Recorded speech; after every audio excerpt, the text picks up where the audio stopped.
The sudden appearance of empty space on the altar staircase instantly silenced Violet Swords and Azure's members. They were holding back all this time? Yen Xiaoqian could not help doubting her eyes as she stared at Silent Wonder. After fully unlocking her own mana body as well, Yen Xiaoqian had thought that she had already caught up to and possibly even surpassed Silent Wonder. After all, in terms of combat standard, Silent Wonder had just recently entered the Void Realm, whereas she was only half a step away from the Domain Realm. Now, however, are all of Zero Wings members monsters? Floating Light's eyes were wide with shock as he watched Violet Cloud and Silent Wonder carving a path up the staircase. He already had difficulties taking on 3 trial elites simultaneously, yet Violet Cloud and Silent Wonder currently held the upper hand despite going up against several hundred trial warriors and trial elites. None of the trial monsters could get within 30 yards of the duo. Their strength was simply unbelievable. Even Crimson Star and Wildfighter wouldn't be a match for Violet Cloud and Silent Wonder. Or to put it in another way, they were standing on completely different levels. Good. Everyone, enter the clearing they created. Aqua Rose immediately commanded, unfazed by the strength Violet Cloud and Silent Wonder were displaying. Upon hearing Aqua Rose's command, Violet Swords and Azure's members promptly snapped out of their daze and hurriedly followed Zero Wings members into the 30-yard safe zone the duo had created. For a time, the entire team steadily closed in on the Ancient Lich while enveloped by Violet Cloud's and Silent Wonder's attacks, which formed a barrier that prevented the trial monsters from harming the team. Sure enough, the two of them have already achieved a considerably high standard in the spiritualization realm. Every one of their magic blades actually integrates a combat technique. It's as if they've assimilated basic combat techniques into their souls. Sinful Flame muttered as he marveled at the magic blades flying around the team. They've integrated basic combat techniques into every one of their magic blades? How is that possible?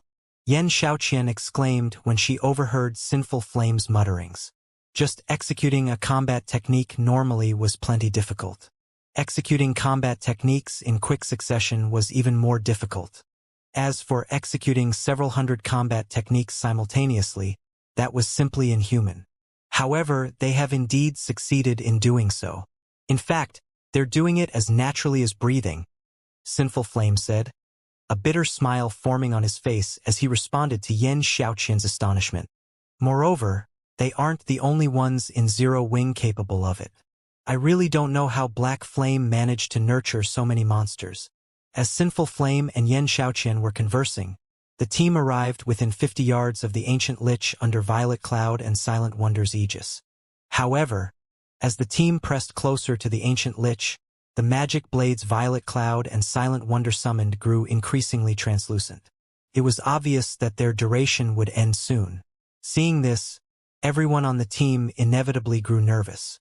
While being closer to the trial boss was a good thing, the number of trial monsters around the boss greatly exceeded their expectations. If they lost the protection of these magic blades now, they definitely wouldn't be able to fend off the trial monsters. Everyone, gather around the boss and focus fire on it. Summer and I will hold the rear. Aqua Rose shouted through the team chat when she saw that the magic blades were about to vanish. She then rushed to the rear of the team. Everyone was stunned by Aqua Rose's words. Although the altar staircase was only 60 yards wide, which a magical class player could easily cover so long as they stood in the middle, they would be up against several thousand trial monsters. Let alone 2 magical class players. Even 100 magical class players couldn't stop the assault of so many monsters.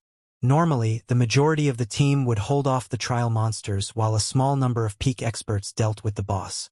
Now, however, Aqua Rose intended to stop these several thousand trial monsters with just 2 people. She was simply insane. However, before Crimson Star and Wildfighter could offer up their suggestion, Aqua Rose had already started incanting. A dark blue, 2-fold magic array, angled toward the staircase, immediately appeared above her. When she tapped the butt of her staff on the ground, a torrent of water gushed out of the magic array and down the altar's staircase. The frightening deluge flushed the trial monsters down the staircase. After the floodwaters swept away the trial monsters, alluring Summer, who stood beside Aqua Rose, also completed her incantation. An electric barrier formed at the top of the staircase, preventing ingress. However, while the electric barrier stopped the trial monster's advance, it did not block the trial monster's attacks. For a time, every trial monster could be seen firing arrows at Aqua Rose and alluring Summer. Everyone felt their scalp going numb when they saw the rain of several thousand arrows. However, as if they were graceful butterflies, Aqua Rose and alluring Summer easily weaved their way around the arrows. In the end, not a single arrow managed to land on the two of them. Crap! What kind of guild is Zero Wing? Floating Light gaped in shock when he saw Aqua Rose and alluring Summer stopping the advance of several thousand trial monsters all by themselves. At this moment, let alone Floating Light, even Solitary Frost and Yen Xiaoqian, who had lived together with Zero Wing's members for a while, were shocked by this scene. They felt as if this was their first time learning of the guild known as Zero Wing. Everyone, stop daydreaming. We need to help guild leader Black Flame deal with the boss quickly, Crimson Star ordered through the team chat after snapping out of her daze. Upon hearing Crimson Star's reminder, Violet Swords and Azure's members also promptly regained their composure. Indeed, now wasn't the time to watch Aqua Rose and alluring Summer. Dealing with the Ancient Lich took priority. Everyone else on the team then charged at the Ancient Lich and started assisting Shurfeng and Gentle Snow in dealing with the trial boss. Although Zorak was incredibly powerful, it was, at the end of the day, still a magically oriented monster. After its opponents got within melee range of it, it would be fortunate if it could exhibit even half of its usual combat power. Moreover, with Shurfeng and Gentle Snow's constant harassment, Zorak couldn't even cast Tier 4 AoE spells, let alone Tier 4 curses. The Ancient Lich's HP decreased rapidly. Even after Shurfeng reverted into a human, Zorak's HP still dwindled. After a little more than an hour had passed, the Ancient Lich's HP had already fallen to 20%. Despicable humans! I will have all of you pay for daring to interrupt a sacrifice for the demon god, Zorak bellowed. A frightening burst of mana exploded forth from the Ancient Lich's body, the shockwave so intense that everyone present got knocked back more than 30 yards. Not good. It's going to use the innate skill of liches. Crimson Star turned solemn when she saw the Ancient Lich going berserk. Everyone, distance yourself from the boss quickly. In God's domain, every powerful race had their own innate skills. An example would be the dragon race's Dragon Breath. Another would be Lich's Frozen World. Not only was this skill incredibly powerful, but it also could not be interrupted. So long as Frozen World was activated, anyone within range who did not have extremely high ice resistance would receive frost damage over time, as well as a movement speed debuff. Fortunately, Frozen World had a small AoE with a 40-yard radius. Ranged players could easily attack from outside the AoE. However, being able to use only ranged attacks against a magically oriented boss wasn't a good thing. Don't even think of getting off so easily, Shurfeng shouted as he activated the 7 Luminaries Ring's Forbidden Domain. A layer of gray fog enveloped the entire altar, and the frightening mana surrounding Zorak scattered and disappeared. As a result, the Ancient Lich failed to gather enough mana to activate Frozen World. In the end, not only did Zorak not become more difficult to deal with, but it even became weaker instead. With the suppression of Forbidden Domain, the Ancient Lich could cast only Tier 3 spells. This reduced the raid difficulty significantly. 20%, 15%, 10%. However, as the battle progressed, Zorak also grew increasingly desperate. In exchange for reducing its own defense and HP, it started using Tier 4 spells in rapid succession, reaping the lives of the players before it. By the time the Ancient Lich's HP fell to 5%, less than 100 players remained alive. Fortunately, the damage everyone caused the Lich was also increasing. Moreover, the Lich kept burning its own HP to do battle. As a result, the Lich's HP still decreased at a rapid rate. Quick! Attack with everything you've got. The boss is almost down. Crimson Star shouted anxiously when she saw that the team was down to less than 70 players. At this moment, she could tell that the rate at which Zorak's HP decreased was slowing.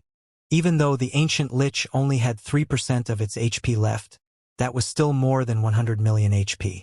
To make matters worse, Everyone's strongest skills and spells were on cooldown. They didn't have anything left to increase their DPS. 2%, 1%, when Zorok's HP fell below 1%, less than 20 players remained. At this point, aside from Cola, everyone else's HP was already at a critical level. Everyone was clearly at the end of their rope. Shifeng decided to throw caution to the wind. He arrived beside the ancient lich and raised the abyssal blade high. Die! First sword, light shadow. 1 attack, 2 attacks, 3 attacks. Every attack inflicted over 3 million damage on the ancient lich. However, every execution of light shadow gave Shifeng a massive headache. When he executed the mana technique for the 3rd time in a row, his complexion had already turned deathly pale. Nevertheless, Shifeng endured the pain and continued executing light shadow. 5 attacks, 6 attacks, 7 attacks. Finally, after Shifeng executed his 8th consecutive light shadow, Zorok's HP zeroed out. The ancient lich then let loose an unresigned wail before collapsing to the ground.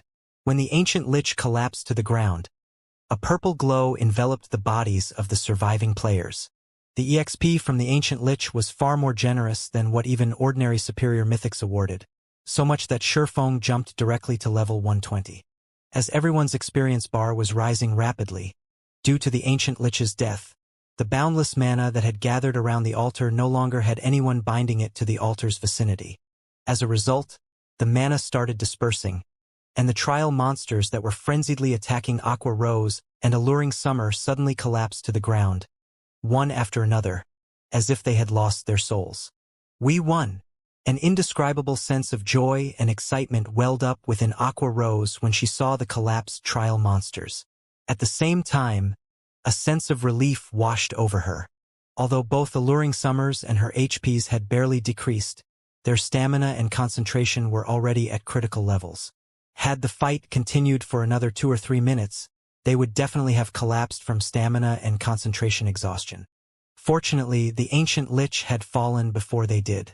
In the meantime, although Shifeng and the others felt joyful over defeating the ancient lich, they could not help falling on their backs in exhaustion, having almost depleted their stamina and concentration already. The hero trial. He actually did it. When Mythology's people find out about this, they will definitely go crazy. Crimson Star gazed at Shifeng, who lay on the ground some distance away, with complicated emotions. Originally, Tori had only meant to use the hero trial as bait to buy time. No one from Violet Sword had expected Shifeng and Zero Wing to succeed. After all, Mythology had partnered with multiple superpowers to form a 200-man team of peak and apex experts, and still failed to conquer the ancient city's elite trial. While fighting the ancient lich, Crimson Star had entertained the possibility of actually defeating the trial boss. But toward the end of the raid, she had concluded that victory was nothing but a fantasy. Near the end, Zorok had started killing multiple players with every move it used. The ancient lich would wipe out the remnants of their team in 10 seconds. Meanwhile, trying to wreak over 40 million damage in just 10 seconds was simply impossible for a team of less than 20 surviving players. In the end, however, Shifeng had surpassed everyone's expectations. At the final moment, he still managed to dish out such frightening DPS and reap the ancient lich's remaining HP, creating a miracle. Guild leader, are you all right? Fire Dance asked worriedly as she arrived beside Shifeng. At this moment, the life aura Shifeng exuded was incredibly weak despite him still having quite a lot of HP. His complexion was also deathly pale. This clearly wasn't a result of just running out of stamina or concentration. I'm fine. I just forcefully broke through the limits of my concentration, so I'll probably need to rest for quite some time to recover, Shifeng replied, smiling. Because of his rapid-fire use of light shadow, he was mentally exhausted. In fact, he would most likely remain in this weakened mental state for quite some time. However, being able to break through the limits of his concentration was a fortuitous matter. After all, it would allow him to improve his brain capacity. Of course, in order to gain this improvement, he would need the corresponding support facilities and nutrient fluids. Otherwise, he would be courting brain damage. While Shifeng and Fire Dance were conversing, the sound of a system notification entered everyone's ears. System, congratulations!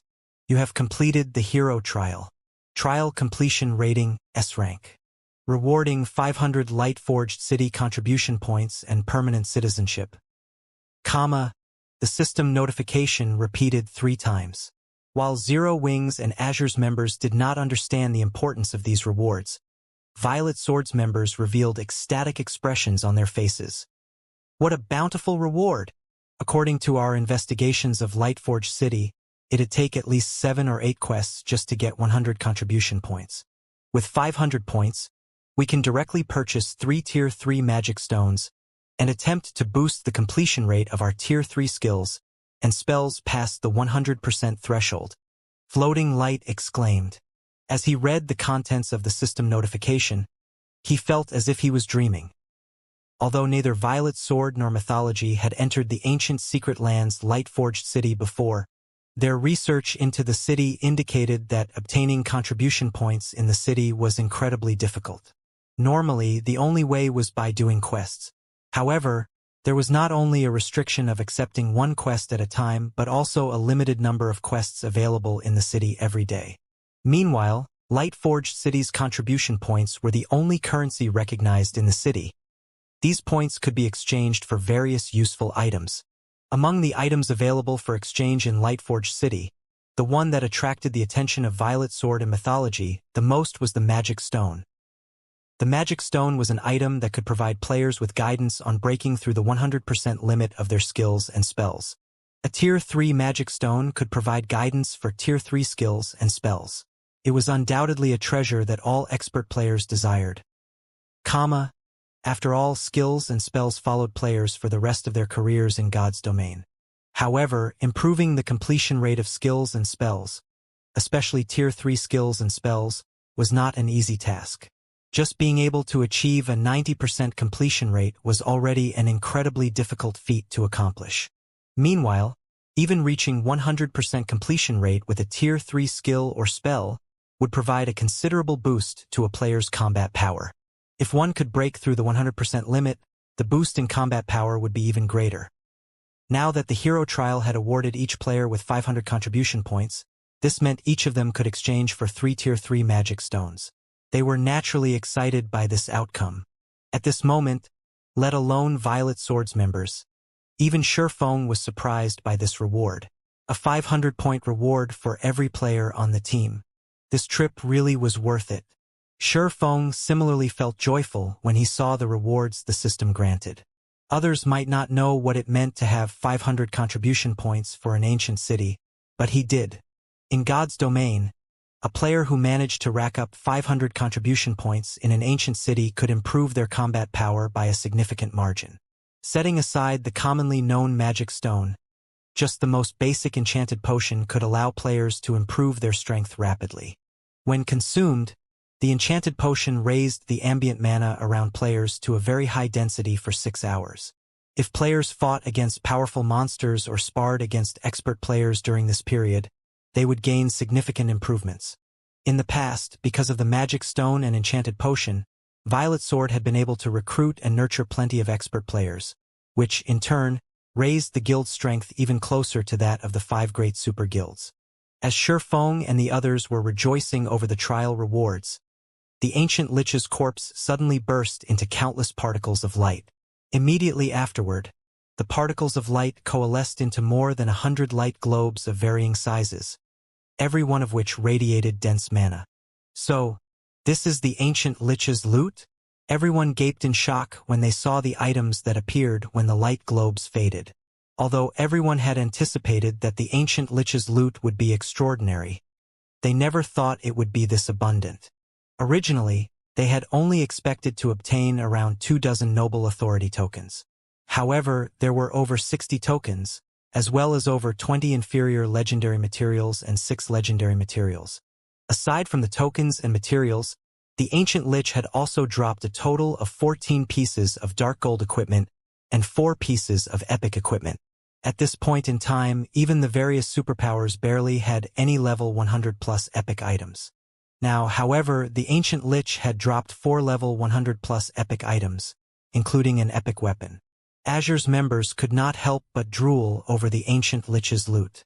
The 4 epic items aside, just the legendary materials dropped were more than enough to make any superpower envious.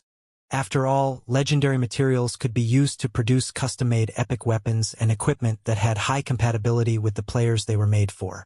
Moreover, the production would also have a relatively high success rate. With the 6 legendary materials dropped, it was possible to create 6 custom-made epic weapons and equipment. Guild Leader Black Flame, according to our agreement, you have priority in choosing one item. Please take your pick, Crimson Star said to Shi Feng after recollecting herself. In that case, I'll choose that tattered scroll, Shi Feng said, pointing at a tattered scroll radiating mana so dense that it was second only to the mana from the epic weapon. Guild Leader Black Flame, are you sure? Crimson Star looked at Shi Feng in confusion when she saw the item he chose. In her opinion, the best item the ancient lich dropped was the epic ranked axe. After all, the axe wasn't just any ordinary epic weapon but the replica of a legendary weapon, ranking at the top even among epic weapons. When equipped, it could raise the combat power of current peak experts by at least 30%. It should be of great help even to domain realm experts like herself.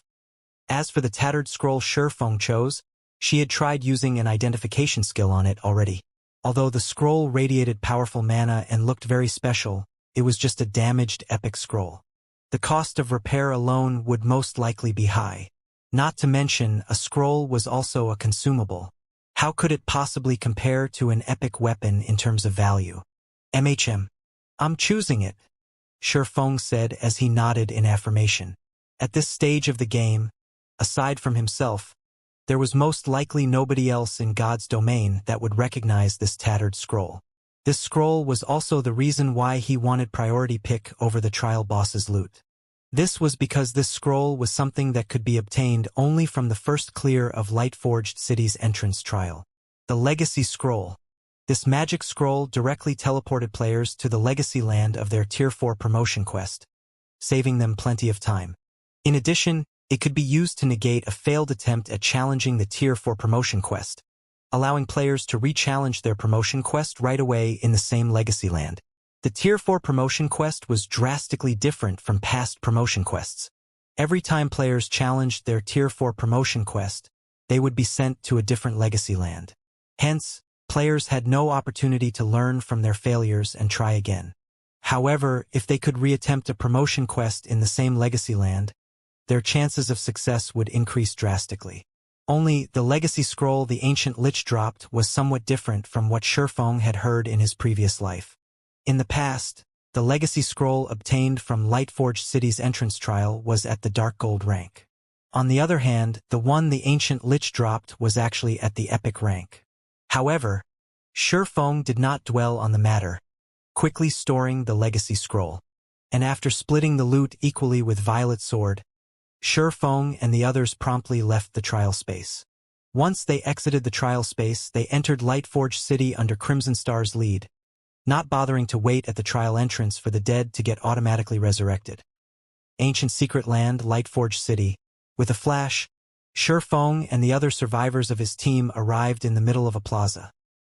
The plaza was gigantic, easily able to house 4 sports stadiums. Erected in its center were more than 100 7-meter-tall statues. Every one of these statues had a different appearance.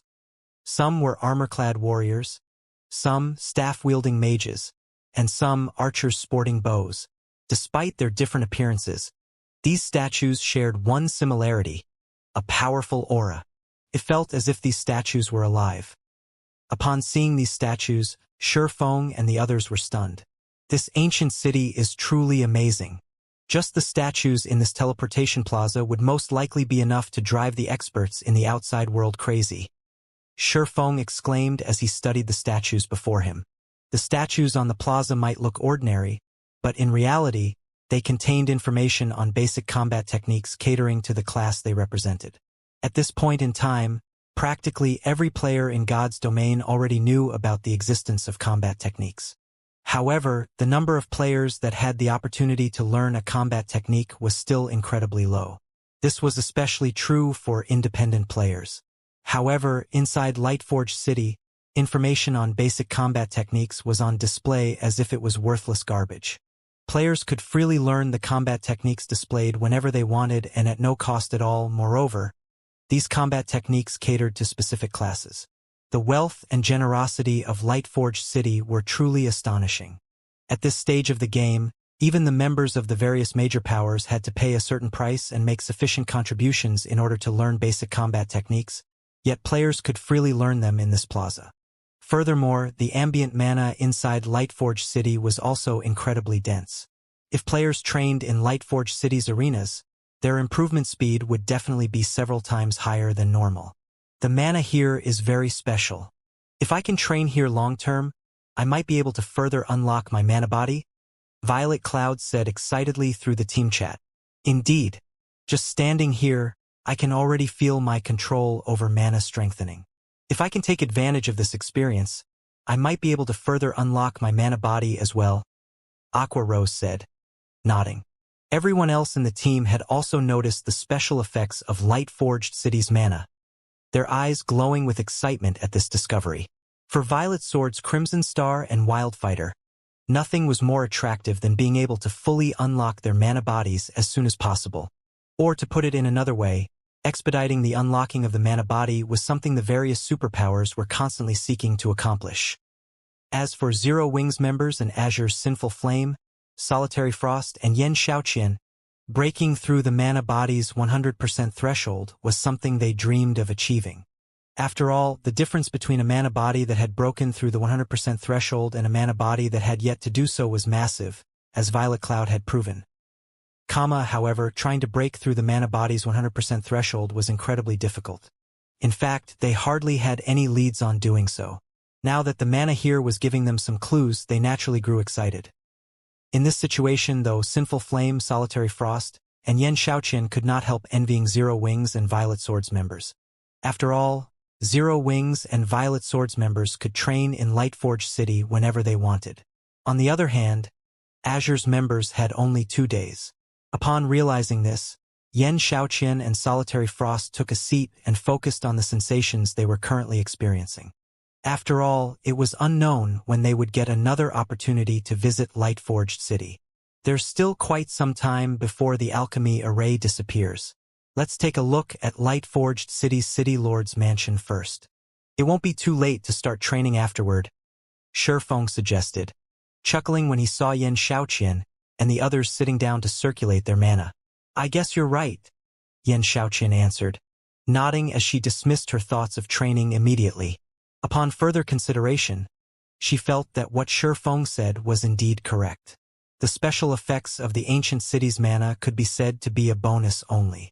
The true value of the city remained in its City Lord's mansion, where players could exchange for the various items available only in the ancient city, using the city's contribution points.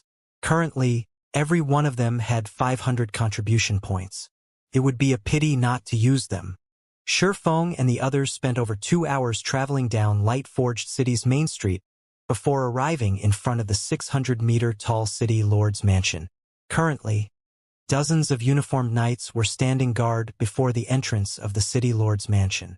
Not only were these knights at level 180 Tier 3, but they also possessed life ratings rivaling that of archaic species.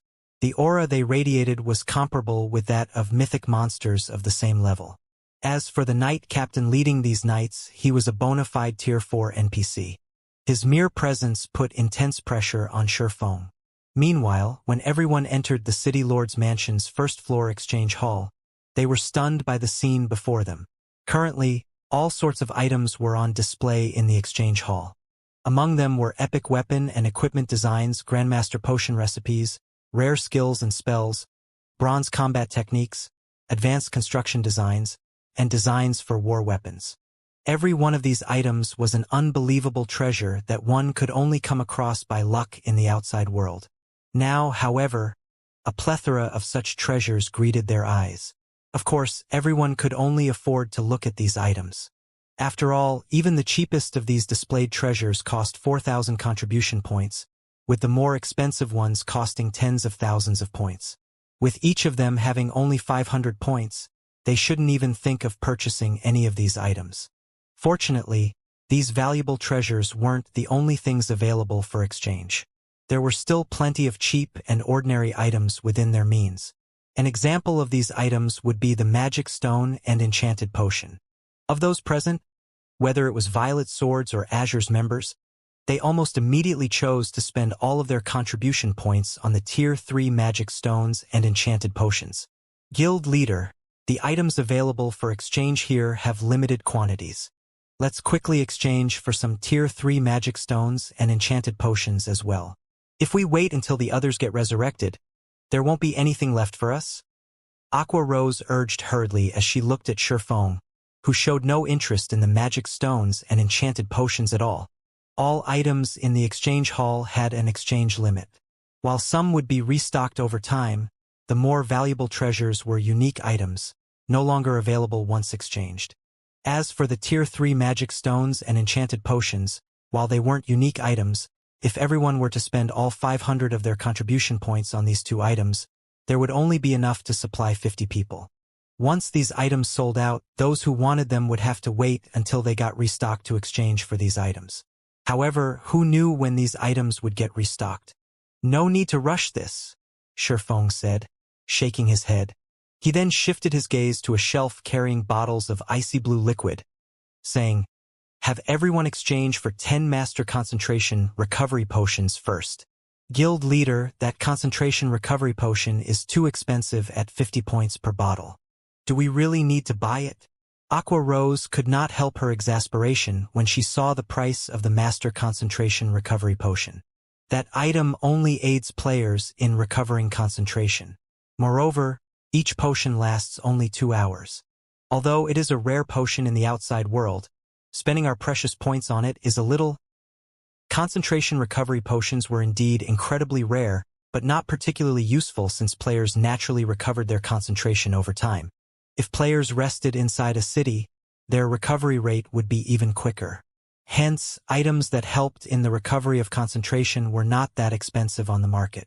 Spending 50 contribution points to exchange for just one master concentration recovery potion now was simply an extravagance.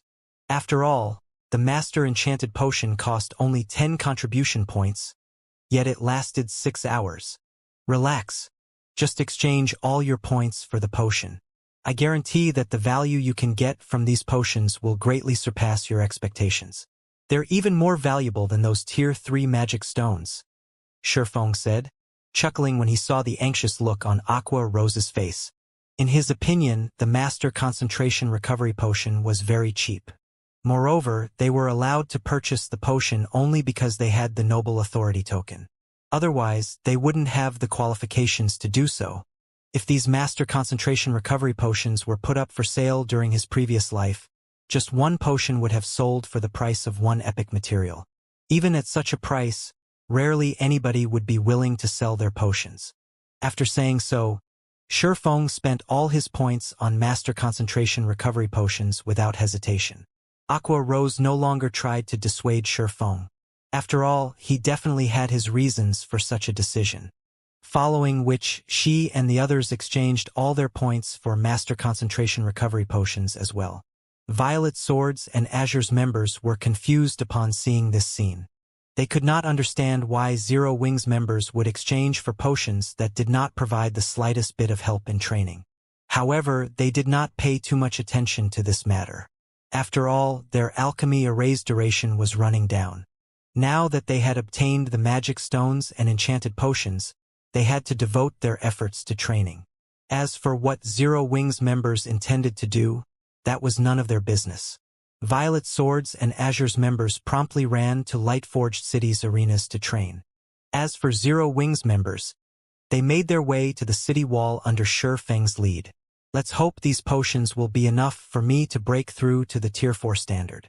As Shifeng gazed at the gigantic statues atop the distant wall, his footsteps sped up automatically. The gigantic statues erected atop Lightforged City's tall walls gave off an indescribable sense of majesty and oppression. When Shifeng and the other Zero Wing members got within 100 yards of these statues, they immediately sensed a powerful pressure weighing down on their minds. For a moment, they felt as if their bodies no longer belonged to themselves as their consciousness started to waver. They were like a small boat sailing across a stormy ocean. Even the slightest mistake could result in their demise. What a powerful mental assault. Just this one strike already makes me feel as if I just executed an advanced combat technique. If this continues, I'll probably exhaust my concentration in no time at all, Gentle Snow commented, frowning as she sensed the mental pressure from the statues. She had realized that these statues were extraordinary when she saw them from outside the city. After all, just looking at these statues from a great distance had already taken a toll on her concentration. Now that she stood so close to these statues, she realized that they were even more frightening than she initially thought. Even without looking at these statues, her mind was subject to a mental suppression that depleted her concentration. Guild leader, don't tell me the training you mentioned will take place here? Aqua Rose objected as she turned to Shifeng. That's right. We'll be training here, Shifeng said as he smiled and nodded. Guild leader, the mental assault of these statues is too powerful. Let alone using skills and spells, even executing basic mana control is a problem. It is impossible for us to conduct any training here, Aqua Rose argued. When she tried manipulating and gathering her mana earlier, the statue's mental assault had interrupted her. The incessant mental assault would make using any skills or spells here impossible. Everyone else nodded in agreement with Aqua Rose's words. It might be fine if the mental assault was something ordinary, but the statue's mental assault threatened to knock them unconscious. Against such a powerful and persistent mental assault, even controlling their physical bodies would be a problem. Rather than waste time here, it would be much better if they went to one of the hotels in the city to practice their mana control. The training efficiency there would be several hundred times better than here. It is indeed difficult to train mana control here, but I didn't bring you all here for that. Instead, we're here to train our concentration, Shifeng explained. Concentration training? How is that possible? Stunned by Shifeng's words, Aqua Rose could not help eyeing him skeptically. At this moment, let alone Aqua Rose, Gentle Snow, and the others were likewise dubious, suspecting that Shifeng was joking with them. In God's domain, it was common knowledge that raising the concentration attribute was much more difficult than raising the stamina attribute. Of course, while the difficulty of increasing one's concentration was high, the returns one could gain from improved concentration were also immense, far outstripping those from improved stamina. This was especially true for magical class players and expert players. The help they could gain from the concentration attribute was dozens of times greater than what they could gain from any other basic or hidden attribute. This was because concentration affected players' control over their physical bodies and mana, aside from being the resource necessary to execute combat techniques. However, even now, there were only two known methods to permanently improve one's concentration. The first was to raise one's tier, while the other was to raise one's life rating. Hence, any item that could provide a temporary boost to a player's concentration was incredibly valuable and sold for at least 10 times the price of similarly ranked items. The most inferior item that provided concentration would be at the dark gold rank. However, even at such a price, the various major powers would frantically contest for any of such items that appeared on the market. Now, however, Shifeng was telling them that it was possible to directly improve their concentration attribute. Their skepticism was only natural. Normally, raising the concentration attribute is indeed an incredibly difficult task. However, the statues here are extraordinary. The mental assault you're sensing is actually divine will. So long as you clash directly with this divine will, you'll be able to absorb a subtle amount of it, which in turn will improve your concentration slightly, Shifeng explained, chuckling. If I have to point out the most valuable features inside Lightforged City, then these statues will have to be one of them. However, the divine will of these statues can be considered a consumable. As players absorb it, the available volume will decrease. While these statues will recover their divine will over time, who knows how long it will take for them to recover. If we miss out on this opportunity, it's unlikely we'll come across another one like this in the future. So, that's why you had us spend all our contribution points on concentration recovery potions, Aqua Rose exclaimed in realization. If Violet Swords people find out about this, they'll most likely send all their peak experts to train here, regardless of the cost. After all was said and done, although Zero Wing had signed a partnership contract with Violet Sword and now possessed 100 entry slots to the ancient secret land, Zero Wing did not have a base of operations inside Violet Light City.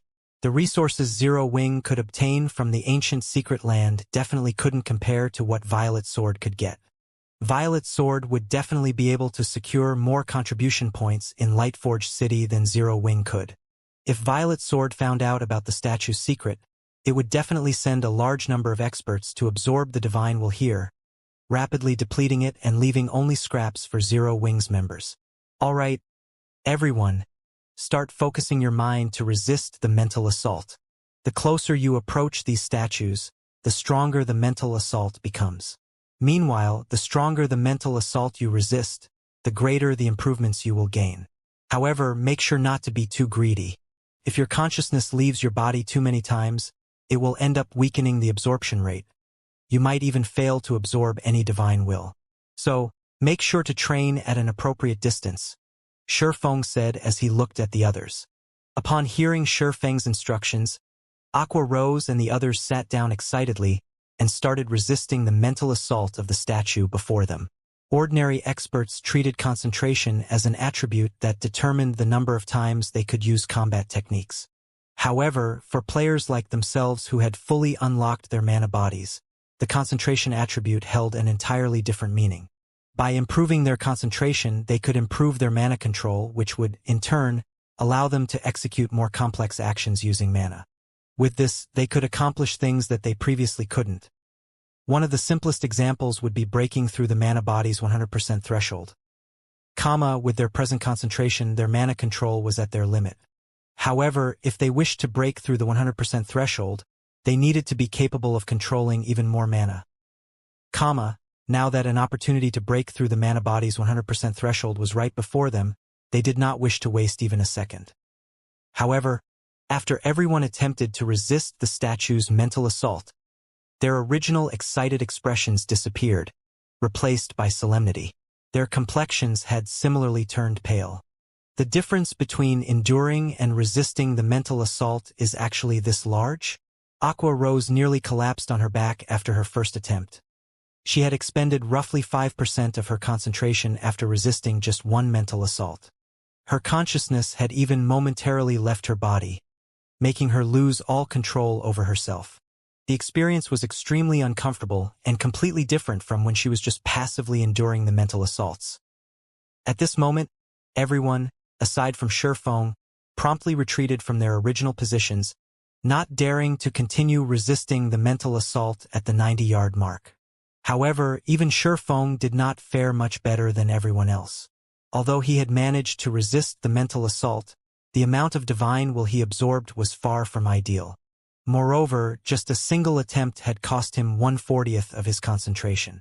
After resisting the mental assaults for another 2 minutes, Shifeng scarcely had any concentration remaining and had no choice but to consume a concentration recovery potion. With the boost provided by the potion, his concentration recovery rate just barely surpassed his consumption rate. After training like this for around an hour, Shifeng opened his eyes and looked at the nearest statue, with a depressed expression. During this past hour or so, his concentration had indeed improved. However, the improvement was basically negligible. In fact, if not for him being at the domain realm and having an accurate grasp over his own body and mental state, he wouldn't have noticed this improvement at all. If he continued at this rate, his concentration would be nowhere near the Tier 4 standard even after using all his master concentration recovery potions and training for 20 hours here. At this rate, my concentration won't reach the Tier 4 standard even after the various superpowers peak experts have already started challenging their Tier 4 promotion quest. Shifeng could not help a bitter smile at this situation. It's no wonder hardly any expert players would rely on divine will to improve their concentration standard. However, just as Shifeng was about to focus his mind to resist the next mental assault, Violet Cloud, who sat behind him, suddenly stood up and walked up to the 80-yard mark, then took a seat there. Upon seeing Violet Cloud resisting a mental assault at the 80-yard mark, Aqua Rose and the others goggled in shock. After all, there were no changes to Violet Cloud's expression. it was obvious that the 80-yard mental assault posed no problem for her. In fact, she could probably move even closer to the statue. She actually managed to improve her mental condensation by so much already. At this moment, even Shifeng was astonished when he looked at Violet Cloud. If players wished to absorb divine will quickly, they could rely on mental condensation, aside from items that aided in concentration recovery. The more condensed one's mental state was when clashing with the mental assault of a divine will, the greater one's absorption rate of divine will would become. Only, there was no concrete technique to allow players to condense their mental state because a person's mental state was insubstantial. Players could only sense it and not touch it directly. The only thing players could do was focus their attention and resist distractions. At this moment, it was obvious that Violet Cloud had gained improvements in mental condensation, which strengthened her mental state significantly. As a result, she could resist a stronger mental assault. Otherwise, there was no way she could withstand the 80-yard mental assault so easily. Shifeng had long known that Violet Cloud was very talented. After all, in the past, she had relied on her own strength to reach Tier 6, when over 90% of the geniuses supported by the various superpowers had ended up getting stuck at Tier 5, never to cross the final threshold. One could easily imagine how frightening Violet Cloud's talent was for her to accomplish this impossible feat without any support. However, Violet Cloud's talents had still surpassed Shifeng's expectations, despite him knowing the girl's past. This was clearly everyone's first time executing mental condensation. Not even Shifeng had learned any techniques or methods to better execute mental condensation. However, after training for just a little over an hour, Violet Cloud had actually achieved a breakthrough already. Her talent was truly terrifying. Meanwhile, Violet Cloud's sudden breakthrough spurred everyone's fighting spirit. They immediately took a few steps forward in order to test whether they could resist a stronger mental assault or not. In this situation, even Shifeng himself could not help advancing an additional 5 yards, seating himself 85 yards away from the statue before him. However, Shifeng instantly paled after resisting a mental assault at the 85-yard mark. His consciousness also turned blurry for quite some time. I advanced by just an additional 5 yards, yet I'm actually losing nearly 10% of my concentration per hit. I also barely absorbed any divine will. Sure enough, mental condensation isn't something that can be improved on so easily. Shifeng smiled bitterly as he looked at Violet Cloud resisting the 80-yard mental assaults with ease. He had expected his mental state to have improved by quite a bit after experiencing so many mental assaults at the 90-yard mark. However, it seemed that it was merely wishful thinking. It seems I can only return and slowly accumulate concentration, Shifeng thought, shaking his head, and stood up to return to his original location. As he got to his feet, the statue before him released another wave of mental pressure. This time, though, he did not try to resist it, just passively endured it. After enduring this mental assault, Shifeng immediately felt his consciousness blur slightly. His control over his body also became slightly sluggish.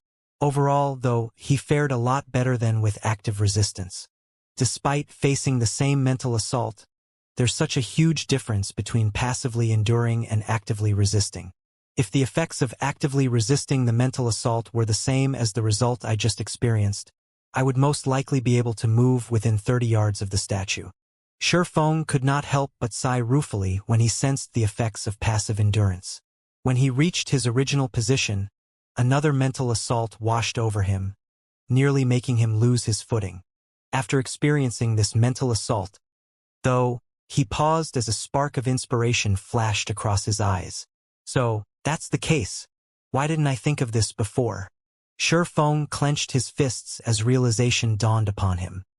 He then turned to the nearby statue and thought, the reason why the effects of passively enduring the mental assaults are so subdued is simply that I gave up control over my body and allowed my mental state to go along with the divine will during the brief instant of collision. However, when I actively resist the mental assault, I'm struggling against the divine will to retain control over my body. The concentration consumed in doing so is naturally much greater. With sufficiently high control over my own body, I should have a much easier time resisting the divine will. After thinking up to this point, Shifeng immediately sat down and started testing his theory. Previously, He had been fully focused on using his mental state to resist the divine will's influence. Now, he chose to spread his focus across his entire body instead, to prevent anything from influencing his control over it. In the next moment, another mental assault arrived. Although Shifeng's complexion paled slightly, a smile formed on his face. Sure enough, Shifeng grew excited when he sensed the amount of concentration he had just lost. Originally, he would lose around 1/40th of his maximum concentration when resisting a 90-yard mental assault. Now, however, he had lost only 1/50th of his concentration. Although the improvement was minor, he had, at the very least, taken the first step in the correct path of resisting the mental assaults. Following which, Shifeng retreated further back and sat down just outside of the range of the statue's mental assaults. He then considered ways to further strengthen the control he had over his body, to spread his focus across his entire body as much as possible. Or to put it in another way, he tried to exert all his muscles in one direction. That way, he could achieve maximum control over his body. However, this was Shifeng's first time doing such a thing. Even though he had already reached the domain realm and achieved precision control over his 5 senses and physical body, he had never tried exerting every muscle in his body in a single direction. When he actually tried doing so, he discovered what a challenge he had set up for himself. No matter how hard he tried, he succeeded with less than 10% of his muscles. Sure enough, it really is difficult. It would be great if I had a combat technique that could help adjust my muscles' direction of exertion. As Shifeng tried exerting every one of his muscles in the same direction, he felt that this feat was even more difficult than executing a bronze combat technique. After all, a bronze combat technique utilized only a portion of his muscles. Moreover, the utilized muscles wouldn't move in the same direction either. That's it. Inspiration dawned upon him as his thoughts wandered in the direction of combat techniques. Since there's no such combat technique in existence, I can just create one. Even if I can't utilize every muscle in my body, it will still be good enough if I can utilize a greater portion. After thinking so, he started creating such a combat technique. Compared to advanced combat techniques, the combat technique Shifeng was conceptualizing was much more difficult. However, with his extensive combat experience and ability to integrate advanced combat techniques into his every action, albeit just barely, creating such a combat technique wasn't an impossible task. This was just like manipulating the mana inside a magic array. The proper manipulation of the mana of a magic array could boost the magic array's power beyond what it could normally display. Meanwhile, what he needed to do now was to treat a portion of his body as a magic array and his muscles as the mana flowing through this magic array. 1 hour, 3 hours, 9 hours. After 10 hours of trial and error, Light-Forged City's stable space rippled. At the same time, the sound of a system notification entered Shifeng's ears, its contents echoing in his mind. System, congratulations! You have created an advanced bronze combat technique. Please name your combat technique. What? An advanced bronze combat technique? Shifeng was stunned when he saw the system notification. The combat technique he had aimed to create this time was only meant to give him better control over his body, so that he could resist stronger mental assaults. In his opinion, it would be fortunate if such a combat technique could be deemed an advanced combat technique. However, it turned out he had miraculously created an advanced bronze combat technique. Moreover, he had never even heard of advanced bronze combat techniques. As far as he knew, for combat techniques, what came after the bronze rank was the silver rank, with nothing in between. Hence, he truly could not help his astonishment. Most importantly, this combat technique he had just created couldn't even be considered a complete product. After all, in its current state, this new combat technique merely allowed him to exert a portion of his muscles, nothing more. There were no follow-up moves to convert it into an offensive or defensive technique. At best, it was a semi-finished product. Is it because it is an unfinished technique that the system is unable to give an accurate evaluation? Hence, it is labeled an advanced bronze combat technique? While entertaining such thoughts, Shifeng executed his newly created combat technique and punched at the empty air in front. And indeed, his new combat technique was truly frightening. Thanks to this new technique, just his punch alone destabilized the space before him. This result was notable since he was currently standing inside Light-Forged City, a city that had been strengthened by ancient gods. The space within the city should be extremely stable. Power that could originally destabilize space in the outside world wouldn't necessarily be capable of doing so inside Lightforge City. In fact, even Tier 5 powerhouses shouldn't think of destabilizing the space here. Nevertheless, the punch he just executed had made the space before him ripple slightly. As a Tier 3 player, he definitely shouldn't be capable of exhibiting such power even with a bronze combat technique. At the very least, the bronze combat technique Lightning Flash he had learned couldn't do so. It seems this combat technique that exerts my muscles in a single direction has considerable potential. It is clearly only a semi-finished product, and I can exert only 15% of my entire body's muscles at most, yet I can already exhibit such power. If I can complete this technique and use it to exert all my muscles, its power would most likely rival gold combat techniques. When Shifeng saw the system's evaluation, he immediately realized the possibility of creating a powerful combat technique. Currently, plenty of combat techniques have been found in God's domain already. However, combat techniques at the bronze rank and above were still incredibly rare. Learning these combat techniques was also incredibly difficult, even if players had a legacy tablet. If he could create a silver or gold combat technique and freely distribute it to the guild's core members to learn, then the standard of Zero Wings experts would rise to a whole new level. As Shifeng was lost in his thoughts, the system sent him another notification. System, please name your combat technique. If you do not name it, the system will automatically generate a name for it after 10 minutes. A name. After giving the matter some thought, Shifeng said, since I created this combat technique for the purpose of training using divine will, let's call it divine change. After he named his new technique, he shifted his gaze toward the nearby statue. Currently, Violet Cloud had already advanced to the 60-yard mark. The others had similarly made significant improvements. For example, Aqua Rose, Alluring Summer, and Iluafe were now at the 75-yard mark. As for melee players like Fire Dance, Gentle Snow, and Yen Tianxing, although they fared slightly worse, they had reached the 80-yard mark. Their performance was much better than Shifeng's. Meanwhile, after Shifeng observed everyone for a while, Violet Cloud actually stood up from her spot and moved to the 50-yard mark. Her mental condensation's improvement speed was simply inhuman. It seems I have to give my new technique a try. Although it is only a semi-finished product, it should still improve my results by a large margin. Shifeng could not help a bitter smile when he saw Violet Cloud sit by the 50-yard mark. As the guild leader of Zero Wing, he didn't need to be the best at everything, but he definitely couldn't be the worst. Otherwise, it would simply be humiliating. Following which, Shifeng moved past the 100-yard mark and slowly walked toward the statue. Meanwhile, the Zero Wing members seated before the statue noticed his arrival and could not help shifting their attention to him. The guild leader is finally prepared to raise his concentration? The sight of Shifeng entering the range of the Divine Will's mental assaults piqued Aqua Rose's curiosity. Previously, Shifeng had moved beyond the 100-yard mark and sat quietly in a corner. This situation had confused her and everyone else. They simply could not understand what he was doing. Although they had obtained citizenship in Lightforge City and gained the qualifications to stay for however long they wanted in the city, the duration of the alchemy array they had to use prevented them from staying inside the ancient secret land for long periods. Hence, every second and minute spent inside Lightforge City was incredibly precious. However, Shifeng had actually wasted 10 whole hours doing nothing.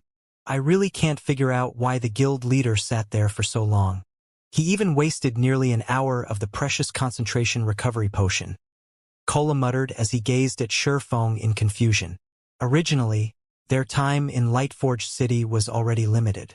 Now that 10 hours had gone by, they had less than 2 days left. In addition, they had to take a small break once every 2 hours to relax their tense minds. To put it simply, they were pressed for time. Had Shifeng spent the past 10 hours improving his concentration standard with them, he would have most likely reached the 70 or 80-yard mark already.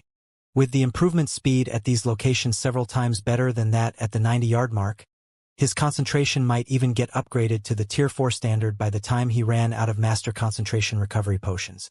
While everyone was mulling over Shifeng's actions, Shifeng arrived at the 85-yard mark. However, he showed no intention of sitting down to train. Instead, he simply stood there quietly as he actively resisted the approaching mental assault. Pong! Upon coming into contact with Shifeng, the mental assault actually shattered. It shattered! How is this possible? Aqua Rose was stunned when she sensed the mental assault approaching Shifeng shatter. She turned to stare at Shifeng. Although they had their eyes shut previously in order to focus their minds while training, they could still clearly sense the mental assault with their minds. When the mental assault came into contact with Shifeng, it seemed to crash into an immovable wall and shatter. The ensuing ripple from the mental assault shattering was like a flame in darkness. It was difficult not to notice it. Guild leader, what did you do? You can actually shatter that mental assault. Kola asked, unable to suppress his curiosity. The mental assault was intangible. Just trying to actively resist it was already a difficult task. As for shattering the mental assault, that was something none of them had ever considered doing. At this moment, everyone was staring at Shifeng in confusion. I didn't do anything special. I just tried retaliating against the mental assault. I never thought that it would shatter, Shifeng said, similarly puzzled by this situation. He had merely tried using divine change against the mental assault to test the technique's effects. He never imagined such a result. In the end, the mental assault did not affect him adversely in any way and simply disappeared like a passing breeze. Shifeng's answer and the calm look on his face rendered Aqua Rose speechless. This explanation was simply too abbreviated. What did he mean by just retaliating? Meanwhile, after Shifeng gave his explanation, he promptly stepped closer to the statue, his heart brimming with curiosity about how much progress he could make using divine change. With each step Shifeng took toward the majestic statue before him, the mental assault coming from it intensified. However, he kept advancing without being affected in the slightest, as if the mental assault was non-existent. 80 yards, 70 yards, 60 yards. After just a short moment, Shifeng arrived at the 50-yard mark and stood beside Violet Cloud. At this moment, though, his expression turned slightly serious. It was obvious that the statue's mental assaults were starting to affect him. However, everyone also understood that this was not his limit. Is he a monster? He actually caught up to Violet so quickly. Moreover, he's not even at his limit yet. Iluofe, who was seated nearby, stared at Shifeng in shock. Just what did he do during this period to improve so much? Players that had never attempted mental condensation before might not know how much improvement Shifeng just displayed. However, everyone present, who had been continuously honing their mental condensation and resisting the statue's mental assaults for more than 10 hours now, knew exactly how much Shifeng had improved. While Shifeng's shattering the mental assault at the 85-yard mark might seem very amazing, the mental assault weakened with distance. The 85-yard mental assault was incomparable to the 50-yard mental assault. In fact, Iluofe had doubted that Shifeng could even resist the 50-yard mental assault. As for Violet Cloud, her talent was clear for all to see. Violet Cloud's talent was so great that Iluofe found it to be mind-boggling. Hence, when she saw Shifeng's mental condensation standard and improvement speed losing out to Violet Cloud's, she did not find it surprising at all. Moreover, Violet Cloud was a magical class player, which gave her an advantage over melee players when it came to mental condensation. This point was clear from everyone's training results during this period. Therefore, it was very normal for Shifeng to be inferior to Violet Cloud. Now, however, Shifeng had actually surpassed Violet Cloud, shattering even the 50-yard mental assault. This situation was truly surprising. After all, Shifeng had been training his mental condensation outside the 100-yard mark. Trying to improve one's mental condensation at that distance was much more difficult. This was something they had tested for themselves during their break periods. However, even under such a situation, Shifeng had still managed to surpass Violet Cloud. The amount of talent he possessed was simply ludicrous. While Iluofe was in a daze, Shifeng had arrived at the 30-yard mark. And upon retaliating against the mental assault here, he stumbled back one step, his complexion immediately turning pale.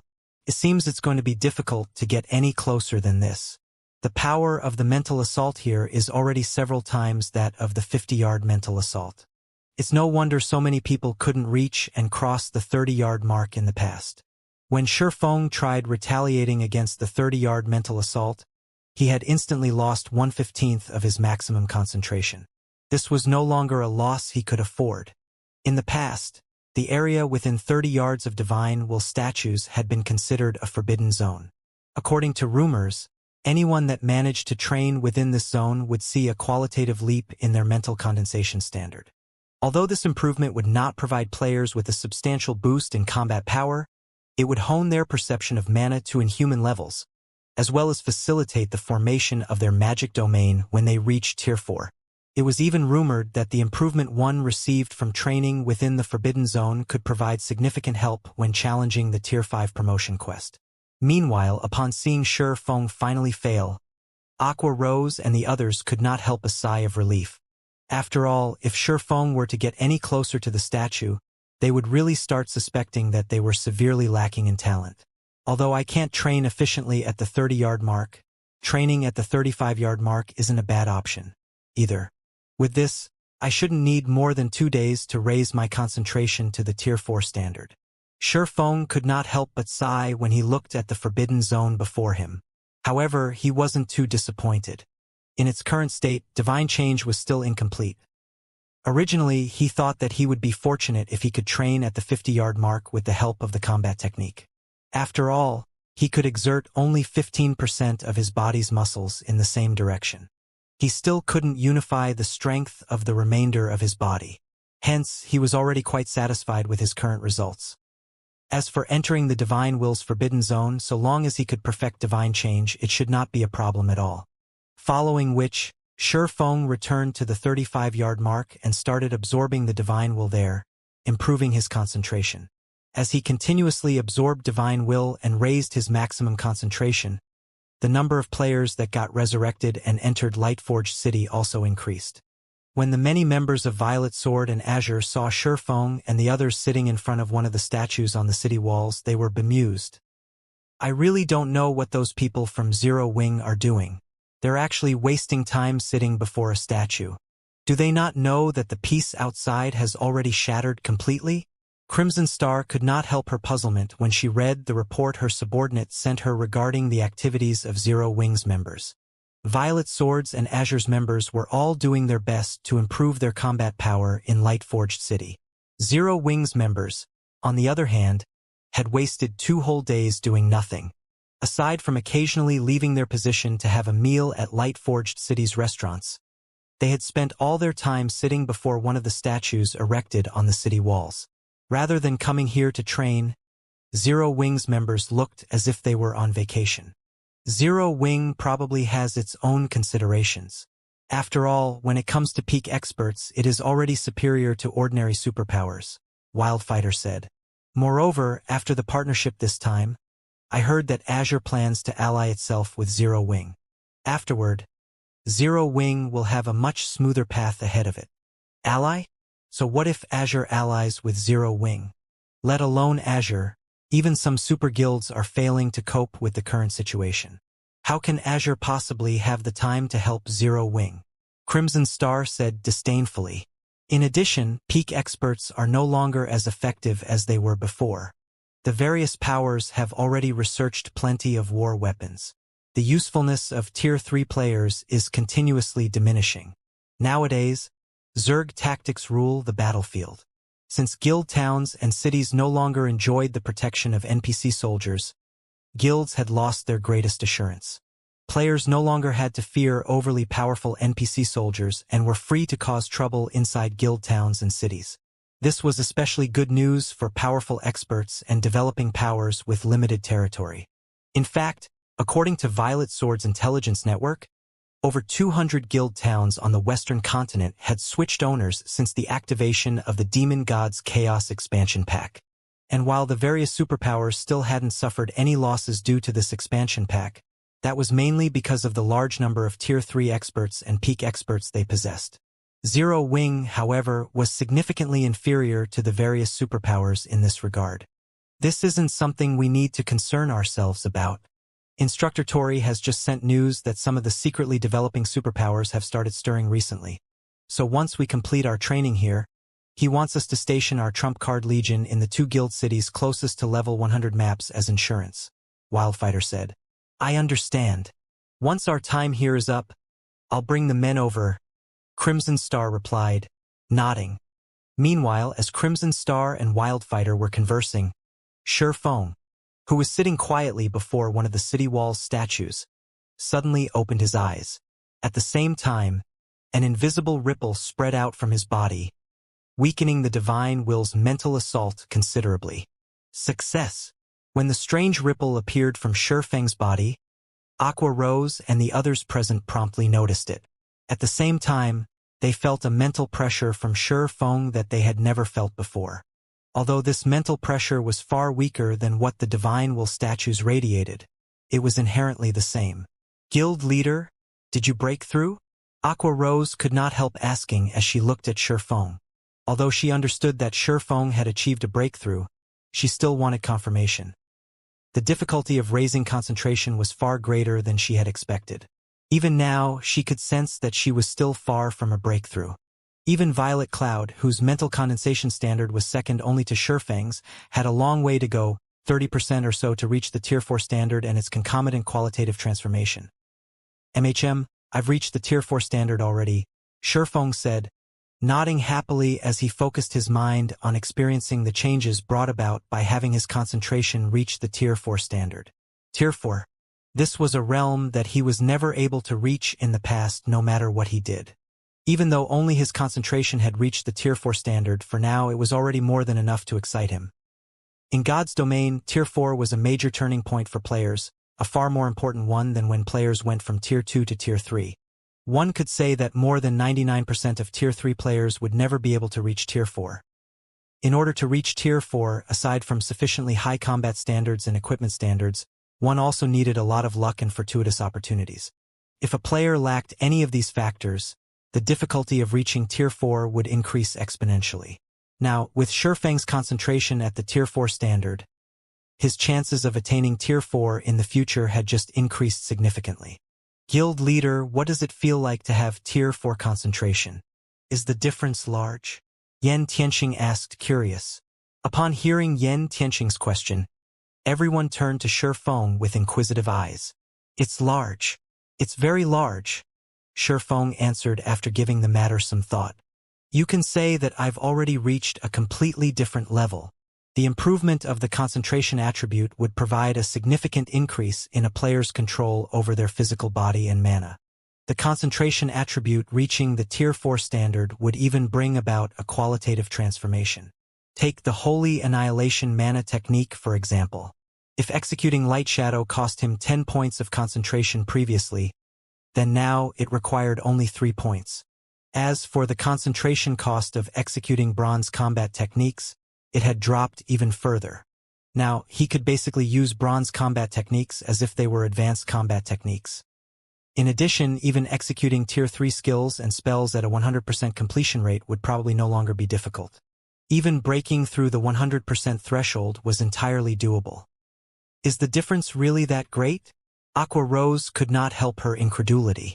Although I do not wish to say this, the difference is, indeed, like heaven and earth.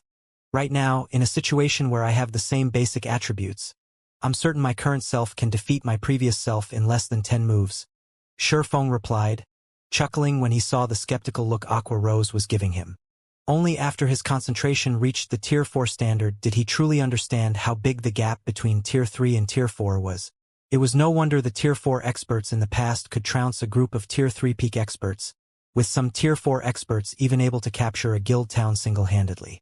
The reason for this wasn't the powerful basic attributes Tier 4 players had but their control over their physical body and mana, which had reached a whole new realm. Even with the same physical body, Shi Feng had now doubled his combat power at the very least. Moreover, the cost of exertion had been drastically reduced. Now, even Zerg tactics were useless against him. In his current state, he could truly destroy an army of players all by himself. The improvement is that much? Iluofe was astonished by Shi Feng's example. Before, their guild leader could already be considered invincible among Tier 3 existences. After all, he had overwhelmed the ancient secret land's Tier 4 region chiefs. Now, however, he was claiming that his Tier 4 concentration would let him defeat his previous self in less than 10 moves. At this point, she no longer dared imagine how powerful he currently was. Even actual Tier 4 players might not be a match for him. Alright, we don't have much time left. Hurry up and continue absorbing the divine will. It'll be quite some time before you can enter here again, Shifeng said, chuckling as he looked at everyone's yearning expressions. The alchemy array they used lasted only 7 days and had a 10-day cooldown. Even if everyone gained the right to stay in Lightforge City for as long as they wanted, they would still have to leave the city for at least 3 days before they could enter again. In addition, whenever they entered the ancient secret land, they had to spend a lot of time traveling to Lightforge City. Overall, they didn't really have much time to train here. At Shifeng's reminder, everyone promptly resumed absorbing the Tier 4 divine will the statue before them radiated. Although raising their concentration to the Tier 4 standard was incredibly difficult, just absorbing the divine will would still bring about a quantitative improvement to their concentration. Hence, they naturally couldn't waste the remaining time they had left in Lightforged City. Right, Violet? How close are you to achieving a breakthrough? Shifeng asked as he turned to Violet Cloud, who was preparing to resume her training. Just a while ago, Violet Cloud had advanced to the 40-yard mark and was very close to reaching his training spot already. Hence, her absorption rate of divine will was just slightly slower than his. I feel that I need to raise my concentration by another 20% or so before I hit the Tier 3 limit, Violet Cloud replied after sensing the current state of her concentration. Only 20%? That quick? Her answer stunned Shifeng. She was clearly still around 30% away from reaching the Tier 3 limit just now. He never thought that she could progress so rapidly. Taking out the 2 master concentration recovery potions he had left, he said, I still have 2 unused potions. Take them. You're giving them to me? But what about everyone else? Violet Cloud automatically hesitated when she saw the 2 potions in Shifeng's hand. The Master Concentration Recovery Potion was incredibly valuable. If she had to do quests and slowly accumulate the required contribution points to exchange for them, it would take ages before she would have enough points for 1 potion. If Shifeng gave both of his remaining potions to her now, it would be unfair to everyone else. Take them. You're the closest to achieving a breakthrough now. If your concentration can reach the Tier 4 standard, it'll be a great help to the guild. Aqua and the others will be happy to see that as well, Shifeng assured her. Giving the potions to someone else might be fine if Violet Cloud's concentration was still a long way from reaching the Tier 4 standard. However, since she was only 20% short of reaching the Tier 3 limit, and her divine will absorption rate was only slightly inferior to his own, the 2 additional Master Concentration Recovery Potions might help her cross the threshold. Knowing this, he would naturally give both bottles to her. After all, so long as Violet Cloud's concentration reached the Tier 4 standard, Zero Wing would gain another true powerhouse. Guild leader, I definitely won't disappoint you and everyone else. I'll make sure my concentration reaches the Tier 4 standard by the time we leave Lightforged City, Violet Cloud said with determination as she accepted the 2 potions. She then returned to her training spot and focused fully on resisting the approaching mental assaults. As for Shifeng, he made his way to a quiet corner and shifted his attention to his bag space. Now that my concentration has reached the Tier 4 standard, it should be enough to accept this legacy. Shifeng's eyes shone with anticipation as he looked at the gigantic memory crystal sitting in his bag space. Lightforge City, Crimson Silver Hotel. As a hotel that catered to Lightforge City's nobles, the Crimson Silver Hotel was off-limits to ordinary players and NPCs. The cost of resting in this prestigious hotel was similarly far beyond that of ordinary hotels. Any normal room within the hotel cost 300 magic crystals or 10 contribution points to rent per day. Even Crimson Star and the others, who had become nobles of Lightforge City due to the Noble Authority token, were unwilling to rest here. At this moment, however, Shifeng entered the hotel without hesitation, stunning the members of Violet Sword and Azure that saw him. Be it 300 magic crystals or 10 contribution points, neither was cheap. Paying such a high price just for some rest was an unnecessary extravagance. Renting a room in an ordinary hotel for the price of 30 magic crystals or 1 contribution point was more than enough. "My lord, how may I be of service?" A level 180 female attendant asked respectfully as she approached Shifeng. "I wish to rent a normal room here," Shifeng said as he handed 300 magic crystals to the attendant.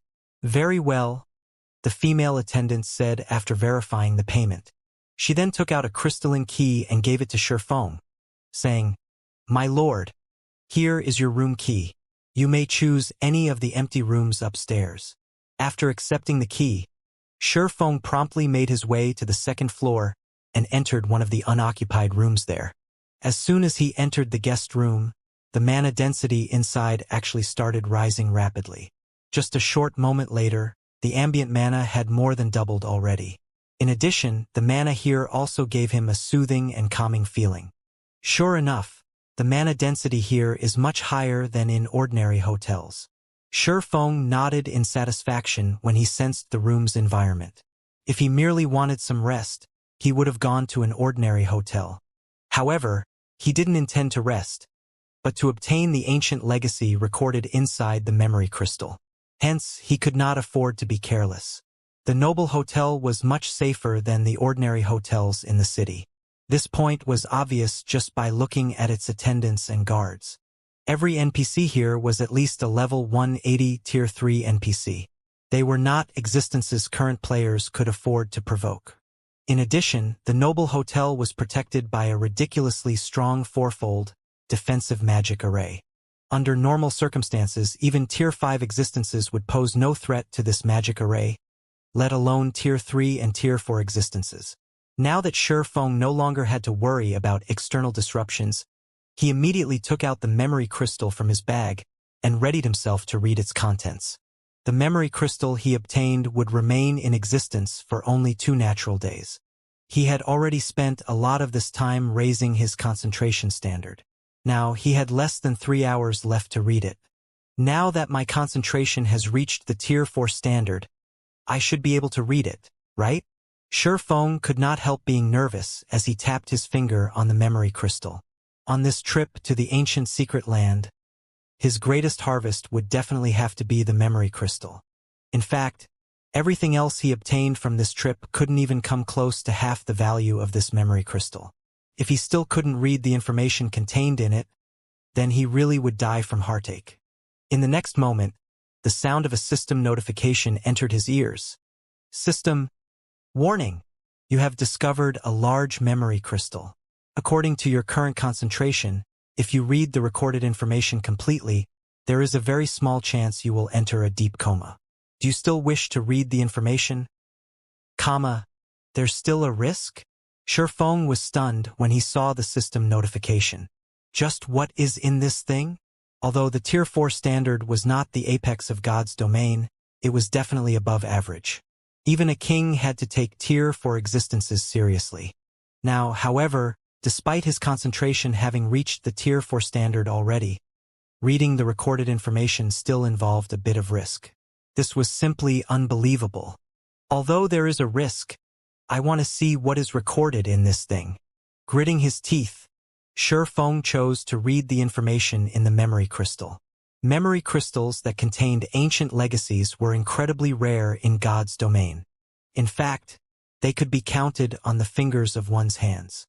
Previously, due to the very large chance of him falling into a deep coma, Shifeng did not dare read the recorded information.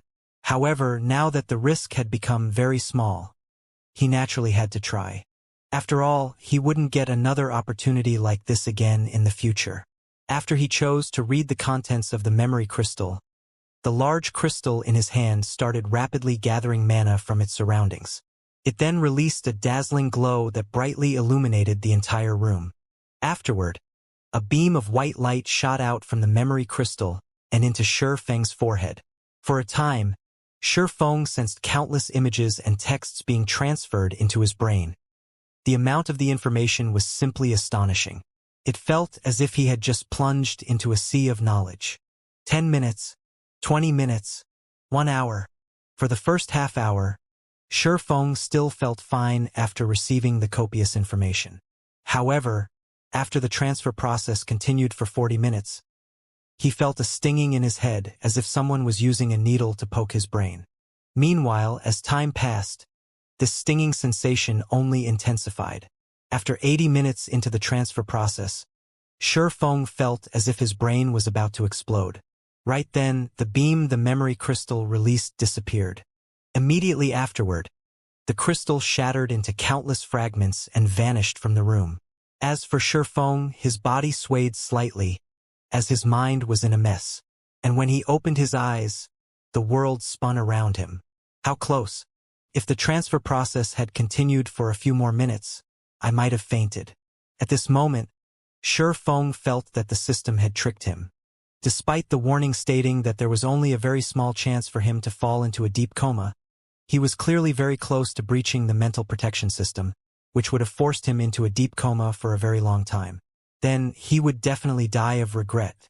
However, after resting for a few minutes, Feng started feeling much better, the pain in his head having lessened significantly.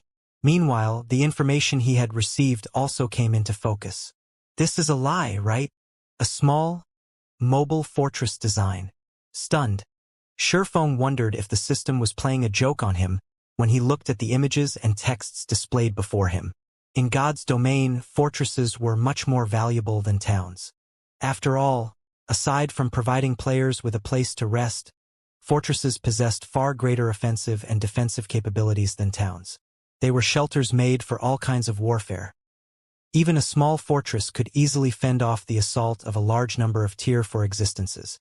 Moreover, fortresses had much lower production costs and operation costs. Hence, they had been highly popular among the various powers in the past. During Feng's previous life, over 70% of the player shelters found in level 100+ maps were fortresses. However, the design currently displayed before him was a cut above even ordinary fortresses. In fact, even during his previous life, he had the fortune to witness such constructions only a few times. This construction was the mobile fortress. It was a fortress that could drive countless powers crazy. No wonder the recorded information is so massive. Thankfully, the information is only for a small mobile fortress. Had it been for a medium mobile fortress, even concentration at the peak of Tier 4 wouldn't have been sufficient to read it. Realization dawned upon Feng when he saw the details regarding the small mobile fortress design. On the surface, the difference between a normal fortress and a mobile fortress might not seem very large, with one stationary and the other mobile. However, the difference distinguishing them was far from just mobility. In the construction of a normal fortress, the construction materials had priority, while magic arrays were secondary. For a mobile fortress, it was the opposite. The magic arrays took priority while materials were secondary. A mobile fortress could also be labeled a magic fortress. The two constructions were on entirely different levels of complexity. From what Feng could see, just the magic arrays required to construct the small mobile fortress numbered several thousand. Moreover, even the weakest of them was a basic master magic array. One could easily imagine how complex of a construction a mobile fortress was.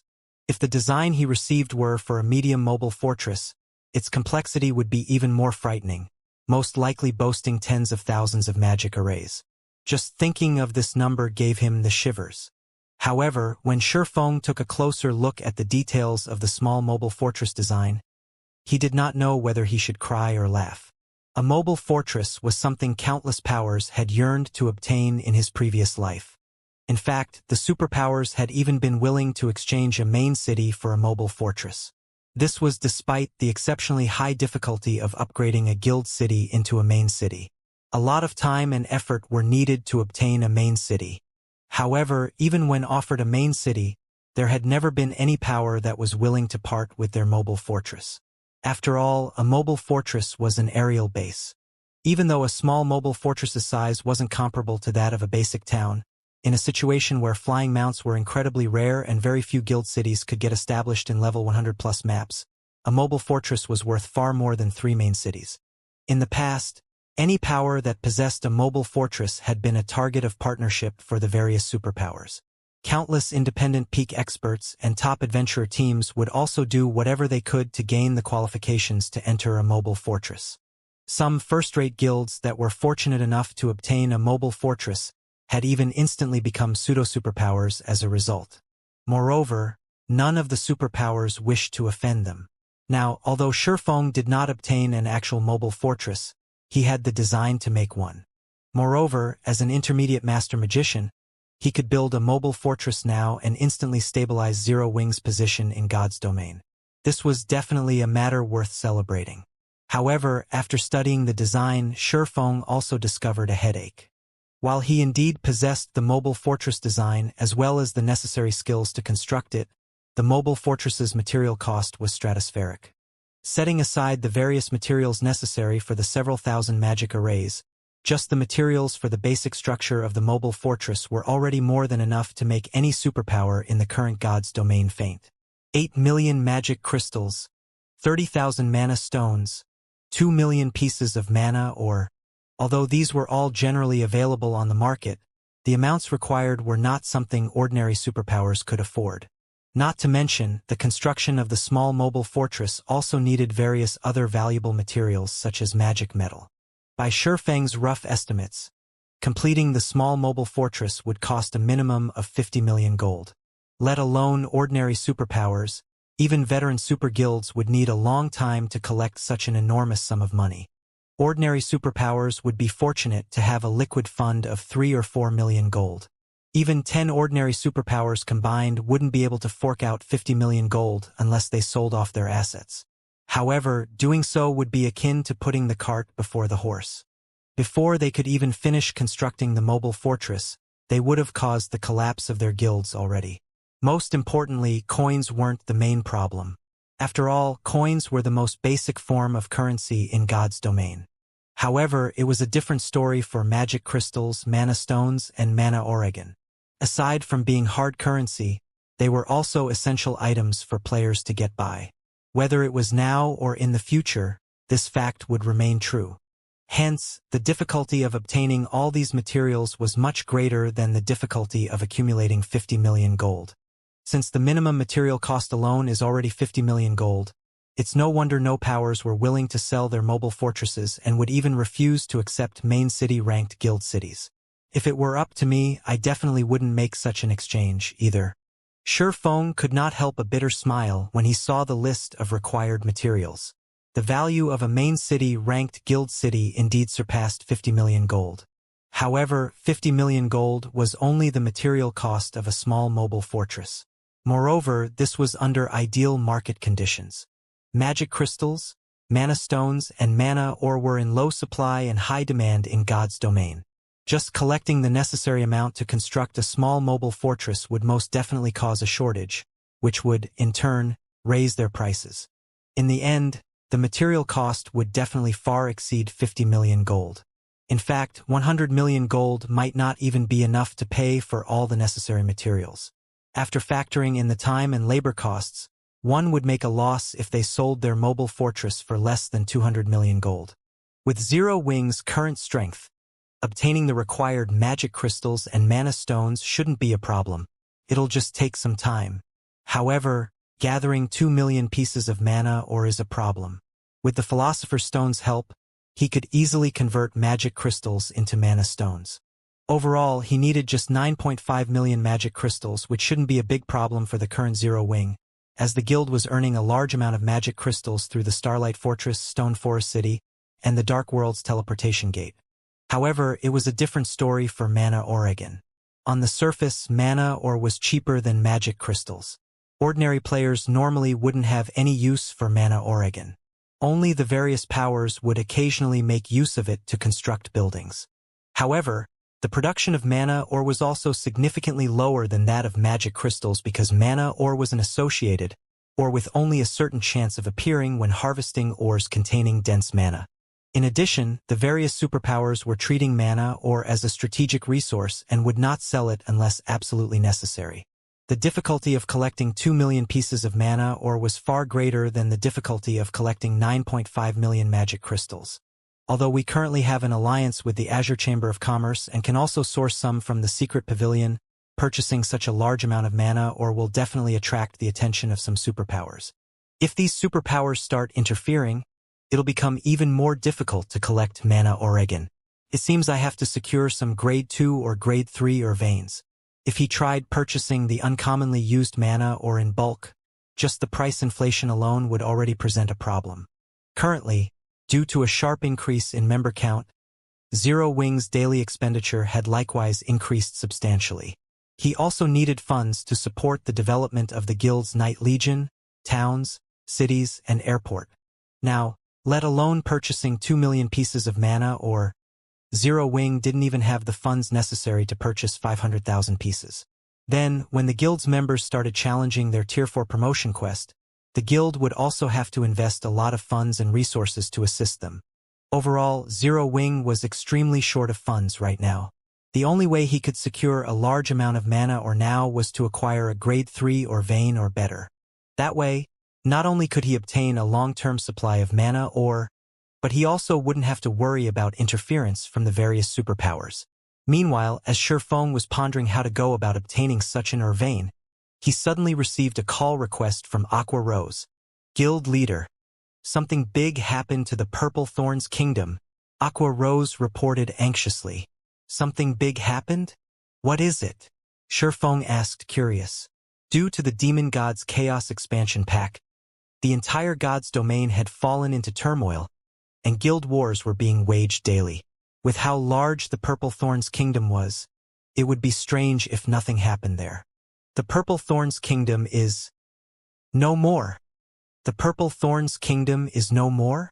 How did it disappear? Shifeng was momentarily stunned when he heard Aqua Rose's report. Although there were over 100 kingdoms in God's domain, the strength these kingdoms possessed was no trivial matter. In the case of the Purple Thorns Kingdom, it was average among the various kingdoms in existence. Although it was smaller than Starmoon Kingdom, its national power was only slightly weaker than that of Starmoon Kingdom. Hence, Shifeng found it hard to imagine that there would be anything capable of destroying a kingdom like the Purple Thorns Kingdom. In the past, kingdoms had started rising and perishing only when quite a number of players had already reached Tier 4 and were preparing to challenge their Tier 5 promotion quest. In the current God's domain, however, let alone preparing to challenge the Tier 5 promotion quest, there wasn't even a single Tier 4 player in existence. It was utterly impossible for players to destroy an entire kingdom. If not for Shifeng knowing that Aqua Rose would not joke about such an important matter, he really would think that she was kidding him. We still don't know the exact details. All we know is that the entire Purple Thorns Kingdom has been isolated from the outside world. According to the players that managed to escape from the kingdom before its isolation, powerful monsters had suddenly appeared in the Purple Thorns Kingdom, and these monsters were aggressively targeting players. At the same time, all NPCs at Tier 3 and above within the kingdom's NPC towns and cities had either disappeared or were placed in a strange state where they could not do combat. As a result, these newly appeared powerful monsters quickly overran the various NPC towns and cities. Moreover, any players killed by these monsters lose 10 levels and have their souls placed in an extremely weakened state, preventing them from logging into God's domain for 10 days. As for the corpses of these players, they are turned into either monsters themselves or food to strengthen these monsters. This incident has already shaken the entire Eastern continent. Every power is sending people to investigate this matter. The Black Dragon Empire and several kingdoms neighboring the Purple Thorns Kingdom have even dispatched their NPC armies to the Purple Thorns Kingdom's border to investigate. However, until now, nobody has managed to obtain any information. On the contrary, the players sent to investigate ended up getting ambushed and killed by the monsters there. Aqua Rose was similarly shocked when she received the news. She never thought that an incident like this would actually happen in God's domain. It might be understandable if it were an NPC city that suffered destruction, but the annihilation of an entire kingdom was simply unimaginable. Moreover, even now, nobody knew what exactly had happened to the Purple Thorns Kingdom. This situation made the players operating in the neighboring kingdoms and empires nervous, afraid that their country would become the next Purple Thorns Kingdom. If that happened, then all the time and effort they'd spent establishing a foundation in their respective countries would be wasted. The various powers that had been developing in the Purple Thorns Kingdom, in particular, were close to going crazy now.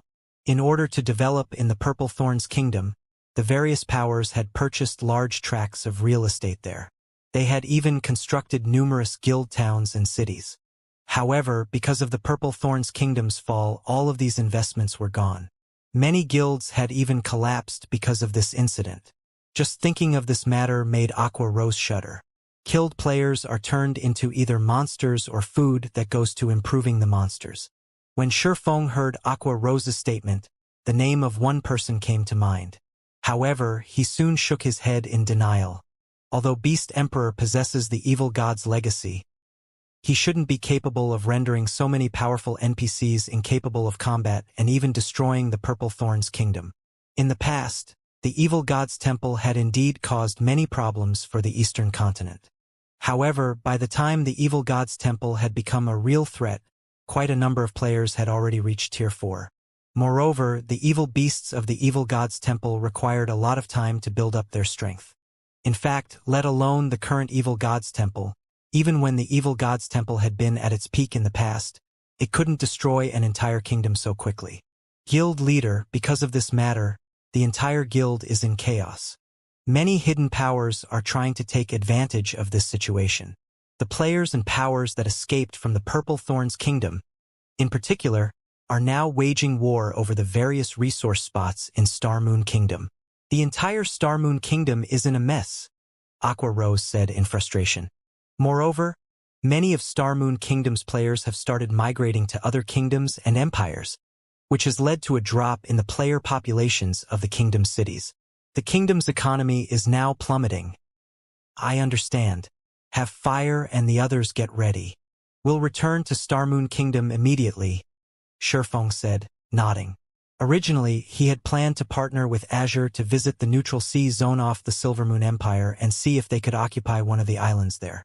If he had a guild town in that neutral sea zone, it would serve as a foundation for Zero Wing to develop its naval strength on the western continent. At this point, the accessible resource spots on the main continent were mostly occupied already. There were barely any resource spots left for Zero Wing to claim. To develop on the western continent, Zero Wing would have to occupy a level 100+ neutral map or develop out at sea. However, establishing a foothold in a level 100+ neutral map was easier said than done. Not even the local superpowers could pull it off. Hence, Shifeng had decided to let Zero Wing develop in the western continent's neutral sea zones. Given the current situation, however, it would seem that his plan was no longer viable. What about Violet? Her concentration should be close to reaching the Tier 4 standard already. If we leave now, Aqua Rose had to ask. Let her stay here and continue training. The rest of us will head back first, Shifeng decided.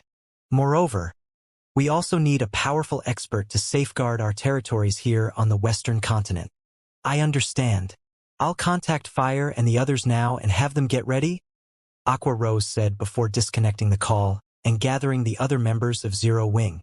As for Shifeng, he did not idle around but contacted Duan Hanshan right away.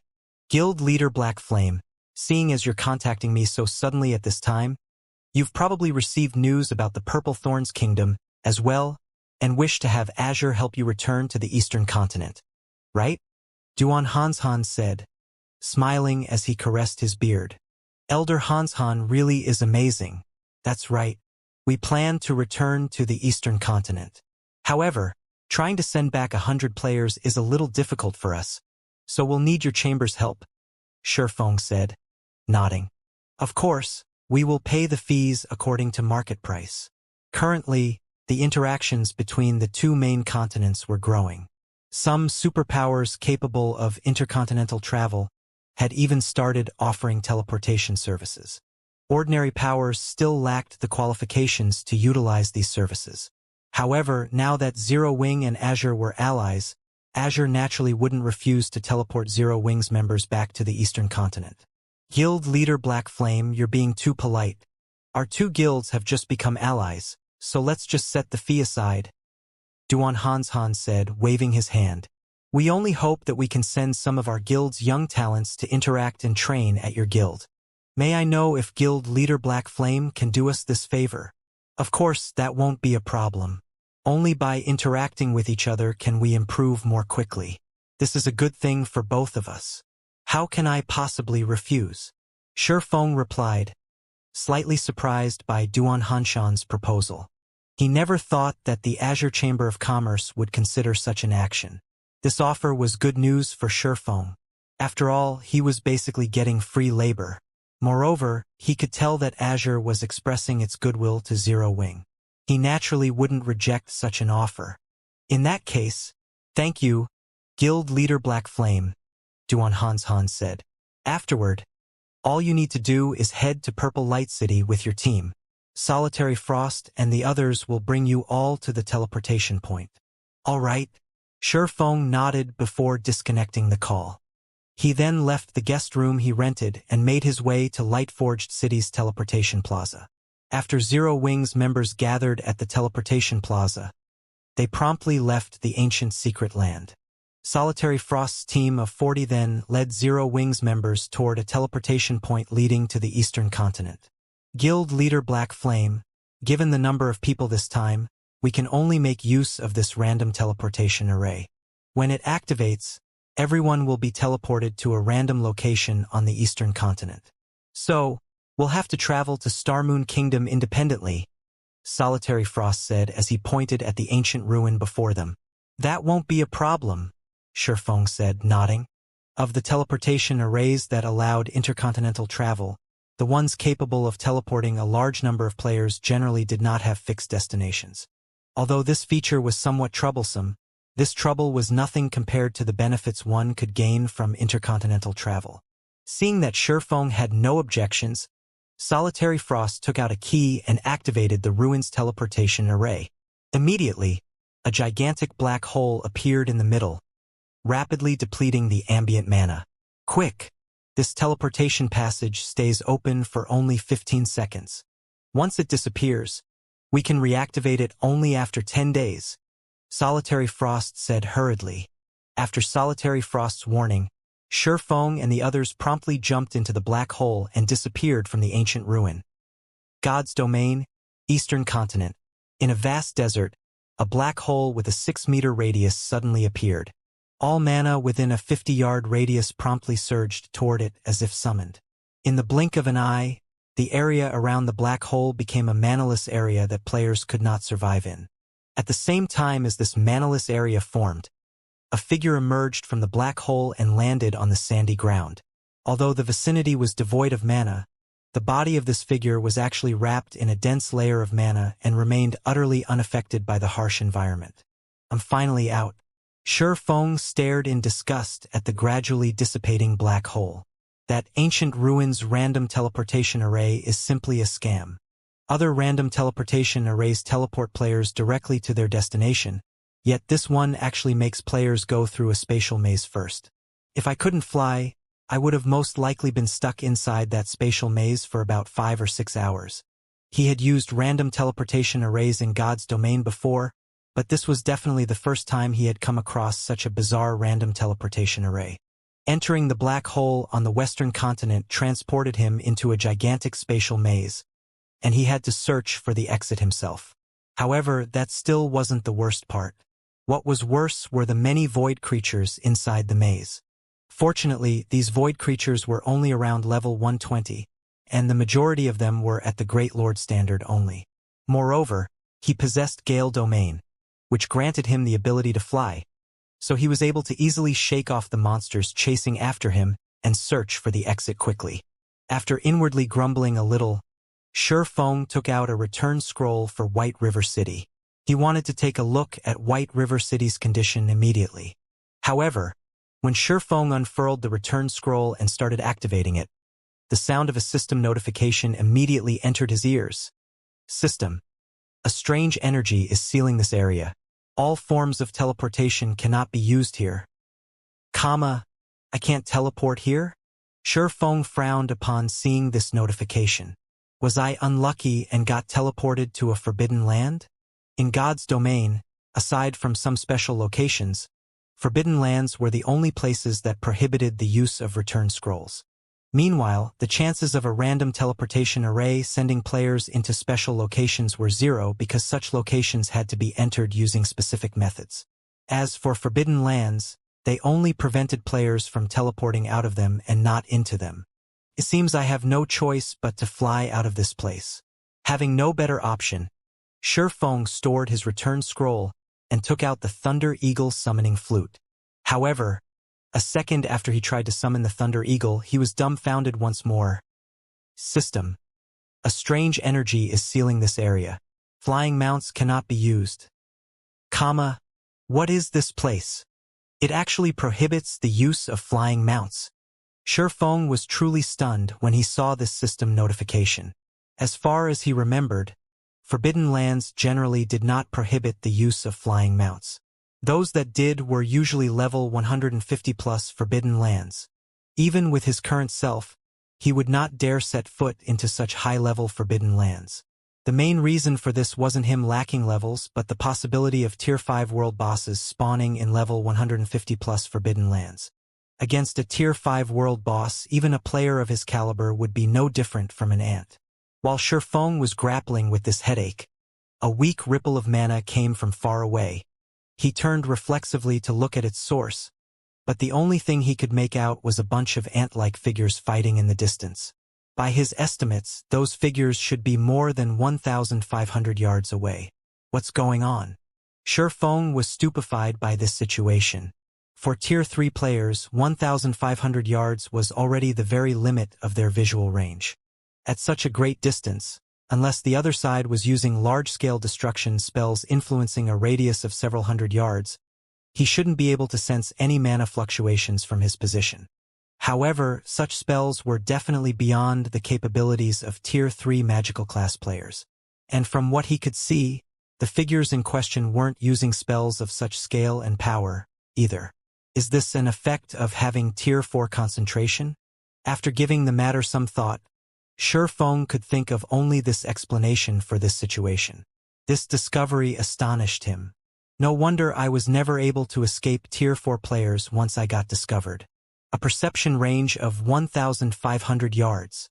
This perception range was already on superhuman levels.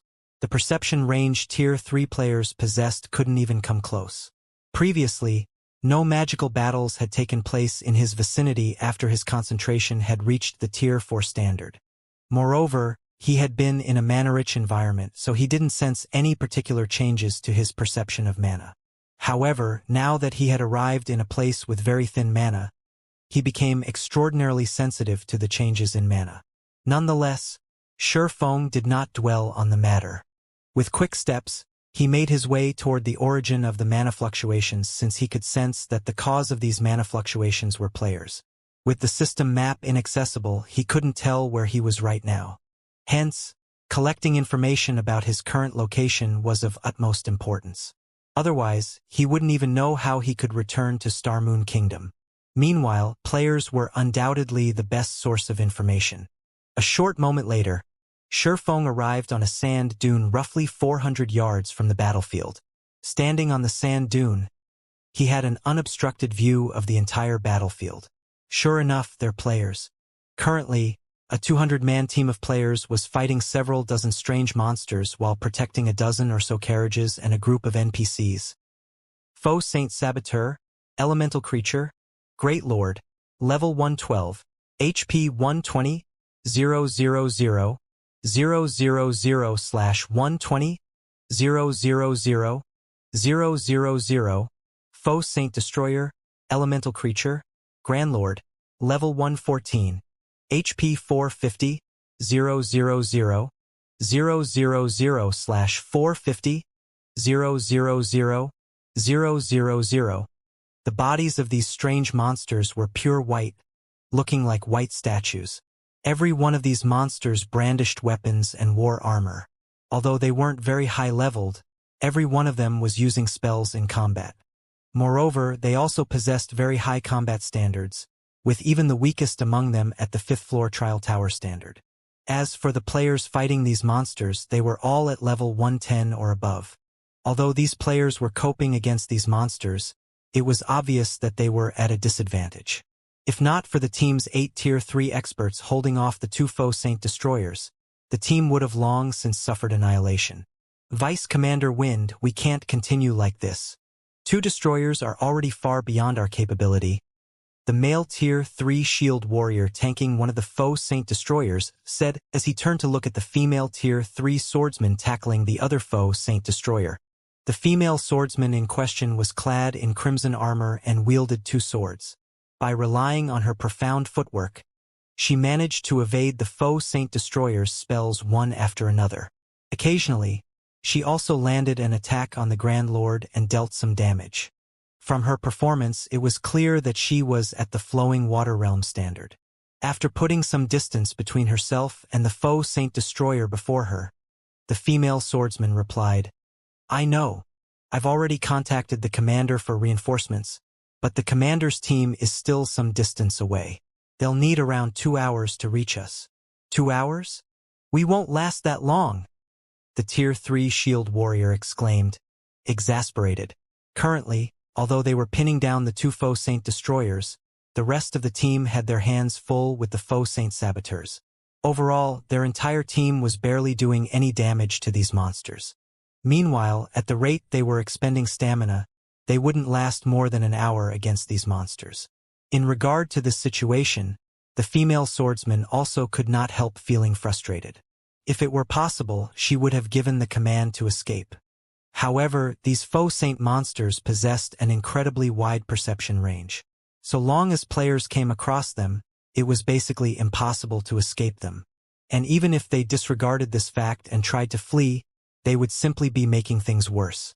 After all, this entire desert that they were enteemed with foe saint monsters. It was very easy for them to attract the attention of more foe saint monsters and put themselves in a worse situation. Just as everyone in the team was despairing, a voice suddenly entered their ears. "I'll lure these 2 grand lords away. The rest of you focus on getting rid of the great lords." Upon hearing this voice, the merchant fleet's 200 players promptly turned to look toward its origin. What entered their sight was a cloaked swordsman carrying 2 long swords, who was rapidly closing in on their position, his speed surpassing even that of Tier 3 assassins. So fast! Solid Wind, the female swordsman, was surprised when she saw this swift figure. She never thought that they would actually come across other expert players in this desert. However, before anyone could react to this situation, this swordsman had already arrived before one of the 2 foe Saint Destroyers. Upon noticing Shi Feng appearing before it, the destroyer promptly raised its greatsword and smashed down at him. The descending greatsword split into 3 sword lights that struck at Shi Feng from different directions, each of the sword lights leaving a spatial tear in its wake. "Be careful. You mustn't receive this move, no matter what," Solid Wind warned hurriedly when she saw the descending sword lights. The foe Saint Destroyer was ostensibly a Grand Lord, but the skills and spells it used could exhibit power at the Tier 4 standard. Moreover, its assault was generally relentless. Once it started attacking, it would continue chaining attacks one after another. So long as players revealed a hole in their defense, the foe Saint Destroyer would use its strongest move to target said weakness. Meanwhile, the foe Saint Destroyer's strongest attack was something even Tier 3 peak experts had difficulty dodging. A hit from this move would instantly kill even a Tier 3 metric tons. However, when Shi Feng went up against the foe Saint Destroyer's attack, he actually showed no intention of dodging. Instead, he unsheathed the pitch-black longsword hanging at his waist and took the initiative to meet the attack. Did he not hear Vice Commander Solid Wind's warning? The Tier 3 shield warrior who was tanking the other foe Saint Destroyer was startled when he saw Shi Feng's actions. In regard to this situation, the other Tier 3 experts on the team also could not help shaking their heads and sighing. Even their commander, who was their adventurer team's strongest expert, would not dare receive this move directly, choosing to dodge it instead, before launching a counterattack. After all, so long as one clashed with this move, holes would inevitably appear in one's defense. If that happened, even 2 or 3 healers would not be enough to keep one alive. Although everyone present wished to help Shi Feng, the foe Saint Destroyer's attack was simply too fast. Nobody would make it in time. Damn it! Solid Wind gnashed her teeth when she saw this scene. They had just gained the help of a Tier 3 expert. While having an extra Tier 3 expert might not change the overall situation, it would increase the team's combat power and let them survive longer. With the Swordsman's help, they might even be able to hold out until their commander's team arrived. Now, however, boom! The loud clash of metal against metal thundered. At the same time, a frightening shockwave swept into the surroundings, creating a miniature sandstorm around its epicenter. However, contrary to everyone's expectations, they did not see the swordsman's figure flying out of the sandstorm. Instead, the situation inside the sandstorm became strangely calm after the initial collision. When the sand settled, what entered everyone's eyes was the scene of Shi Feng standing there quietly, his pitch-black longsword pushing against the foe Saint Destroyer's silvery-white greatsword. At this moment, not only was Shi Feng unharmed, but he was still in his original position. He blocked it. How is that possible? Everyone's eyes nearly fell out of their sockets when they saw Shi Feng unscathed and in place. The move the foe Saint Destroyer just used carried power at the Tier 4 standard. Even a Tier 3 metric tons would stumble several steps backward when receiving this attack with their shield. However, far from making Shi Feng stumble, the foe Saint Destroyer's greatsword actually failed to budge his longsword by even an inch. It was as if the Destroyer's greatsword had just smashed into an impenetrable wall. The most frightening thing about all of this was that Shi Feng had used only one hand to stop the foe Saint Destroyer's attack. How high is his strength? After seeing this astonishing scene, Solid Wind paid closer attention to Shi Feng. Even her commander, who was fully geared in top-tier dark gold equipment and wielded an epic weapon, would not dare receive a foe Saint Destroyer's attack directly. Yet Shi Feng blocked the attack so casually. This was simply unbelievable. However, before anyone could react to the situation, Shi Feng swung the abyssal blade once more and sent a perfect crescent cutting at the foe Saint Destroyer before him. Failing to defend itself in time, the destroyer took the hit and stumbled 5 steps back. At the same time, a damage exceeding -300,000 appeared above its head. The damage from Shi Feng's attack was more than 5 times higher than what Solid Wind and the others managed to cause. Immediately afterward, Shi Feng sent a crescent arc flying at the other foe Saint Destroyer. This time, though, the targeted destroyer reacted in time, interposing its greatsword. Pong! The instant the crescent arc came into contact with the greatsword, the impact lifted the targeted foe Saint Destroyer slightly off the ground and sent it flying 5 yards back. By the time the foe Saint Destroyer managed to stabilize its body, silence filled the entire battlefield as the 200 players guarding the merchant fleet gaped in shock at the scene that had just taken place. Strong. Shi Feng was simply too strong. The 2 foe Saint Destroyers alone were more than capable of annihilating their 200-man team, yet Shi Feng had suppressed both of them with just 2 casual moves. He was absolutely inhuman. Leave these 2 foe Saint Destroyers to me. The rest of you quickly take care of those saboteurs. Shi Feng shouted when he saw that everyone was staring at him in a daze.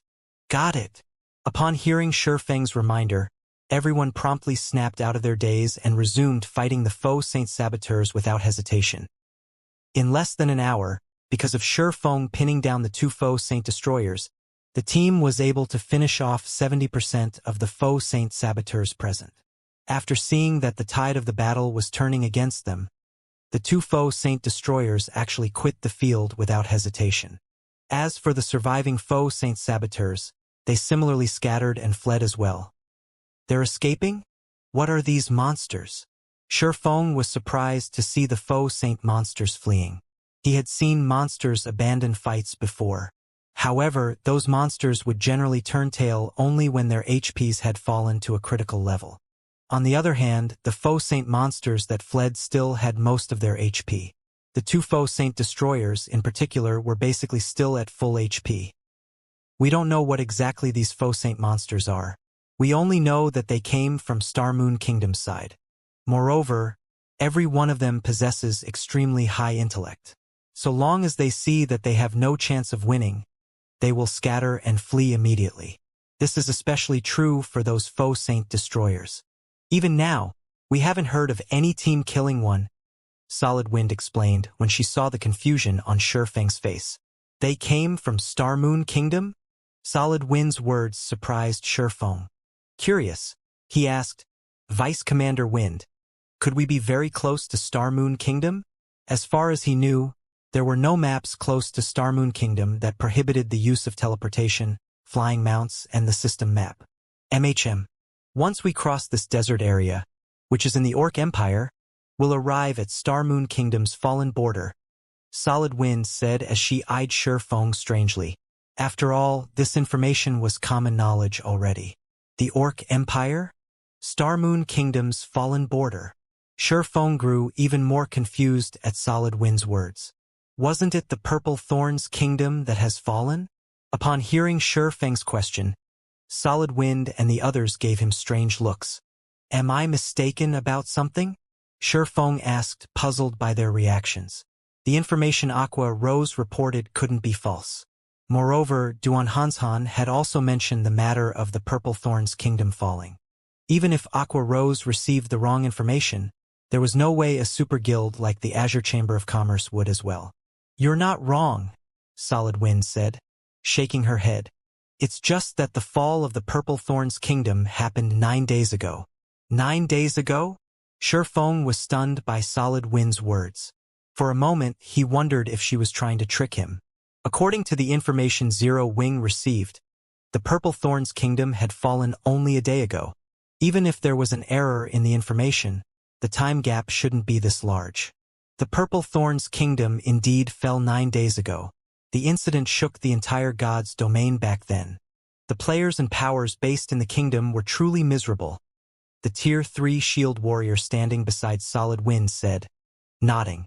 After that incident, many of the Purple Thorn's kingdom's players and powers banded together to plunder the resources of the neighboring kingdoms. The situation was so severe that 2 wars involving millions of players were waged. Many guilds collapsed as a result, 2 of them even second-rate guilds. The various major powers based in the neighboring kingdoms panicked. That's right. And 3 days ago, a horde of monsters emerged from the Purple Thorn's kingdom and invaded Star Moon Kingdom. Fortunately, Star Moon Kingdom did not face the predicament the Purple Thorn's kingdom had. All its Tier 3 NPCs and above remained in a combat-able state. Even so, in just half a day, nearly half of Star Moon Kingdom's territory was lost and became the nests of these faux saint monsters. Solid Wind explained when she saw the skepticism on Shurfeng's face. Even after hearing Solid Wind's sincere explanation, Shurfeng remained unconvinced. However, there was simply no reason for Solid Wind to lie to a stranger like him. Moreover, everyone's expression appeared natural. It did not seem as if they were faking anything. If these people were acting, then he really would have to tip his hat off to their strength. After all, unless one was at the Void Realm standard, avoiding the perception of a domain realm expert like himself would be very difficult.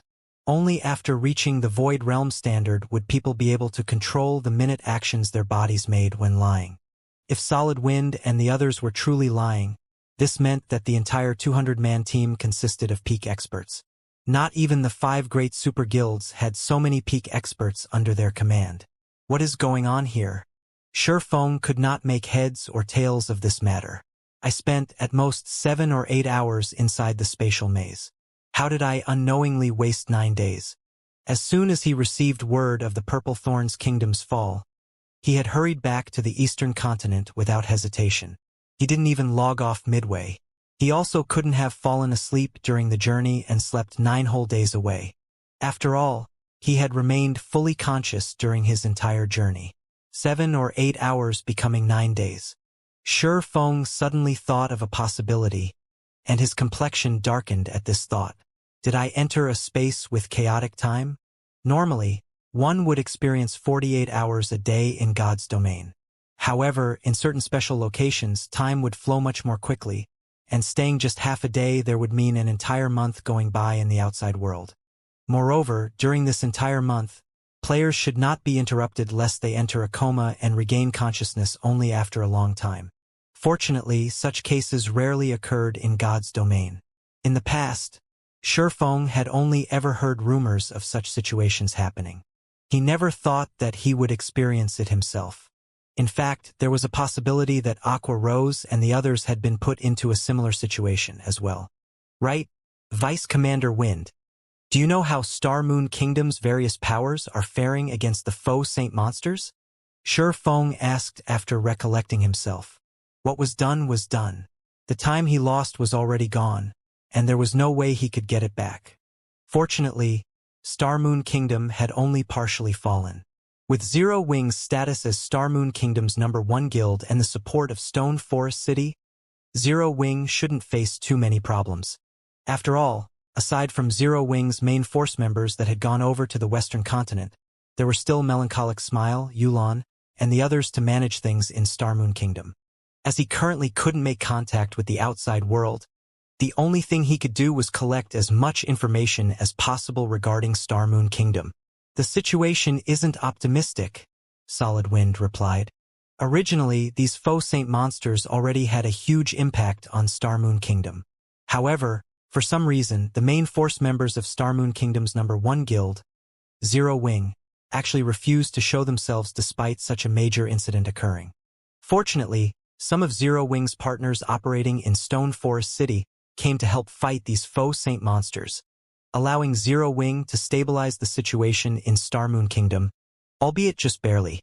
However, due to Zero Wing's passivity, a power called Saint's Hand took the opportunity to rise up in Star Moon Kingdom. Not only did Saint's Hand rapidly establish itself in the many resource spots overrun by the faux Saint monsters, but they also established plenty of guild towns. It even managed to occupy a fortress in the Orc Empire. To put it simply, Saint's Hand has created a large safe zone where players can safely develop. At the same time, Saint's Hand is also rapidly devouring the territories of Star Moon Kingdom's second and third-rate guilds, provoking wars all over the kingdom. Moreover, the various superpowers and even the Blackwater Guild seem to be terrified of Saint's Hand. Recently, Saint's Hand even captured one of the Star Alliance's guild cities. Saint's Hand's influence in Star Moon Kingdom now exceeds Zero Wing's. I'm afraid it won't be long before Saint's Hand takes action against Zero Wing. At that time, the entire Star Moon Kingdom will be engulfed in the fires of war. After Solid Wind fell silent, everyone present could not help sighing dejectedly. They were all players of Star Moon Kingdom. They had been developing there ever since they entered God's domain. Despite the faux Saint monsters threatening Star Moon Kingdom's continued existence, not only did the kingdom's various powers not band together to face this threat, but they had even started fighting each other with even greater ferocity. As things stood, how was Star Moon Kingdom supposed to fend off the faux Saint monsters, which were growing increasingly stronger with each passing day? The current faux Saint monsters were far stronger than those that first appeared in Star Moon Kingdom. Initially, the faux Saint monsters were merely level 100 lords. Let alone Tier 3 players, even a party of Tier 2 experts could easily slay them. Now, however, the faux Saint monsters had grown to the point where even the weakest among them was a great lord. Everyone estimated that it wouldn't be long before mythic-ranked faux Saint monsters started appearing. At that point, Star Moon Kingdom would surely be doomed. Saint's Hand? This is interesting. Despite going through his memories of his past life, Shi Feng could not recall any power named Saint's Hand. However, seeing as Saint's Hand had managed to rise up in Star Moon Kingdom so quickly after the Purple Thorns Kingdom's fall, create a safe zone, and even capture a fortress in the Orc Empire, it was obvious that the guild possessed an extraordinary foundation. Friend, we are escorting this merchant fleet to Silverwing Town. How about coming with us? Currently, Silverwing Town has a Tier 4 personal guard and many powerful combat puppets. It can be considered one of the few safe areas in the Orc Empire, as well as the Orc Empire's trade hub. Our commander is quite influential in Silverwing Town. If you wish to learn some more information about the situation, you should have an easier time doing so there, the Tier 3 shield warrior suggested as he looked at Shi Feng. In that case, I'll have to trouble you then, Shi Feng said and thanked the shield warrior for the invitation. Currently, he didn't even know where exactly he was. He also didn't know the way back to Star Moon Kingdom. It would naturally be great if he could return to Silverwing Town. When the shield warrior heard Shi Feng agree to his suggestion, he breathed out a sigh of relief. He then asked curiously, "Right, How should we address you, friend? Upon hearing the Tier 3 Shield Warrior's words, Solid Wind turned to Sure Feng with an embarrassed expression. Previously, she had been focused on fighting, so she had forgotten to ask for Sure Feng's name. In fact, she had even forgotten to thank Sure Feng for his help. Fortunately, the Shield Warrior, Crazed Bull, had taken the initiative to ask. Otherwise, their adventurer team would appear very ungrateful. Black Flame, Sure Feng replied calmly. Black Flame. Crazed Bull laughed involuntarily when he heard Sure Feng's name. Friend, your name is too amazing.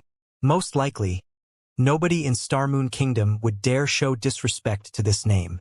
The rest of the team nodded in agreement with Crazed Bull's words. At this point in time, there was nobody unaware of the name of Zero Wing's guild leader. Let alone the Star Alliance, a first-rate guild operating in Starmoon Kingdom. Even the various superpowers had to show respect to Zero Wing now. All the players in Starmoon Kingdom knew of Black Flame's existence. However, no matter how they looked at Sure Feng's cloaked figure, he didn't match the legendary Black Flame they knew of. They also didn't think that the guild leader of Zero Wing would come to this godforsaken place that was infested with faux saint monsters. Alright, it's just a form of address. Since he doesn't want to reveal his name, there's no need for us to pry into the matter. Solid Wind whispered through the team chat when she saw her teammates poking fun at Sure Feng. After all, it was all thanks to Sure Feng that they survived. Since Sure Feng wished to conceal his identity, they naturally wouldn't try to delve into the matter. We still haven't thanked you for your help just now, Brother Black Flame. In the future, if you come across any trouble in the Orc Empire or Starmoon Kingdom, please feel free to seek us out. Our blood-packed adventurer team might not be comparable to large guilds, but we are more than capable of settling small problems, Solid Wind said in gratitude as she approached Sure Feng. That's right. We might not be some famous top adventurer team, but we are still one of the top 20 adventurer teams operating in the Orc Empire. If you come across some wandering dark players, so long as you mention the name Blood Pact, those dark players will generally show some respect and take a step back, Crazed Bull said confidently. All right, Sure Feng said, nodding. At the same time, a bitter smile formed beneath the hood of his cloak when he saw that Solid Wind and her team did not believe him. Let's get back on the carriages and continue on our way. Once night arrives, not only will those faux saint monsters grow more active, but Saint's Hands members will also ambush the players operating around Silverwing Town. With the little manpower we have, we definitely won't be able to defend all the merchandise, Solid Wind said as she pointed at the nearby merchant fleet. Everyone then boarded the carriages of the merchant fleet, not daring to waste any more time in this place. Vice Commander Wind, since the faux saint monsters are more active at night, aren't Saint's Hands members afraid of getting assaulted by them? Sure Feng asked curiously after getting onto the leading carriage. Since Saint's Heart was trying to expand its influence in Starmoon Kingdom, clashing with Zero Wing was inevitable. Hence, he wasn't surprised that Saint's Heart was targeting the players operating around Zero Wing's territories. However, the faux saint monster strength was no trivial matter either. It would be extremely foolish for Saint's Hand to take action in Silverwing Town's vicinity during the faux saint monster's peak period. We found this situation very strange as well. However, it seems that Saint's Hand has developed a special tool. And when players wear this special tool, so long as they do not attack those faux saint monsters, then those faux saint monsters won't attack them either. With this tool, Saint's Heart's members can coordinate their movements with the faux saint monsters in targeting Silverwing Town. Recently, their assaults have become stronger. By the looks of it, Saint's Hand wants to capture Silverwing Town as soon as possible, Solid Wind said. However, for independent players like ourselves, we really don't wish to see Silverwing Town fall. Thus far, the guild towns captured by Saint's Hand are open only to Saint's Hand's members. Meanwhile, Silverwing Town is the Orc Empire's current economic center. If Saint's Hand manages to capture Silverwing Town, then we won't have anywhere to go. Hence, many adventurer teams and even some of Starmoon Kingdom's guilds are currently working together to assist Zero Wing in defending against Saint's Heart's assault and protecting the merchant fleets heading towards Silverwing Town. Only, due to the faux saint monsters growing increasingly stronger, our side has recently started to fall into a disadvantage. I don't know how much longer we can hold out like this. Aside from Solid Wind, the other players present also hated Saint's Hand with a vengeance. Currently, the various kingdoms and powers were already struggling to deal with the faux Saint monsters. Yet Saint's Hand was actually exploiting the situation, making it increasingly difficult for independent players like themselves to survive. However, despite their hatred for Saint's Hand, they were utterly powerless to do anything against the guild. In fact, even the various superpowers did not dare to oppose Saint's Hand and could only watch from the sidelines. From the conversations with Solid Wind and the others, Sherfong gradually understood Starmoon Kingdom's current situation. Although Starmoon Kingdom had already lost close to half of its territory, not a single main city-ranked NPC city had fallen.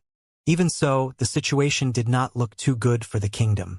This was because the faux Saint monsters were growing increasingly stronger, which, in turn, prompted a large number of players to emigrate from the kingdom. At this point, White River City, which originally had a player population exceeding 10 million, now had a population of less than 4 million. The other NPC cities in the kingdom were in an even worse state. Meanwhile, the drastic decrease in player population had also caused Starmoon Kingdom's economy to contract, forcing many powers to leave the kingdom in search of greener pastures.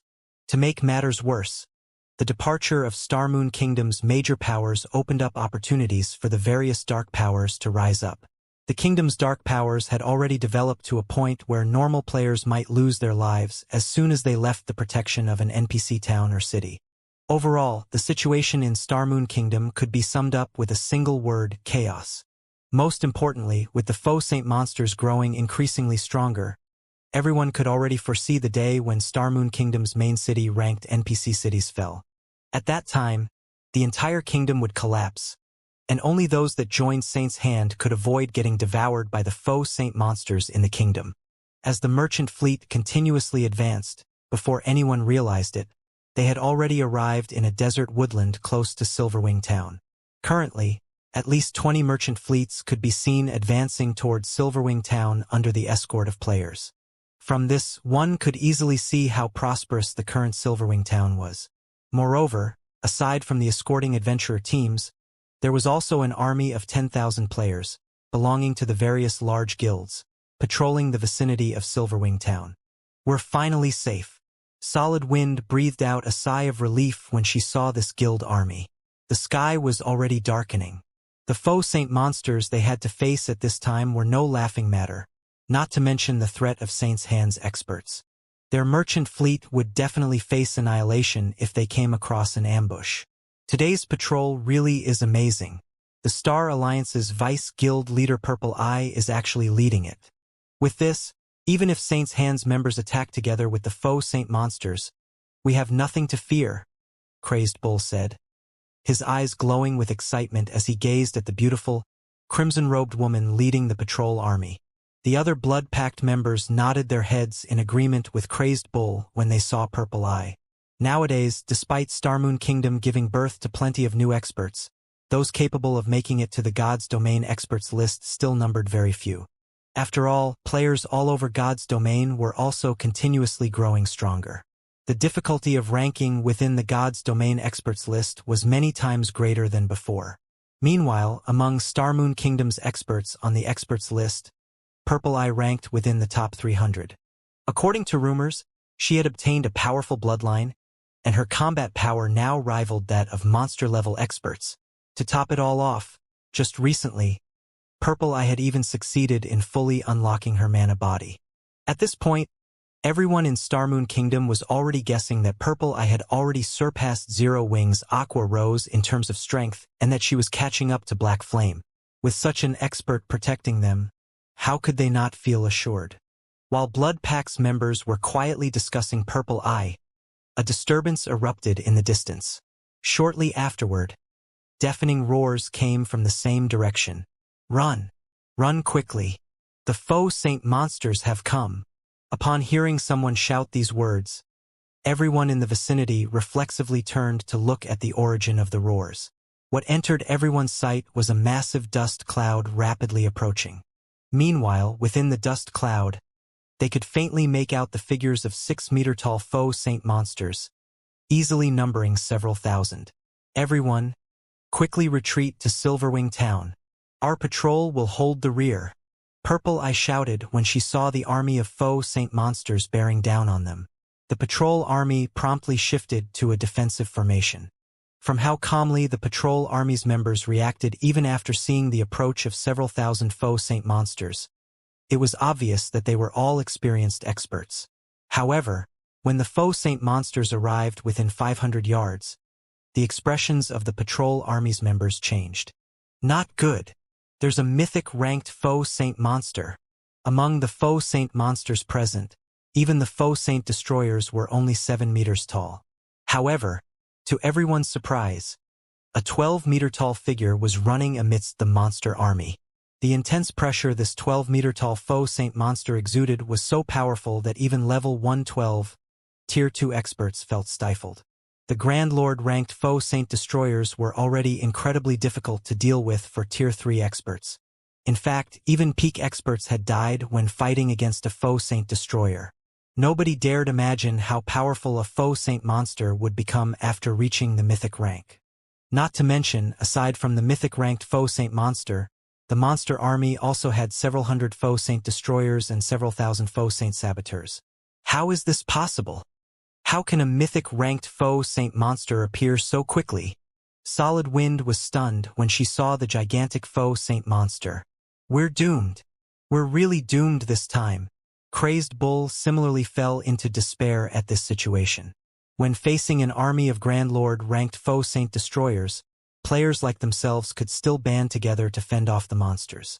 However, now that mythic-ranked faux Saint monsters had started appearing in the faux Saint armies, it was only a matter of time before Silverwing Town perished.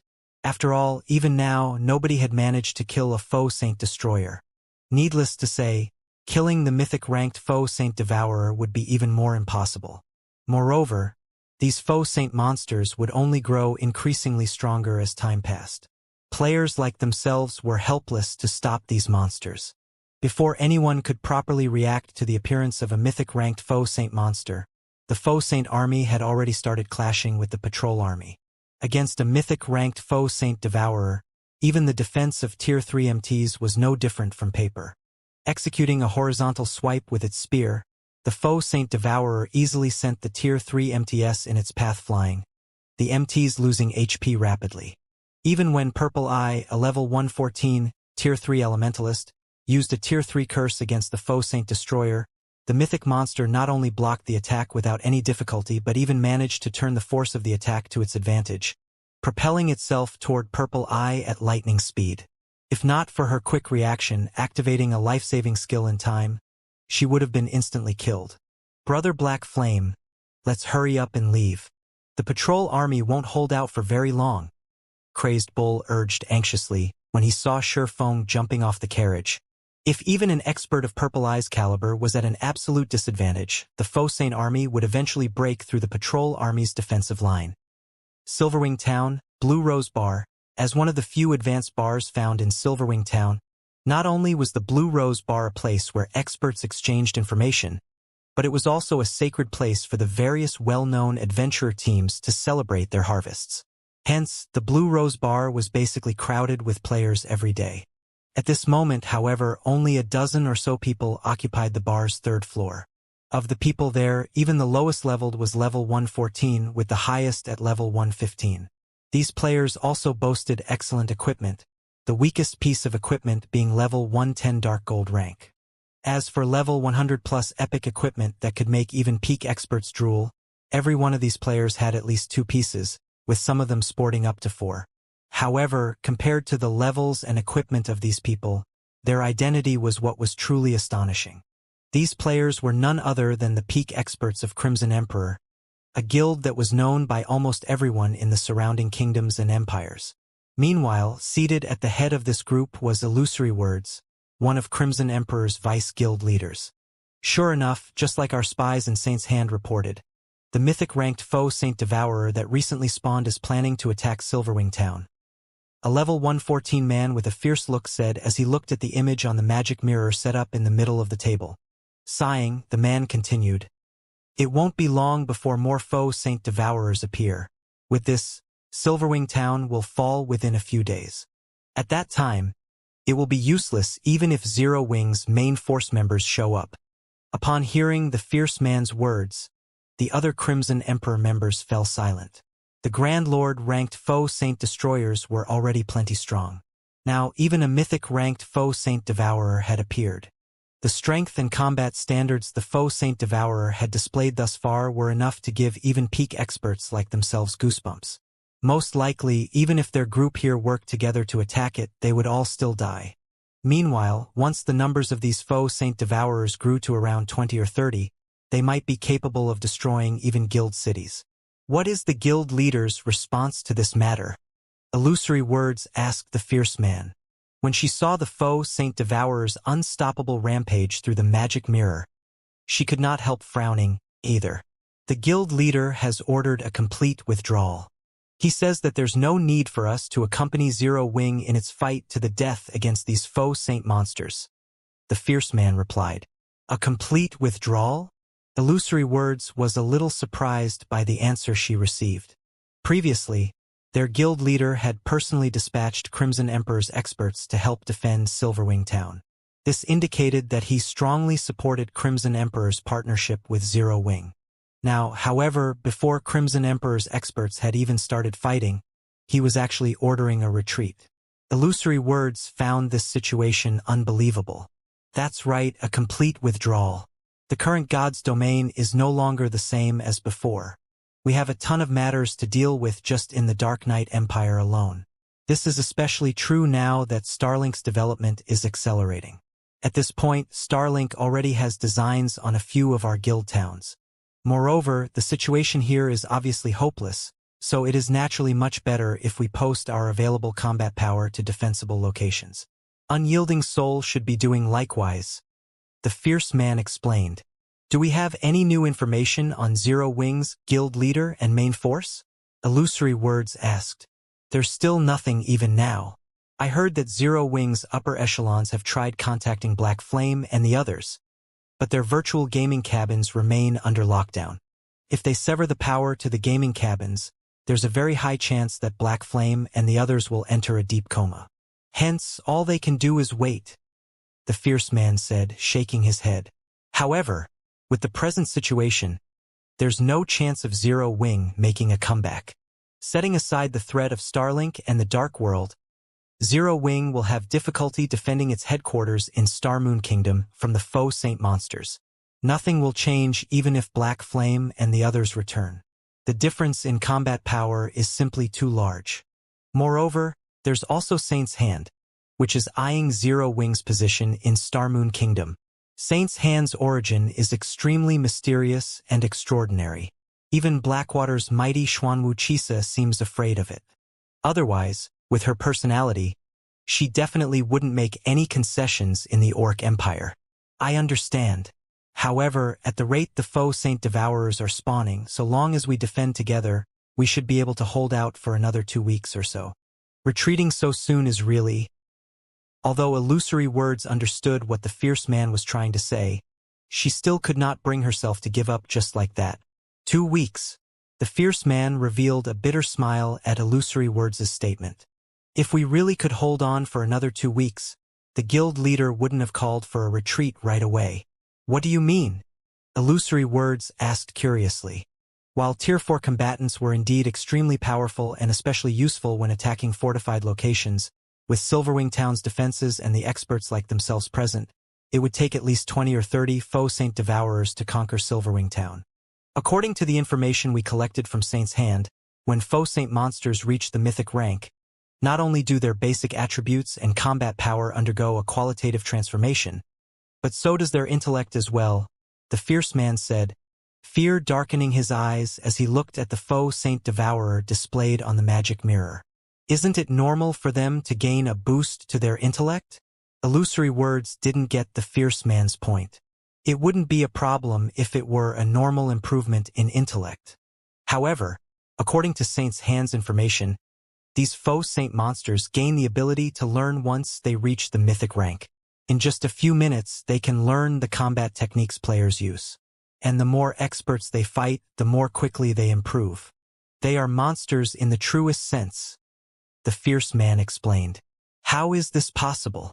Doesn't this mean that, aside from NPCs, nobody will be able to suppress those faux saint devourers? Illusory Words could not help feeling that the fierce man was being too alarmist when she heard his words.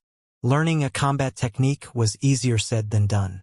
Even with the guidance of a complete legacy crystal, peak experts would need dozens of hours to learn a combat technique. Without any guidance, they wouldn't be able to learn a combat technique even given a month or two. Hence, how could a monster that, at most, possessed intellect rivaling that of ordinary players, learn a combat technique in just a few minutes? I didn't believe this information, either, the fierce man said as he chuckled bitterly. He then sent a video recording to Illusory Words and continued, "Take a look at it yourself." When Illusory Words played the video recording, it showed a Tier 3 Void Realm expert fighting a mythic-ranked faux Saint Devourer. At the start of the fight, the Void Realm expert was merely at a disadvantage in terms of basic attributes. With his superior combat standards, he should be able to survive against the Devourer for quite some time. However, after the Void Realm expert cycled through a few combat techniques a few times, the faux Saint Devourer seemingly got bored of the expert's antics and executed a basic footwork to instantly kill the said expert. And shortly afterward, the fallen expert's corpse transformed into a faux saint monster. How is this possible? Goosebumps rose all over Illusory Words' body when she saw the peak expert getting killed. Her reaction was because this peak expert was someone she recognized. He was none other than 100 Arms, the commander of the adventurer team Crimson Wolves, a top adventurer team based in the Black Dragon Empire. 100 Arms was an expert who was only half a step away from reaching the domain realm. However, despite 100 Arms having such high combat standards, the faux Saint Devourer had actually instant-killed him. Moreover, the monster had even used 100 Arms' prided footwork, doppelganger steps, to do so. That's right. That faux Saint Devourer learned doppelganger steps in only a minute. Moreover, the Devourer was extremely cunning while fighting 100 Arms. It didn't use its full strength at the start of the fight. Instead, it held back and squeezed out all of 100 Arms' potential, forcing 100 Arms to use every move he had. Only after seeing that 100 Arms had nothing left to offer did the Devourer kill him. The situation is similar to Purple Eyes right now, the fierce man said, breathing out a deep sigh as he watched Purple Eye clash with the faux Saint Devourer through the magic mirror. No wonder the guild leader wants us to retreat immediately. Who could possibly be a match for such a monster? Illusory Words muttered, still in shock over the faux Saint Devourer's intellect. With such strength and intellect, the faux Saint Devourer simply wasn't an existence that players could handle.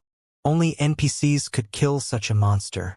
Just as Illusory Words was about to command Crimson Emperor's members to withdraw from Silverwing Town, the movement pattern of the faux Saint Devourer fighting Purple Eye suddenly changed. In the blink of an eye, it appeared behind the Elementalist and sent over 20 spear images stabbing at her. The move the faux Saint Devourer had executed was one that Illusory Words was familiar with. It was another one of 100 Arms' trademark moves, the advanced combat technique Fallen Leaves. Upon seeing this move being executed, Illusory Words could not help a sigh. When 100 Arms executed this move, even domain realm experts couldn't stop it completely. Now that the faux Saint Devourer had perfectly replicated the move, needless to say, a flowing water realm expert like Purple Eye stood no chance against it. However, just as Illusory Words was about to turn her gaze away from the magic mirror, a flash appeared in the mirror. In the next moment, a pitch-black wall appeared between Purple Eye and the 20-plus spear images, the spear images vanishing without a trace when they came into contact with the pitch-black wall. It got blocked. How is that possible? That's an advanced combat technique used by a mythic monster. Crimson Emperor's members seated in the Blue Rose Bar's third floor rubbed their eyes in shock when they saw the pitch-black wall displayed on the magic mirror. For a moment, they all thought they were hallucinating. In terms of basic attributes, the faux Saint Devourer was above average among mythic monsters of the same level. Combined with 100 Arms' Fallen Leaves technique, the power of the Devourer's attack should be capable of sending even mythic monsters flying. Nevertheless, against the pitch-black wall that suddenly appeared, the attack was nothing. The players standing on the battlefield were similarly stunned by this scene. What's going on? Is that pitch-black wall some kind of defensive spell? Isn't it a little too amazing? Everyone was surprised and confused by the pitch-black wall that had suddenly appeared on the battlefield. Not only did this pitch-black wall block the faux Saint Devourer's attack, but it had even split the entire battlefield in half, forcing the majority of the monster army to halt their charge. Now, the faux Saint monsters could only stand still and quietly look at the pitch-black wall before them. This is a spatial tear. Illusory Words exclaimed when she saw the pitch-black wall fading out of existence. A spatial tear? How is that possible? Even a very powerful attack would, at most, cause a thin tear stretching over a dozen yards. This wall is over 100 yards long and over 50 yards tall. Who could possibly have such strength? The fierce man refuted, shaking his head in denial. He felt that Illusory Words' conjecture was ridiculous. Everyone in the bar's third floor was familiar with spatial tiers. After all, they would always come across spatial tiers when clashing with Tier 4 mythic monsters. A spatial tear was the byproduct of an attack carrying too much power for the surrounding space to handle.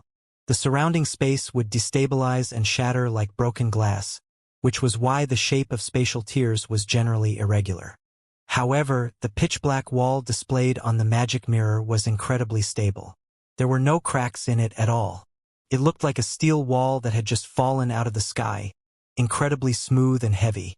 I guess you're right.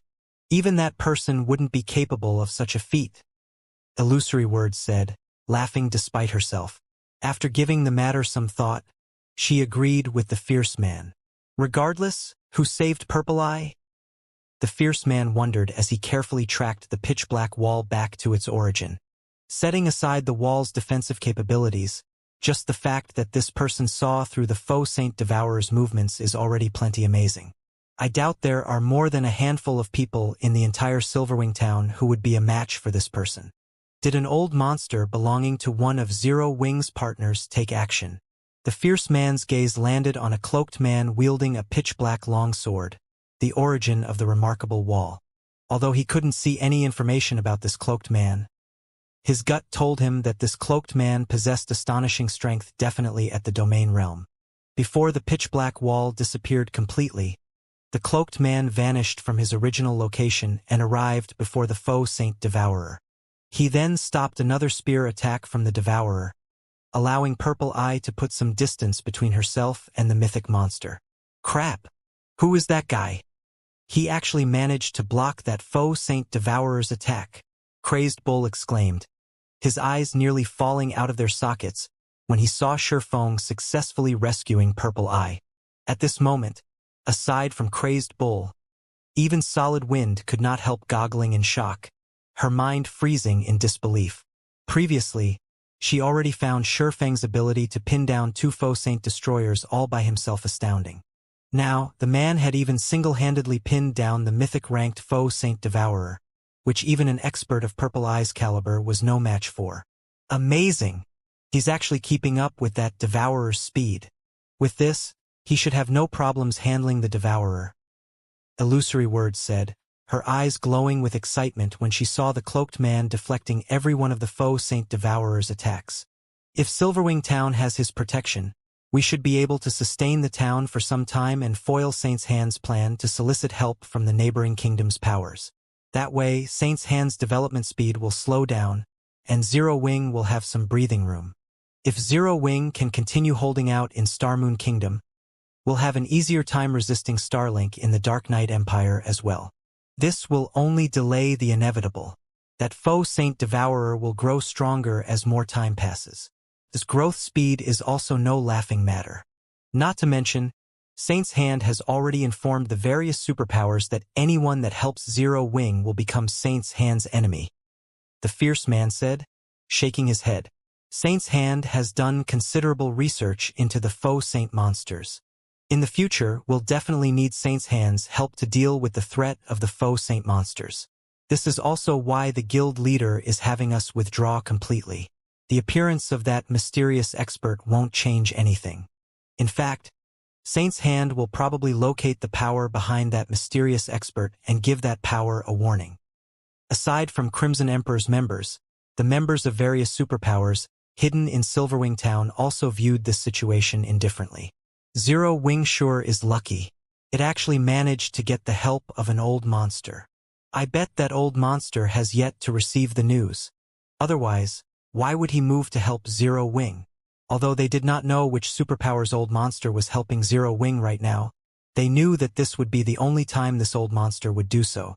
Afterward, Saint's hand would definitely warn the superpower backing this old monster. Once that happened, said superpower would most likely stop assisting Zero Wing in defending the town against the faux saint monsters. Not only was the current era of God's domain filled with turmoil, but it was also the era of the faux saint monsters. Faux saint monsters were a huge headache, even for super guilds. Moreover, stopping the spread of these faux saint monsters was also impossible. In the future, any guild that wished to develop safely in God's domain, be it a small guild or a super guild, would have to partner or trade with Saint's hand. After all, up to now, no other power had managed to develop a tool that could prevent the faux saint monsters from attacking players. In fact, Saint's hand even had the means to prevent the faux saint monsters from attacking an entire area. Now that Saint's hand was determined to destroy Zero Wing, even the secret pavilion would be able to stop it, just like how the secret pavilion had failed to stop Saint's hand from capturing one of the Star Alliance's guild cities. Meanwhile, as time passed, due to reinforcements continuously pouring out of Silverwing Town, the patrol army eventually gained the upper hand over the faux saint army. In fact, over 1,000 faux saint saboteurs had fallen in battle already, which made the faux saint devourer anxious. In the next moment, the faux saint devourer let loose a deafening roar that echoed throughout the battlefield. Immediately afterward, the faux saint army scattered and fled. As for the faux saint devourer itself, it too turned around and ran off. Sure enough, it is going to escape. Silverwing Town might have survived this time, but let's see how it's going to stop the next attack. The superpowers hidden within Silverwing Town were not at all surprised when they saw the faux saint army retreating. After all, with the faux saint devourer thoroughly suppressed, it was only a matter of time before the faux saint army suffered annihilation.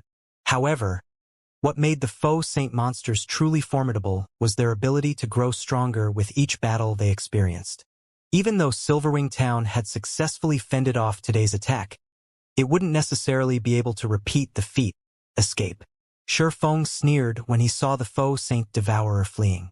Do you think you can escape? Following which, he took out the Ring of Gospel from his bag and activated Miniature World. When Shifeng activated Miniature World, the sky above the desert woodland darkened as if night had fallen. Immediately, everyone on the battlefield felt their perception of their surroundings vanish. It was as if they had been plunked into a pitch-black void with nothing in it.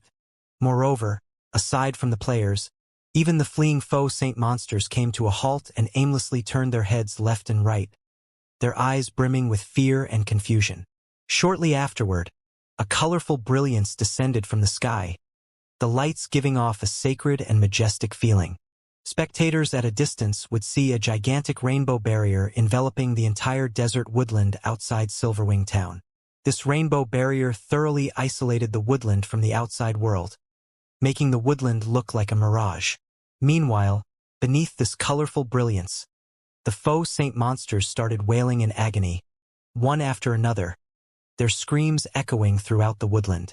At the same time, the intense aura they radiated waned rapidly, and even their basic attributes and reaction speed weakened to an unbelievable degree. It was as if these faux saint monsters that everyone originally feared had become common monsters. Seeing this scene, everyone on the battlefield was stunned. Isn't this a little too strong? He actually debuffed several thousand faux saint monsters to such an extent in an instant. Who is this guy? The various adventurer teams escorting merchant fleets and the patrol army fending off the faux saint monsters stared at Shifeng in astonishment. They had seen many instances of magic arrays suppressing monsters before, but this was the first time they had seen a magic array produce such a huge commotion and effect. Any random faux saint saboteur was more than enough to give Tier 3 experts a headache, what more the faux saint destroyers. Now, however, several hundred faux saint destroyers had been suppressed until they were just slightly stronger than ordinary great lords. Even ordinary Tier 3 experts could handle these grand lords. As for the almighty foe Saint Devourer, it was no different from an ordinary mythic monster. In its present state, even Tier 3 peak experts could resist it for a certain period. Master magic arrays were unlikely to be able to produce such results. Moreover, the magic array Shifeng used spanned the entire desert woodland. At this moment, Shifeng himself was very surprised by the effects of Miniature World.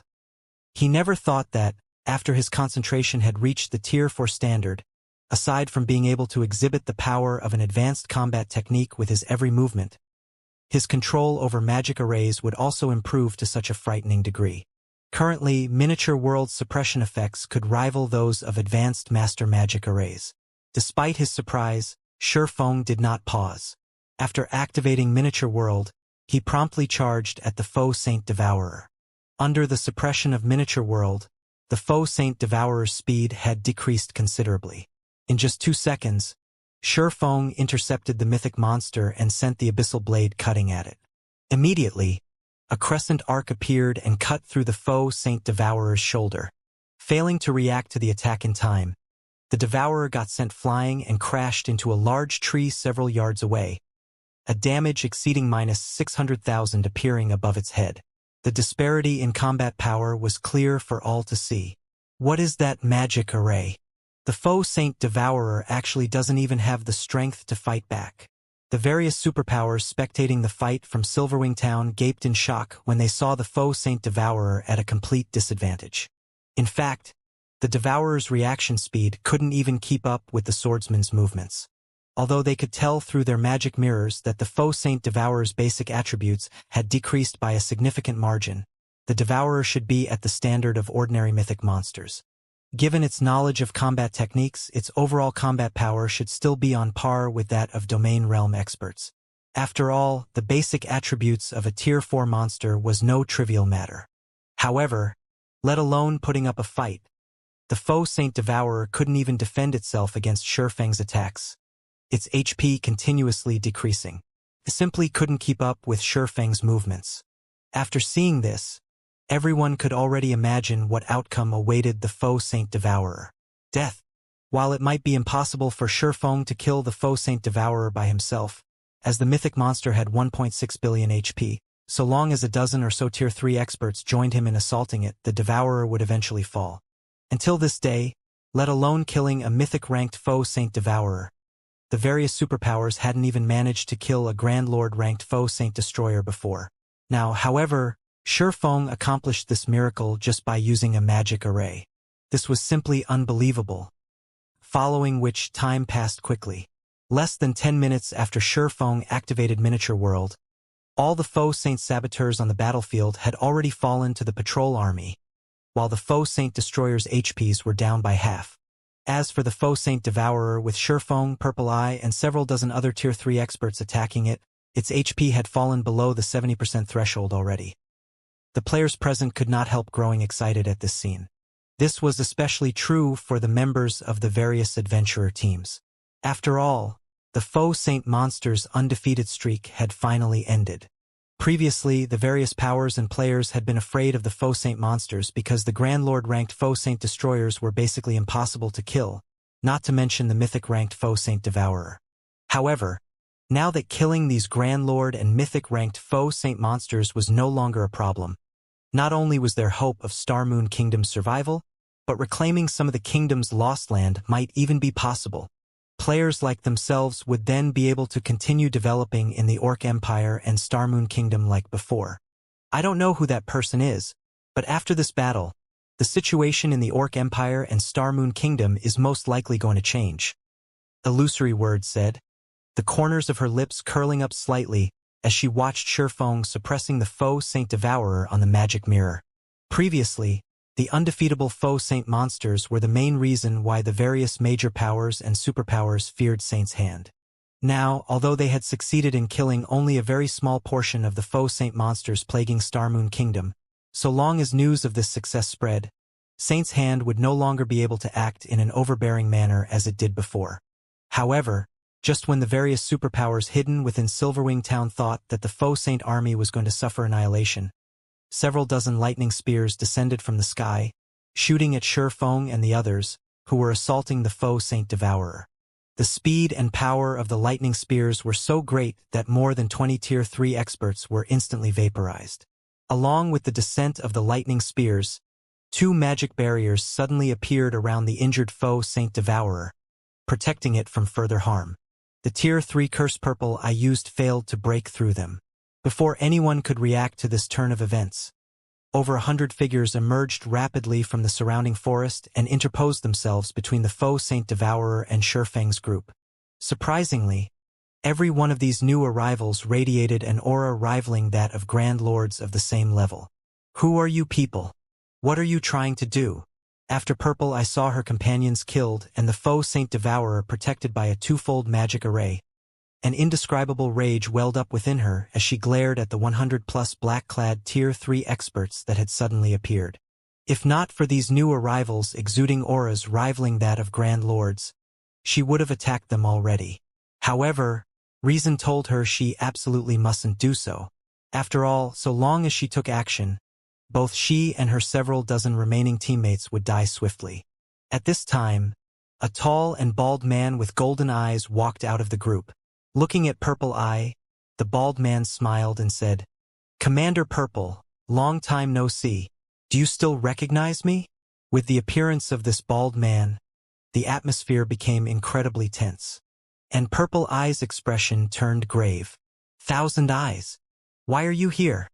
Purple Eye demanded, a tinge of fear darkening her eyes as she looked at this bald man. What is Saint's Hand trying to do? As for why she feared this bald man named Thousand Eyes, it was because he was the commander of one of Saint's Hand's 3 trump card legions. He was also the monster responsible for capturing the Star Alliance's guild city. Thousand Eyes' basic attributes rivaled those of ordinary mythic monsters. He had even instantly killed the domain realm expert that the secret pavilion sent to aid the Star Alliance. Do I even need to say it? It's because you people have gone too far. That's why we came to stop you, Thousand Eyes said. What do you mean? Purple Eye asked. It is only a matter of time before the foe Saint monsters take over the entire eastern continent. After all, they are constantly growing stronger, and there is nothing players like ourselves can do to stop them. Our only option is to coexist with them, yet you are actually planning to kill the newly emerged foe Saint Devourer, which is like a king to the foe Saint monsters. If you kill the Devourer, you will only enrage those foe Saint monsters even more. These monsters might even become more active during the day, Thousand Eyes said. Hence, we came to stop you from doing something stupid and aggravating the current situation. Thousand Eyes' words gave many of the adventurer team members present pause. The several thousand foe Saint monsters here were merely a small portion of the countless foe Saint monsters within Starmoon Kingdom.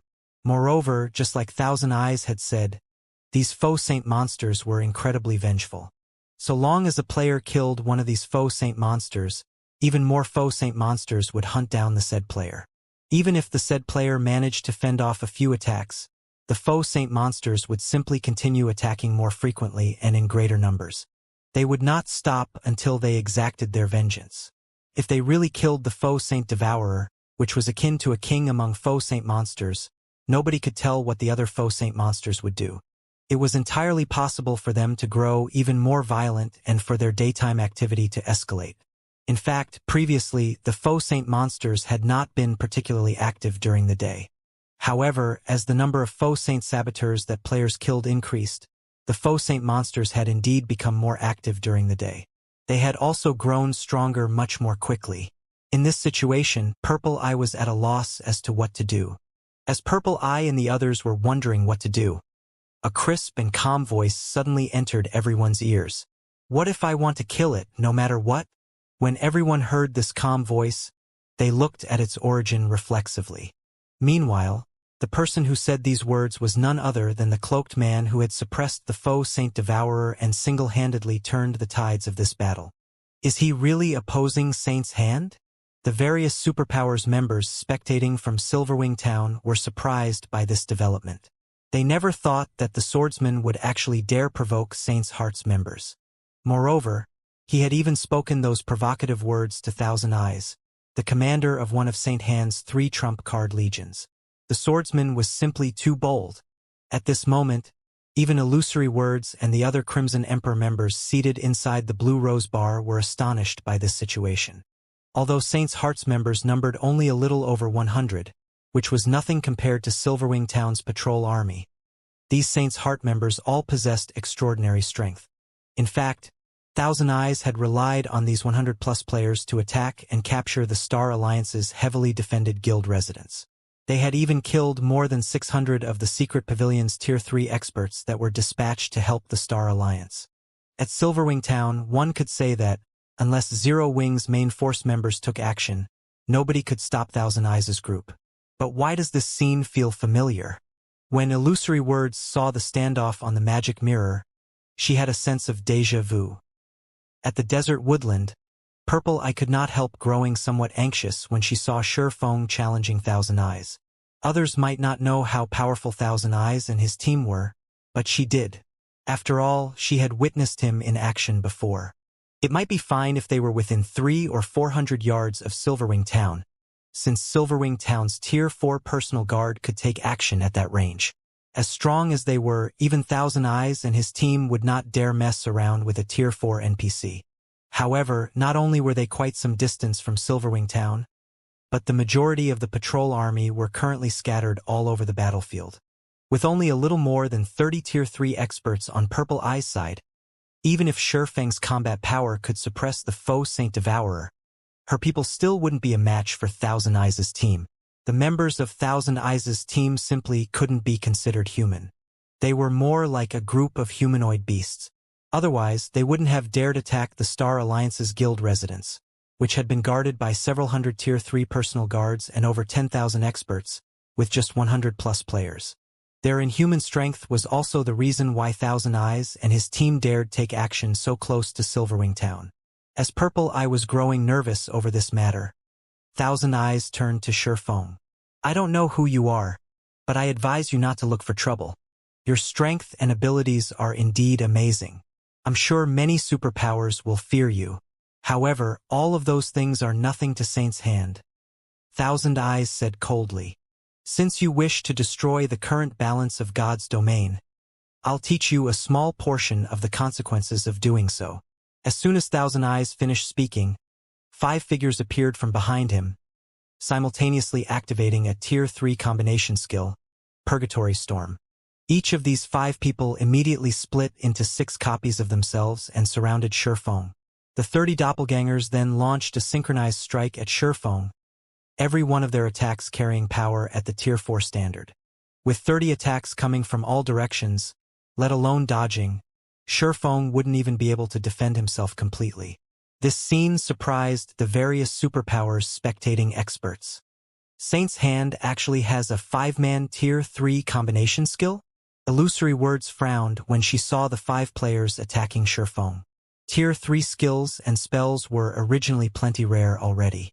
Even the superpowers Tier 3 experts hardly had any Tier 3 skills or spells, let alone Tier 3 combination skills, which even the superpowers dreamed of obtaining.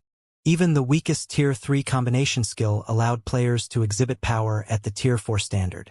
Stronger Tier 3 combination skills could even repulse mythic monsters. Tier 3 combination skills served as a trump card against mythic bosses.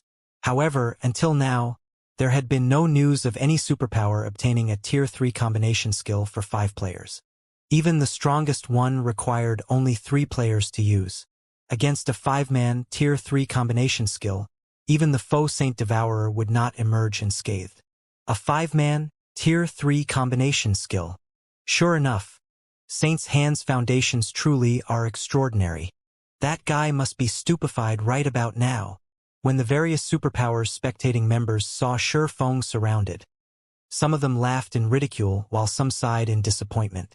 Although the swordsman indeed possessed astonishing strength, just like Thousand Eyes had said, it was nothing in front of Saint's Hand. The 30 attacks, which tore space, struck at Sure Feng simultaneously, their frightening power making even Purple Eye, who stood over 30 yards away, feel stifled. Just as the 30 devastating attacks were about to devour Sure Feng, however, He raised the abyssal blade overhead with both hands before swinging the magic weapon at the attacks. First sword, Light Shadow. The phantom of a gigantic greatsword suddenly appeared in the air. However, compared to the previous times Shifeng executed Light Shadow, the phantom greatsword felt much more solid this time. Moreover, just its manifestation made the surrounding space heavy. Even the attacks approaching Shifeng slowed down considerably. At this moment, it was as if only this phantom greatsword was moving while everything else remained static. Boom! The 30 attacks capable of repulsing even the foe Saint Devourer shattered instantly into countless particles of light, and the surrounding space crumbled from the terrifying force of the impact. Immediately afterward, 5 figures went flying out of the shattered space like cannonballs and crashed into the large trees over 30 yards away. Despite the trunks of the large trees having a 4-meter diameter, the 5 figures came to a stop only after ramming through several of these forest giants. And when these figures eventually landed back on the ground, their HP bars depleted rapidly and stabilized only after hitting the 30% mark. Upon seeing the 5 heavily injured Saint's hand members, Purple Eye gaped in shock. With just one move, Shifeng not only shattered the 5-man, Tier 3 combination skill but even heavily injured the 5 Saints' hand members. The ease with which he neutralized the attack made it seem as if the 5 Saints' hand members were not peak experts boasting basic attributes rivaling that of Grand Lords, but merely ordinary players that one could find anywhere. Who are you? When Thousand Eyes saw that Shifeng had survived the clash unscathed, the confidence in his eyes disappeared, replaced by surprise and confusion. Thousand Eyes knew full well how powerful the Purgatory Storm his 5 subordinates executed was. This combination skill could block even the attack of a superior mythic. Now, however, Shifeng had actually shattered the combination skill and heavily injured his 5 subordinates with just one move. This was simply inconceivable. At this moment, let alone Thousand Eyes, everyone else watching the fight wanted to know Shifeng's identity. Who am I? Turning his gaze to Thousand Eyes, Shifeng retorted calmly. You have the gall to take action in Silverwing Town's vicinity, yet you're asking who I am? Don't you think this question of yours is idiotic? Upon hearing Shifeng's words, silence suddenly befell the various superpowers spectating members, as they all stared at Shifeng's cloaked figure in disbelief. Black flame. When Shifeng pushed back the hood of his black cloak, a deathly silence filled his surroundings. If not for the mantle of his cloak swaying with the breeze, one would think that time had stopped. He's actually the real Black Flame? Crazed Bull's eyes nearly fell out of their sockets as he goggled at Shifeng, his body shuddering involuntarily at this discovery. Black Flame. This was a name that every superpower on the continent knew. Black Flame was an existence that had pulled off numerous miracles in battle, one that even the superpowers had great difficulty dealing with. In the hearts of independent players, he was akin to a living legend. Although Black Flame had disappeared from the eastern continent for some time now, just his prestige alone had allowed Zero Wing to continue rapidly developing on the eastern continent unharassed. Even an overbearing superpower like Saint's Hand did not dare mess around with Zero Wing, and only quietly watched as the foe Saint monsters chipped away at Zero Wing's forces. Saint's Hand did not dare directly target any of Zero Wing's guild towns or cities. Moreover, because of Black Flame's name, no superpower, aside from a few like Starlink, dared to hinder Zero Wing economically. He's back. He's finally back. Purple Eye could not help her excitement when she saw Shifeng's face. At the same time, though, an indescribable bitterness also filled her heart. Although the gap between the Star Alliance and Zero Wing had been widening all this time, Purple Eye had never given up on improving herself. She still hoped to surpass Aqua Rose and Gentle Snow one day and develop the Star Alliance into a superpower as well.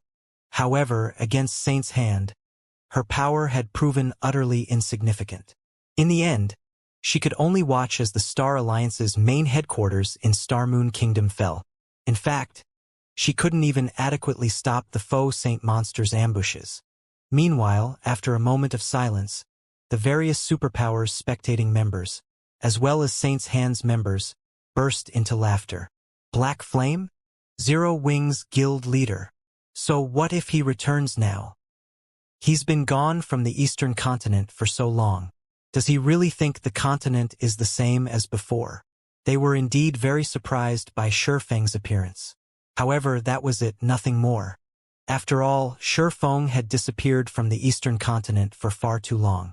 He simply didn't know the situation the eastern continent was currently in. So, you're Zero Wings guild leader Black Flame. No wonder you could shatter that 5-man combination skill, Thousand Eyes said, applauding as he looked at Shifeng. In the next moment, though, he sneered. But so what if you've returned? Now that the Faux Saint army has already given birth to a mythic-ranked Faux Saint Devourer, many more of its kind will be appearing in the future. Nobody can stop the Faux Saint army now. Do you think you can change things just because you've returned? He was familiar with the name of Black Flame. This was a monster that his guild leader had warned him to be careful of. If it were a few days ago, he would indeed be terrified of Shifeng. Now, however, let alone fearing Shifeng, he didn't even consider the swordsman a threat. Boss, why are we wasting words with him? Since he is Black Flame, we should let this old bastard know that he is already obsolete. This is no longer his era? Urged Irontooth, formerly the chief shield warrior of the Purple Thorns Kingdom's #1 guild, Sin Realm, with a playful smirk on his face. He had always wanted to destroy the guild known as Zero Wing. Unfortunately, back then, Sin Realm was no match for Zero Wing at all. Now that he had joined Saint's Hand, however, he understood that Zero Wing wasn't a threat at all. Instead, it was merely a small stepping stone towards Saint's Hand's domination of the entire eastern continent. I guess you're right. Thousand Eyes nodded in response to Irontooth's words. He then looked at Shifeng and said calmly, since you are Zero Wing's guild leader, then I'll make an exception today and show you Saint's Hand's true power. After saying so, Thousand Eyes glanced at Irontooth, who stood beside him. At this hint, Irontooth excitedly approached the Faux Saint Devourer, which was behind a twofold magic array. What is he trying to do? The excited look on Irontooth's face gave Purple Eye an inkling that something was amiss. It's nothing much. He's just going to show you people what the power of the new era is like, Thousand Eyes said, a smirk appearing on his face as he looked at Purple Eye. As Thousand Eyes said that, Irontooth took out a silvery white crystal from his bag and started chanting an incantation. Suddenly, the Faux Saint Devourer let loose a roar before its body burst into countless particles of silvery white light. These particles then merged with Irontooth's body. In the next moment, Irontooth transformed into a 6-meter-tall giant clad in silver armor. The aura he radiated much stronger than even that of the Faux Saint Devourer. How is this possible? Everyone present was stunned by this scene. They never imagined that players could obtain the strength of Faux Saint monsters. Moreover, it was obvious from the eyes of the armored giant that it was Irontooth. Only Irontooth was currently much stronger than even the Faux Saint Devourer. Previously, although the Faux Saint Devourer possessed an incredible learning ability, its combat standard wasn't very high. It wasn't capable of exhibiting its full strength. However, now that Irontooth had gained control of this strength, the combat power he could exhibit would far exceed that of the Faux Saint Devourer. Amazing! Truly amazing! So, this is the strength of a mythic-ranked Faux Saint monster. Irontooth was ecstatic when he sensed the power he currently wielded. At this moment, the other Saint's Hand members present could not help envying Irontooth.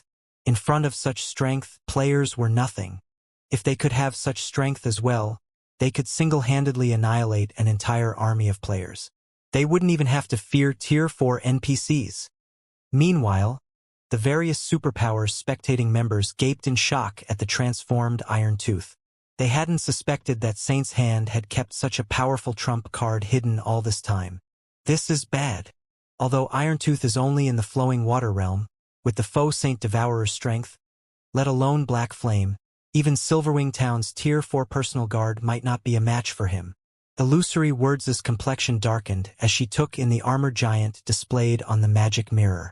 Originally, Shifeng's appearance should have been a joyous matter. With the combat power he possessed, he would be of great help in the current situation. However, Illusory Words had never imagined that Saint's Hand would have such a trump card. The strength Iron Tooth now wielded simply wasn't something current players could hope to go up against. And if Shifeng got killed at this point, his death would deal an unprecedented blow to both Zero Wing and Star Moon Kingdom. Meanwhile, after Iron Tooth experienced his newfound strength for a short moment, he turned around and stepped forward, instantly appearing before Shifeng. He was so fast that even Purple Eye failed to react to his movements in time. Black Flame, weren't you very powerful? Weren't you Star Moon Kingdom's legendary figure? Weren't you thinking of stopping Saint's hand? I wonder how you feel about the situation now. Iron Tooth jeered as he looked down at Shifeng. Upon seeing Iron Tooth suddenly appear before Shifeng, the expressions of the patrol army's members turned indescribably grim. Even Purple Eye could not help panicking. Iron Tooth was simply too fast. By the time she sensed Iron Tooth moving, the latter had already appeared before Shifeng. She simply did not dare imagine what would happen when Iron Tooth actually took action. However, despite Iron Tooth appearing before him without any warning, Shifeng's expression remained ineffably calm. "This move of yours is indeed amazing," Shifeng said as he shot a glance at Thousand Eyes. "However, do you think you're the only ones that can transform into a monster? What do you mean?" Thousand Eyes had a vague feeling that something was wrong when he saw how calm Shifeng was. However, before Thousand Eyes could say anything more, Shifeng unsheathed the abyssal blade and chanted an incantation. "Black Dragon's Soul. Amazing! So, this is Saint's Hand's true foundation." Even after reaching this point, Black Flame still dares to fight. He sure is courageous. It's a pity that the current God's domain is no longer how it was before. Otherwise, with his combat power, it might really be possible to turn things around. How foolish! Is he just being stubborn? Or does he really think things are still the same? When the various superpowers members saw Shifeng unsheathe the abyssal blade, their reactions varied from laughing in ridicule, sighing in disappointment, and lamenting. The strength Shifeng had previously displayed in battle was indeed incredible. It wouldn't be an exaggeration at all to call him a monster. Unfortunately, before a true monster, Shifeng's strength amounted to nothing. He could only buy time at best. Had he withdrawn when he had the chance, instead of provoking Thousand Eyes' group, he wouldn't have fallen into such a predicament. As the various superpowers members were conversing, the abyssal blade in Shifeng's hand suddenly transformed into a cloud of dark fog that enveloped him completely, then expanded rapidly. When the cloud of fog had grown to a 60-yard radius, a dragon's roar echoed throughout the battlefield, making everyone's soul shudder. Before anyone could react to this roar, a gigantic, pitch-black claw emerged from the fog and landed right beside Iron Tooth. The ground under the claw sank as if it was water. In addition, web-like cracks appeared in the space around the claw, the phenomenon making it seem as if the surrounding space could shatter at any time, unable to withstand the power the claw carried. Shortly after the gigantic claw appeared, another dragon's roar dispersed the black fog. When the fog cleared, the figure of a 40-meter-tall black dragon came into view. Despite the black dragon just standing there quietly, everyone felt an indescribable sense of awe and fear welling up within them as they stared at the black dragon. A dragon? What's going on? Everyone was dumbfounded when they saw the black dragon. Dragons were creatures that all players in God's domain knew about, because the existence of dragons was synonymous with destruction in God's domain. One could easily find information depicting dragons destroying kingdoms and empires overnight in any of God's domain's libraries. Now that a real dragon appeared before them, everyone was naturally astonished. When Thousand Eyes and the other Saints' Hand members saw the black dragon, their complexions paled drastically. Although they didn't know whether the black dragon before them was real or not, the pressure coming from it was no laughing matter. The black dragon's life rating was undoubtedly leaps and bounds above theirs. Archaic species? Ferocious beasts? Compared to this black dragon, the life ratings of those creatures were insignificant. You asked me how I felt before, right? How do you feel about the situation now? Shifeng asked calmly as he gazed down at the dumbfounded Iron Tooth standing beside his claw. After his concentration reached the Tier 4 standard, Not only did he gain better control over his skills and spells, but his dragon phantom was also more realistic than before. Now, the life rating of the phantom he transformed into much more closely matched that of the real Black Dragon King. At this point, despite being a Tier 3 Black Dragon King, his basic attributes nearly rivaled those of mythic-ranked archaic species of the same level. At Shi Feng's words, Irontooth's expression turned indescribably grim. An unprecedented fear flooded his heart. How is this possible? Didn't they say that his dragon transformation should push him only to the standard of ordinary mythic monsters? How is he so strong? Irontooth was confounded by the gigantic creature before him. Saint's Hand had long since heard about Shi Feng's ability to transform into a dragon. However, whether it was in terms of size, basic attributes, or life rating, the dragon that Shi Feng had just transformed into was on a completely different level from what was stated in Saint's Hand's intelligence report. At this moment, let alone Irontooth and the other Saint's Hand members, even Illusory Words was stunned by this situation. Crimson Emperor had collected a lot of information on the fight between Zero Wing and Demon City. Naturally, that information included Shi Feng's Black Dragon form. However, compared to the Black Dragon that had attacked Demon City, the Black Dragon that now stood on the battlefield was like a completely different creature. Even though she was only looking at the Black Dragon through the magic mirror, she could still feel the aura of death and destruction it exuded. Moreover, she could also faintly sense that the space of the entire battlefield gravitated toward the Black Dragon. She simply couldn't believe that the Black Dragon was only a Tier 3 dragon. While everyone was in shock over the Black Dragon's aura and life rating, the Black Dragon suddenly raised a claw. Pong! Immediately afterward, the place where Irontooth stood and the space around it transformed into a pitch-black void. The dozen or so Saint's Hand members who had been standing in this space were nowhere in sight.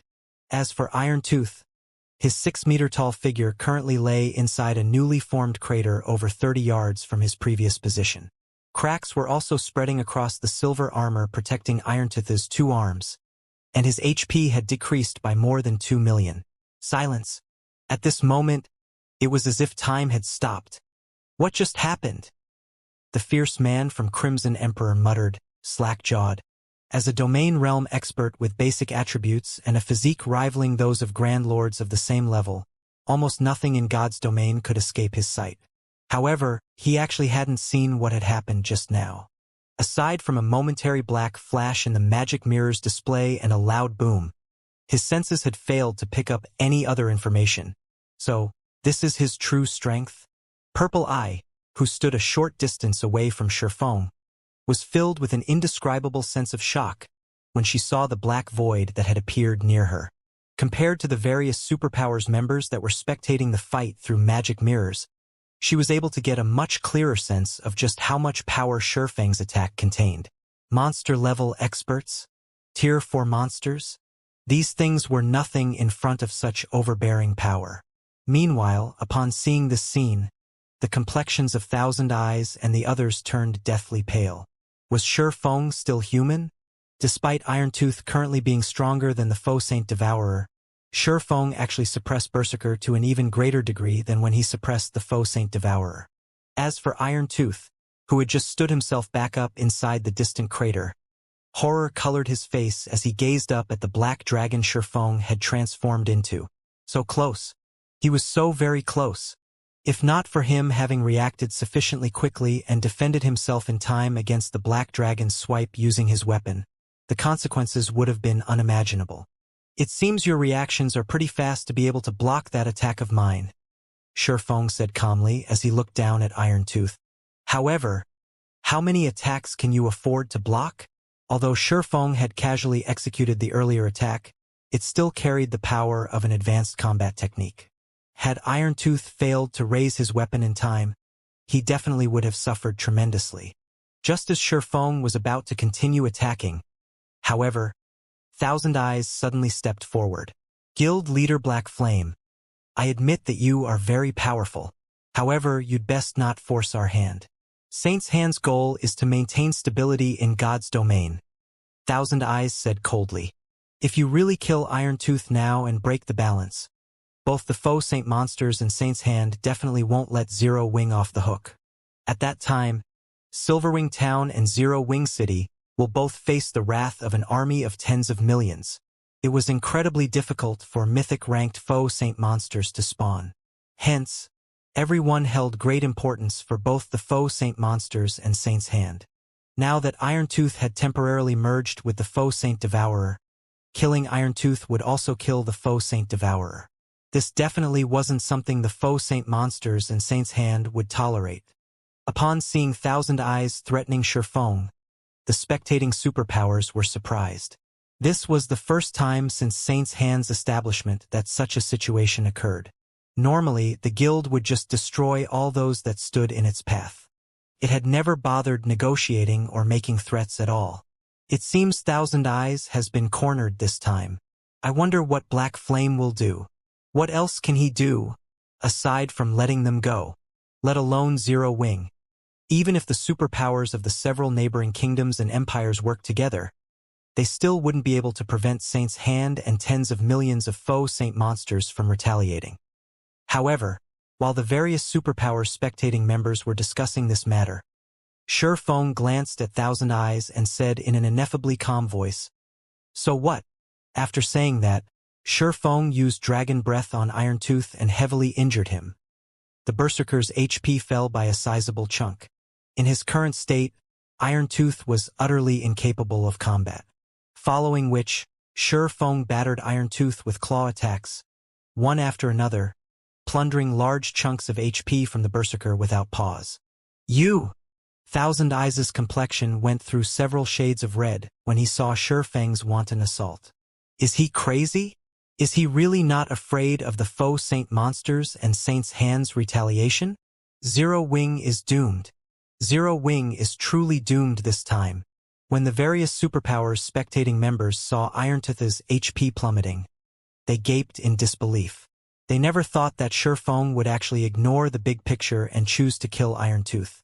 In less than 6 minutes since Shurfeng started his onslaught, Irontooth's HP, which was in the hundreds of millions, zeroed out, his body collapsing lifelessly to the ground. As for Thousand Eyes and the other Saint's Hand members, they merely watched the drubbing with dumbfounded expressions, none of them daring to do anything. As Irontooth's 6-meter-tall body started disintegrating into particles of light, everyone standing in the desert woodland could not help but gasp. Despite having absorbed the foe saint Devourer's strength, Irontooth had died, just like that.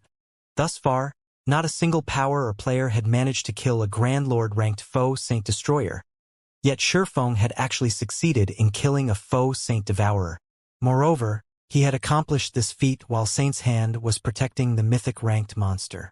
Meanwhile, as Irontooth's body disappeared, soul ripples spread from his fading corpse up to thousands of yards away. Everyone that came into contact with these soul ripples shuddered involuntarily. A short moment later, several streams of white mist escaped Irontooth's corpse and flew straight into Shurfeng's body. Before he could react, the mist had merged with his soul already. Black Flame, you'll regret your actions today. Now that you've killed the foe saint Devourer, it has left a soul mark on you. It won't be long before the other foe saint monsters come to find you. They will also obliterate Silverwing Town from the Orc Empire. Thousand Eyes scoffed as he looked at Shurfeng. The higher-ups' instruction was for them to protect the foe saint Devourer because the birth of a foe saint Devourer was incredibly rare and difficult. Not even one foe saint Devourer might appear from tens of thousands of foe saint destroyers. Meanwhile, a foe saint Devourer was unimaginably useful to both the foe saint monsters and Saint's Hand. However, Shurfeng had not only disregarded Saint's Hand, but even killed the foe saint Devourer right before everyone's eyes. He had actually snubbed Saint's Hand. This was the first time Thousand Eyes had suffered such humiliation since entering God's domain. Due to the mission's failure, Thousand Eyes wanted to make Shurfeng realize just how foolish his actions were and regret them for the rest of his life. The other Saint's Hand members present also started eyeing Shurfeng with derision. Unlike ordinary monsters, the foe saint monsters possessed close bonds with each other. Moreover, the tightness of this bond corresponded with the strength of a foe saint monster. With the foe saint Devourer analogous to a king among foe saint monsters, Killing one was equivalent to becoming enemies with every faux saint monster out there. Unless Sherfeng could remove the faux saint devourer's soul mark, all the faux saint monsters within a 100,000-yard radius would be able to detect his presence and would try to kill him as long as his soul existed. In other words, they would target him until he deleted his account and started all over again. The complexions of Purple Eye and the others darkened slightly as they looked at Thousand Eyes. They never thought that killing the faux saint devourer would come at such a price. Ha ha ha! Black Flame must be dumbfounded right now. If what Thousand Eyes said really is true, then Black Flame and Silverwing Town are both doomed. The various superpowers spectating members laughed along with Thousand Eyes. The power of Sherfeng's dragon transformation was shocking and could even be called unmatched. They could tell that Zero Wing would most likely be making a strong comeback. However, Thousand Eyes' words dispelled all their worries. The current Silverwing Town's defensive capability was indeed very strong. After all, it had not only a Tier 4 NPC guarding it but also the protection of a monstrous player like Sherfeng. However, when besieged by an army of millions or possibly even tens of millions of faux saint monsters, even a main city-ranked NPC city would fall very quickly, let alone Silverwing Town. Just as everyone thought that Sherfeng would reveal signs of regret or fear, however, the swordsman turned to look at Thousand Eyes in an indescribably calm gaze. You want to see me regretting? You'll have to be able to leave this place alive first to do that. After saying so, Sherfeng stalked toward Thousand Eyes' team, each step he took setting the ground a tremble. At this moment, it felt as if the whole world was angry. Upon seeing his approach, Thousand Eyes and the other Saints' Hand members paled drastically. Black Flame, you'd better not go too far. We are members of Saints' Hand's Trump Card Legion. If you kill us, Saints' Hand will not forgive Zero Wing. That's right. If you wish to stay alive and keep Silverwing Town standing, your only choice is to work with Saints' Hand. Otherwise, both you and Zero Wing will be devoured by those faux saint monsters. Faced with the 40-meter-tall black dragon and the overbearing aura it exuded, Saints' Hand's peak experts and even Thousand Eyes, a domain realm expert, were overwhelmed with unspeakable terror. Their minds blanked out, preventing them from properly controlling their bodies. They couldn't escape even though they wanted to. This scene flabbergasted the various spectating superpowers. For a moment, they doubted that the people displayed on their magic mirrors were actually the members of one of Saints' Hand's trump card legions, who normally showed no respect even to the various superpowers. Before the various superpowers spectating members could dismiss their doubts, Sherfeng had already arrived before Thousand Eyes and slowly raised one of his massive claws. You don't need to concern yourselves with this. After Sherfeng said so, he sent a claw smashing into Thousand Eyes' team. First sword, Light Shadow. In the next moment, the phantom of a gigantic dragon's claw descended from the sky, so immense and powerful that Thousand Eyes and the others couldn't dodge or defend themselves. In the blink of an eye, Thousand Eyes and the others were sent to the void, together with the ground beneath them. Silence, destruction, death. For a moment, time in the desert woodland seemed to freeze. Even the various superpowers members that were spectating from Silverwing Town stared at the magic mirrors before them with dumbfounded expressions, unable to believe their eyes. They got killed, just like that? Those are experts that Saints' Hand had invested a fortune in nurturing. With this, Saints' Hand definitely won't let Zero Wing off the hook. Is he really Black Flame? Unlike normal players, the experts of Saints' Hand's trump card legions had relied on special methods to gain astonishing basic attributes. Hence, the death penalties they suffered were also far greater than that of normal players. By killing Thousand Eyes' team, Sherfeng had basically crippled half of the trump card legion they belonged to. It would be strange if Saints' Hand did not try to take revenge on Zero Wing. Despite Zero Wing's fate already hanging on the line, now that it had to go up against the faux saint army, Sherfeng had actually annihilated Thousand Eyes' team, instead of trying to mend his relationship with Saints' Hand to improve Zero Wing's chances of survival. What Sherfeng just did basically pushed Zero Wing further down the path of no return. However, even after annihilating Thousand Eyes' team, Sherfeng remained calm like usual, as if he had just killed a bunch of mobs. after giving Purple Eye some instructions, as well as gifting the weapons and equipment of Saint's Hands members to the Patrol Army's members, he flew off to the distant Silverwing town. Shortly after Shurfeng left the battlefield, news regarding the events in the desert woodland started spreading like wildfire. Black Flame's shocking return to Silverwing town. Mythic-ranked foe Saint Devourer gets killed. Black Flame single-handedly annihilates one of Saint's Hand's trump card legions. These shocking pieces of information shook the entire eastern continent one after another. Cold Spring Forest, Stone Forest City, Freedom Hotel. Inside a splendorous meeting room, several dozen Tier 3 experts exuding powerful auras were currently seated around a round table. However, despite the number of people present, the room was remarkably quiet. Careful observation of the people present would discover that quite a few of them radiated intense bloodlust and were enveloped by extremely dense darkness energy. Ordinary dark players were no match for these people in these two aspects. These people were none other than Dark Rhapsody's upper echelon and the commanders of a few of the Dark World's top adventurer teams.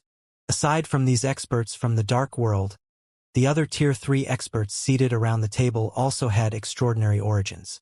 Among them were the upper echelon of the Super First-Rate Guild Unyielding Soul and the guild leaders of first-rate guilds, as well as the commanders and vice-commanders of top adventurer teams. Meanwhile, every one of these VIPs was looking at a woman wearing an advanced Master Forger's insignia. Despite this woman lacking a powerful aura, everyone was treating her as the chairperson of this meeting. Currently, however, this woman appeared indescribably haggard. I hope that everyone present can increase the support you provide to counter Starlink and the various superpowers harassment. Zero Wing will make sure that everyone receives proper compensation. Aside from this topic, does anybody have anything else they wish to raise? Melancholic Smile asked as she swept her gaze across the people present. Ever since Shurfeng and Zero Wing's main force members left for the Western continent, Starlink and the various superpowers had constantly been harassing Stone Forest City. Economic suppression, material plundering, and field ambushes occurred at almost every instant. To make matters worse, as the number of Tier 3 players the various superpowers possessed increased, the area the Night Legion could protect also shrank. Moreover, aside from Shurfeng, both vice-guild leaders of Zero Wing were also inaccessible. As a result, Melancholic Smile had to shoulder the burden of leading Zero Wing temporarily. However, with the unstable factors surrounding Stone Forest City increasing continuously, the number of players that dared operate in Stone Forest City decreased. This took a toll on the city's economy. At this point, the city's daily income wasn't even half of what the city made during its peak. Meanwhile, in order to ensure the safety of Stone Forest City, Zero Wing City, and Silverwing Town, Zero Wing had no choice but to increase the security measures implemented, which, in turn, increased the guild's daily expenditure substantially. We are facing some problems in the Dark World as well. Recently, because of the increase in the number of Tier 3 players, many of the Dark World's powers have partnered up and launched several attacks on the teleportation gate already. Currently, we are still able to stop these attacks, but I'm afraid this situation won't last for very long. Dark Rhapsody's Blue Rainbow said helplessly to Melancholic Smile. In addition, world domination is growing restless. Judging from the information we collected, we believe world domination will mount a large-scale operation soon.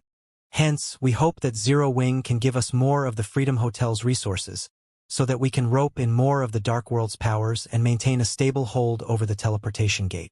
Upon hearing Blue Rainbow's words, Liang Jing, sitting beside Melancholic Smile, frowned slightly. A large part of the reason why Stone Forest City could maintain its current income was the Freedom Hotel. In order to ensure Stone Forest City's safety, they had obtained the help of the various powers and adventurer teams in exchange for the Freedom Hotel's rooms. Thus far, they had already given out quite a few rooms. If they gave out even more, not only would Zero Wing have fewer rooms for its own use, but the Freedom Hotel's income would also decrease significantly, possibly to the point where Zero Wing's current expenditures became unsustainable. However, the Dark World's teleportation gate was also provided a considerable portion of Zero Wing's income. This was especially true for magic crystals. It was similarly something that Zero Wing could not afford to lose. I understand. I'll consider this matter and give you an answer as soon as possible. Melancholic Smile said as she massaged her temples. If there are no other problems, we'll adjourn for today. After Melancholic Smile said so, everyone present promptly left their seats. At this time, Unyielding Soul's Mu Lingsha approached Melancholic Smile. Miss Melancholic, please feel free to ask if you come across any difficulty in funding. Unyielding Soul and Zero Wing are old allies. While we might not be able to provide additional manpower, we can still allocate some funds to help Zero Wing, Mu Lingsha said quietly as she looked at Melancholic Smile, who currently wore a worried expression on her face. Thank you, Melancholic Smile said. In reality, we don't really have any problems with regard to funding.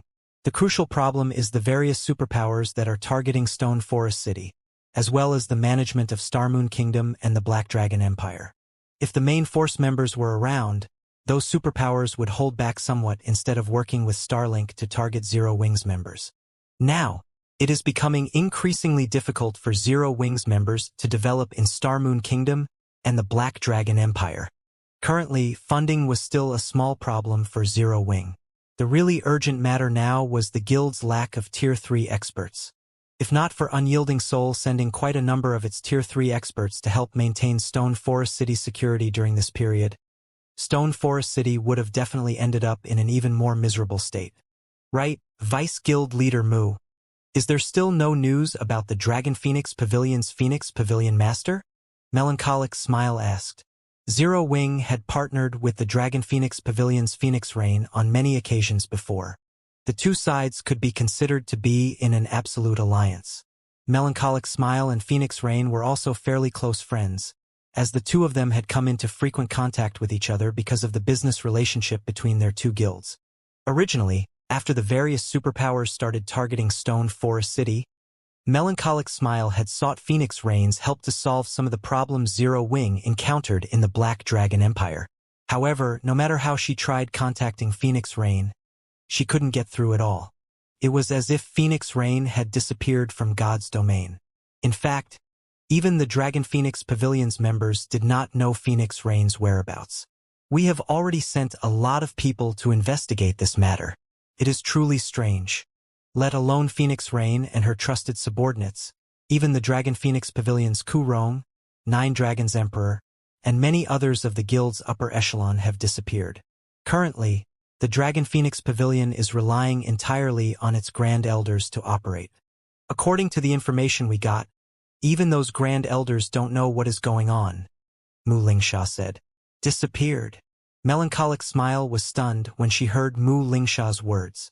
The core upper echelon of a super first-rate guild had actually disappeared overnight without any news. Who would possibly dare believe this? However, I also heard that Mythology invited the Dragon Phoenix Pavilion to the Faux Saint Alliance discussion that it is holding in the Fire Dragon Empire. Once this alliance discussion ends, we might receive some news regarding the Phoenix Pavilion Master, Mu Lingsha said. Alliance discussion? Melancholic Smile's complexion turned even more haggard when she heard this phrase. It seems we are really in trouble this time. Ostensibly, Mythology's alliance discussion would focus on the problem of the faux saint monsters. In reality, Mythology was simply trying to rope in the various superpowers to capture Stone Forest City. If the various superpowers come to an agreement on how to split Stone Forest City's profits during this upcoming discussion, then the next step would be for them to attack Stone Forest City. With Stone Forest City's current defenses, it could fend off the various superpowers' joint assault, but such a war would destroy Stone Forest City's economy. Melancholic Smile wasn't the only person suffering a headache over this matter. Mu Lingsha was not having a good time either. After all, Mythology's alliance discussion this time wouldn't target just Zero Wing but also Unyielding Soul. Unyielding Soul was falling into an increasingly precarious situation, yet she couldn't do anything about it. This was because 15 superpowers were attending the alliance discussion this time, 3 of which were super guilds, making it undoubtedly the grandest meeting ever held on the Eastern continent. If all of these superpowers worked together, the strength they could unleash would be unimaginable. Just as Melancholic Smile and Mu Lingsha were feeling helpless, Liang Jing, who was at one side, reading a message, suddenly revealed a rare smile. No, it's not us who are in trouble, but them. Liang Jing exclaimed excitedly. What happened? Both Melancholic Smile and Mu Lingsha were confused by Liang Jing's sudden about-face. They could not understand why she was smiling at all. He's back. The guild leader. The guild leader is back. Both Melancholic Smile and Mu Lingsha were stunned upon hearing Liang Jing's words. You managed to contact the guild leader? Melancholic Smile asked excitedly. The current Zero Wing was in an extremely tight spot, as all of the guild's top combatants were absent. However, this still wasn't the most important point. The crucial thing was that morale in the guild had fallen to an unprecedented low. Shi Feng had always been Zero Wing's backbone. His return might not be able to drag Zero Wing out of its current predicament, but it would be able to unite the hearts of Zero Wing's members. Moreover, his return would also strengthen the confidence of Zero Wing's various partners.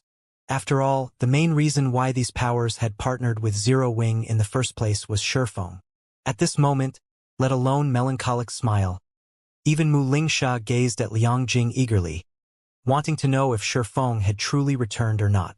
If Shi Feng had truly returned to the Eastern continent, the various superpowers would naturally have to reconsider their decision to join hands with Starlink and target Zero Wing. Even if their alliance remained standing, they wouldn't be as united as before. Not yet, Liang Jing said, shaking her head. I only received a report that the guild leader is currently in Silverwing Town. After saying so, Liang Jing forwarded the report to Melancholic Smile for her inspection. However, when Melancholic Smile and Mu Lingsha finished reading the report Liang Jing shared with them, the excitement on their faces disappeared, replaced by indescribable grimness. How could this be? Melancholic Smile could not help growing anxious after reading the report. Quick! Gather the elite personal guards and contact Hell Rush's team. We need to head to Silverwing Town as soon as possible. The fact that Shi Feng killed a mythic-ranked foe Saint Devourer was indeed astonishing. Such exciting news would definitely heighten morale.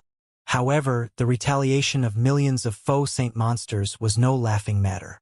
Not to mention, Saint's hand wouldn't sit still and do nothing after suffering humiliation. At that time, Silverwing Town would have to go up against several million foe Saint monsters, as well as Saint's hand's experts.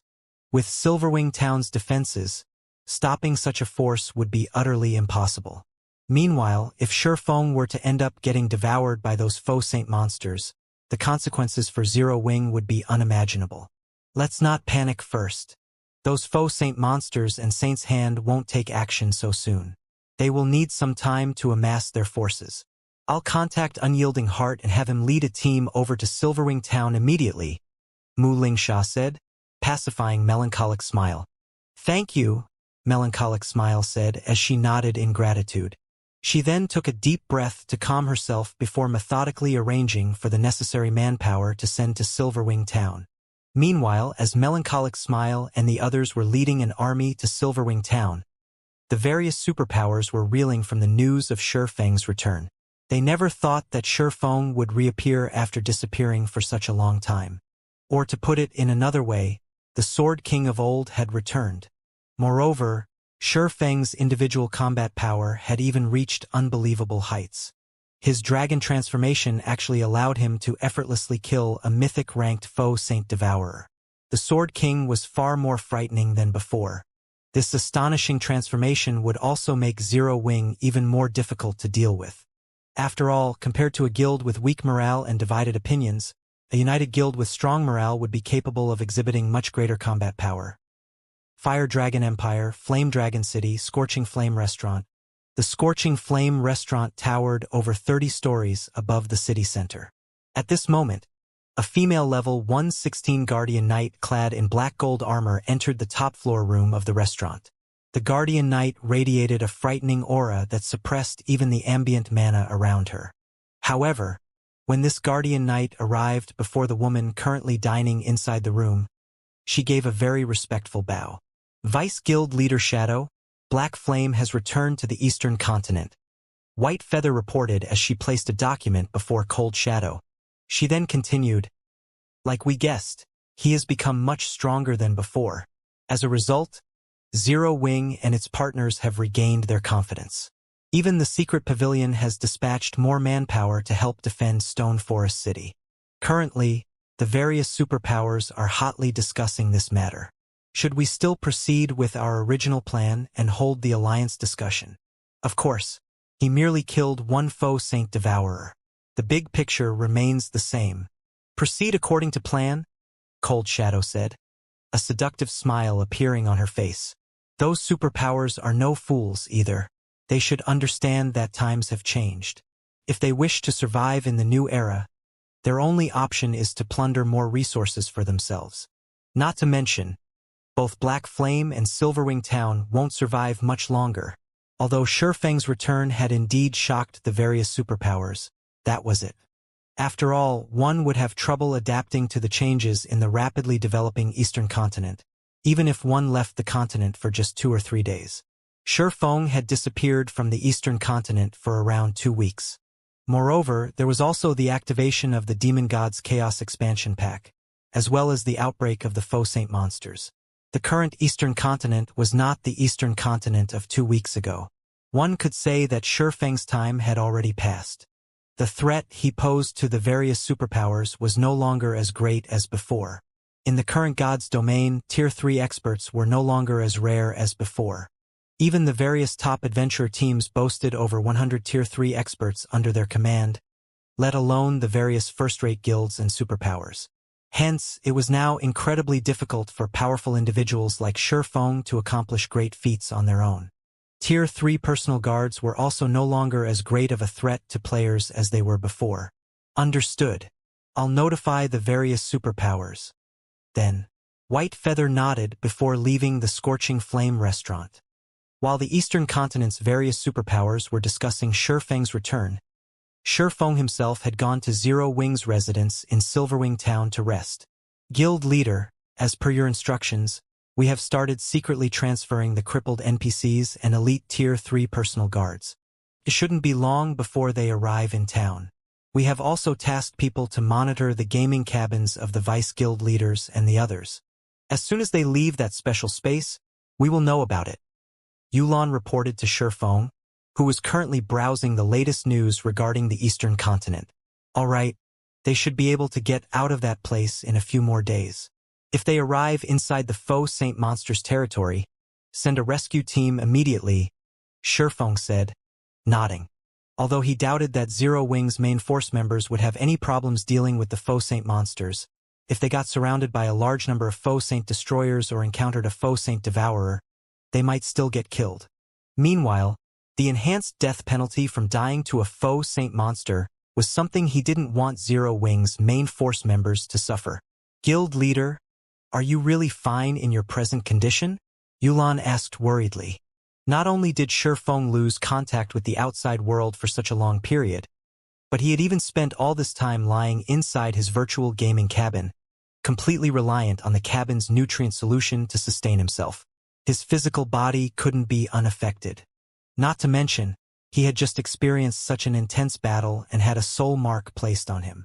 Who knew if that soul mark would have any side effects or not? If Shurfeng were to collapse from overwork now and suffered lasting damage to his body, it would be putting the cart before the horse. Relax. I'm really fine, Shurfeng said, chuckling. In fact, my mind is in exceptionally good condition right now. New ideas are popping up in my mind from time to time, and they're making me eager to start training. It's good that you're fine. However, if you feel sick, you must log off and rest immediately. You can leave the other matters to us, Yulan said. After seeing that Shurfeng was indeed in good spirits, she stopped trying to persuade him to rest and left the office to handle the other tasks he had given her. Meanwhile, after Yulan left, Shurfeng stopped browsing the Eastern continent's news. He then focused on the several strands of mist the Faux Saint Devourer had sent into his body. This wasn't his first time receiving a soul mark. Normally, players couldn't sense the soul mark that plagued them. However, he could actually clearly sense it inside his mind. He could even sense the white mist circling his brain. This situation intrigued him. Following which, Shurfeng focused all his attention on the several strands of mist meandering through his mind. His expression suddenly changed. No, that's not right. This isn't a soul mark but a soul array. Looking at the strands of white mist hovering around in his mind, coupled with the countless sparkles of light around the mist, Shi Feng could not help being surprised. In God's domain, magic arrays were generally made out of mana. However, some magic arrays were not made up of just mana but had other things mixed in as well. Meanwhile, the magic array he was looking at had traces of soul. I never thought that the rumored soul array actually existed. Shi Feng revealed an ecstatic look on his face as he observed the white mist circulating in his brain. He had only ever heard of soul arrays. He had never actually seen one before. According to the rumors he had heard, the soul array was a magic array capable of changing a player's soul. Of course, there were also mentions that the soul array devoured a player's soul. In short, there were many rumors surrounding soul arrays. However, there was one thing Shi Feng was certain of. A soul array could upgrade a player's soul. Logically, it shouldn't be possible for players to upgrade their soul. That was only possible for NPCs. However, the soul array made the impossible possible. And according to the several testaments Shi Feng heard in his previous life, once a player had their soul upgraded, even an ordinary expert would become a powerhouse in God's domain. In fact, some experts had even managed to reach Tier 5 thanks to the upgrade.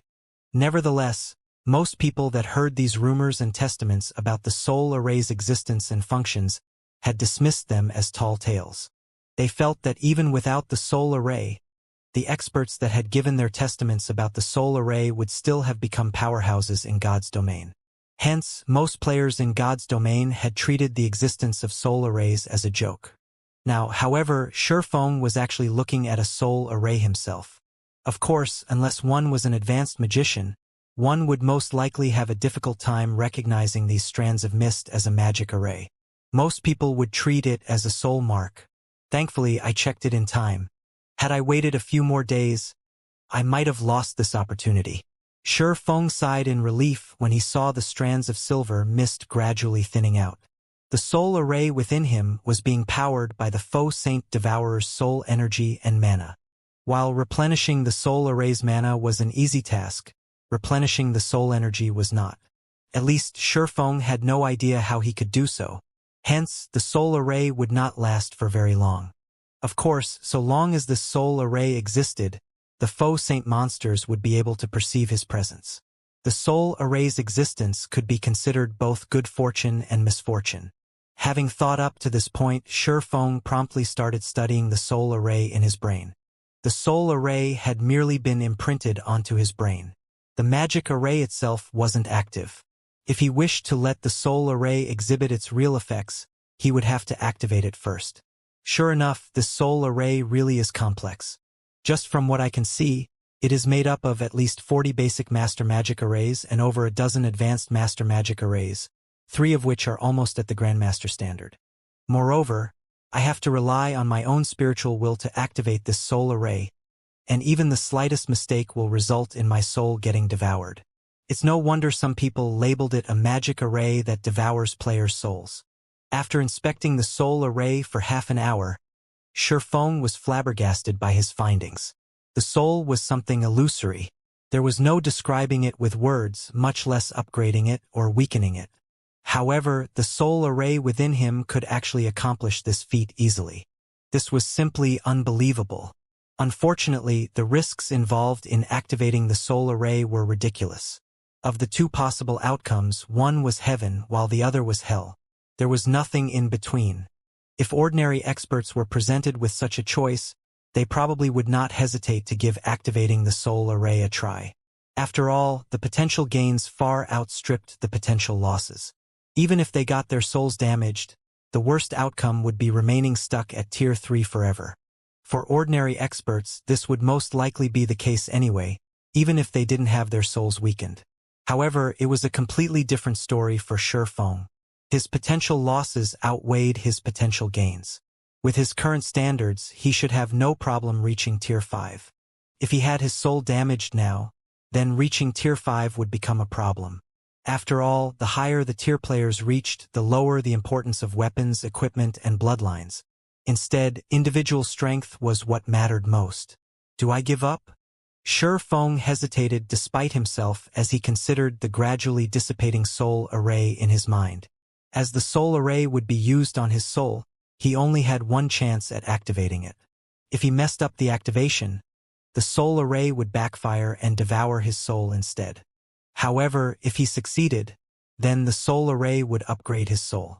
No, it's not hopeless. After debating for some time, Shi Feng thought of a possibility. He then took out Augustus's damaged heart from his bag. It was incredibly rare for players to come across opportunities to upgrade their souls. So long as he successfully activated the soul array, he would have a much easier time challenging not only a Tier 4 promotion quest of greater difficulty but also future promotions. In fact, the help he could gain from an upgraded soul would be much greater than what he could gain from a piece of legendary equipment. It would be a huge waste to discard this opportunity. Meanwhile, there were two ways he could drastically increase his chances of successfully activating the soul array. The first method was to familiarize himself with the magic arrays used to make the entire soul array.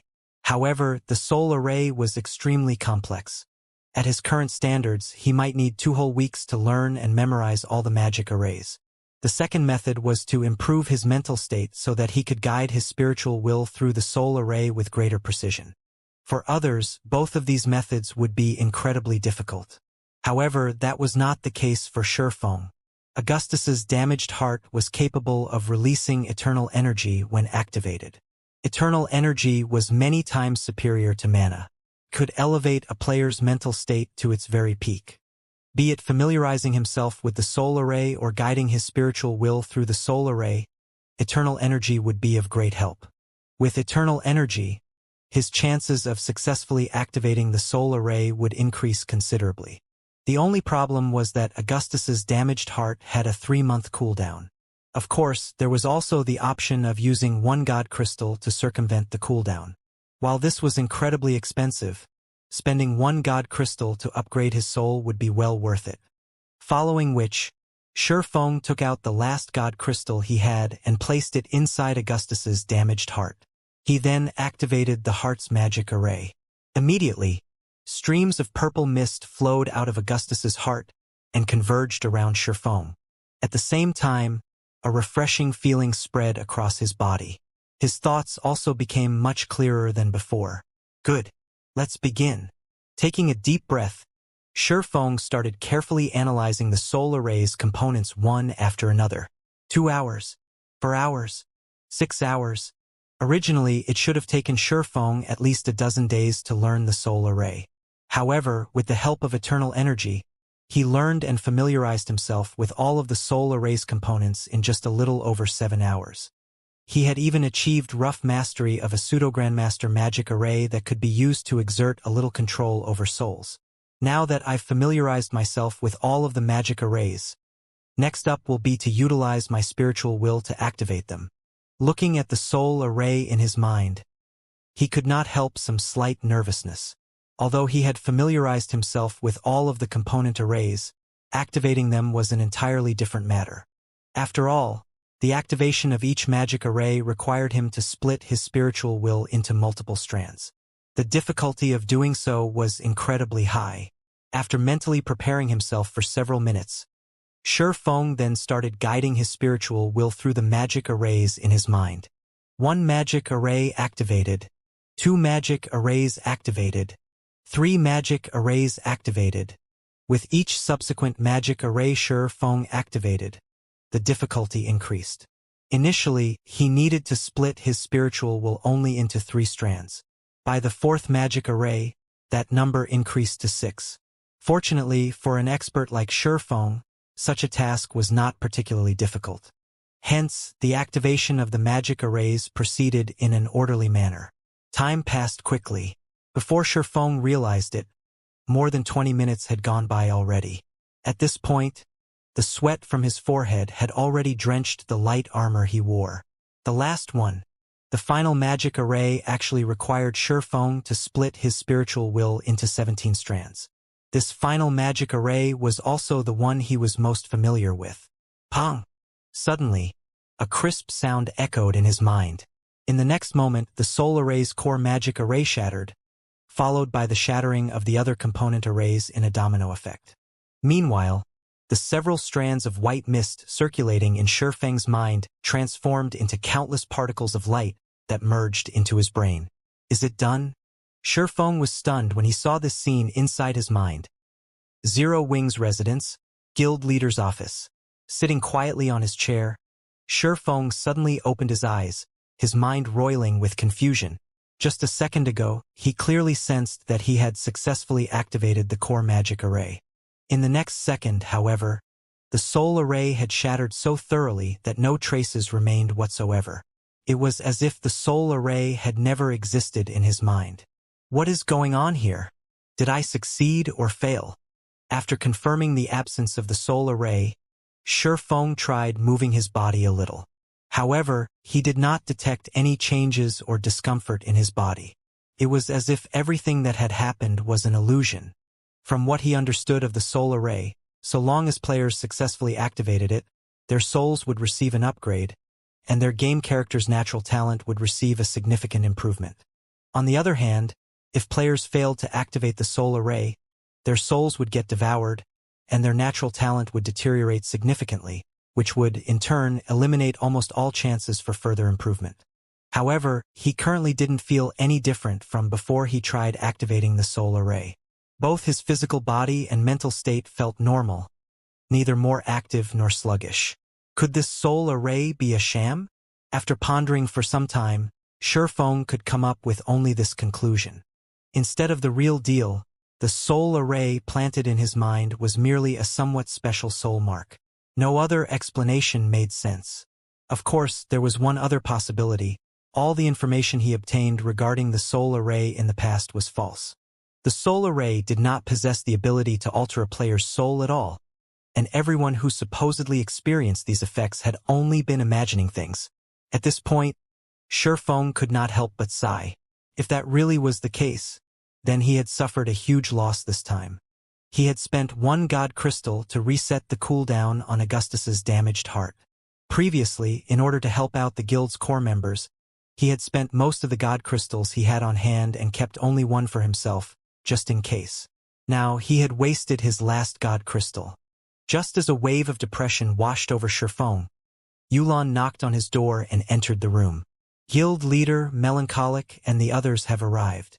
In addition, the 300-plus disabled NPCs are already in the residence's plaza. We can start the ceremony at any time, Yulan said, finding the look of depression on Shifeng's face a little strange. All right, have the NPCs wait on the second underground floor first. Have Melancholic make the necessary preparations as well. I still need some time to myself, Shifeng said, nodding. I'll inform them then, Yulan said before leaving the office. After she left, Shifeng took out the memory crystal the Crimson-Eyed Sword Saint had given him. Since Augustus's heart was still pumping out eternal energy, he planned to use this opportunity to learn Elvo's legacy. In God's domain, God crystals were rarer than even epic weapons and equipment. Coming across one was highly dependent on luck. Now that he had wasted a God crystal to activate Augustus's heart, he naturally couldn't let even a second of its duration go to waste. Otherwise, he would have to wait 3 months or obtain another God crystal to activate it again. The instant Shifeng tried to inject his mana into the memory crystal, a white mist actually formed around the crystal, stunning him. This materialized mana? How is this possible? Mana was intangible. Players could only rely on their senses and imagination to control it. Even then, they could exert only simple control over mana. Trying to concentrate the density of thin mana was beyond even Tier 4 players who had basic control over mana. Normally, players would be capable of such a feat only after reaching the Advanced Master Magician standard. Shifeng had just recently reached the Intermediate Master Magician standard. Yet this materialized mana indicated that he had actually reached the Advanced Master Magician standard already. He could hardly believe it. An Advanced Master Magician.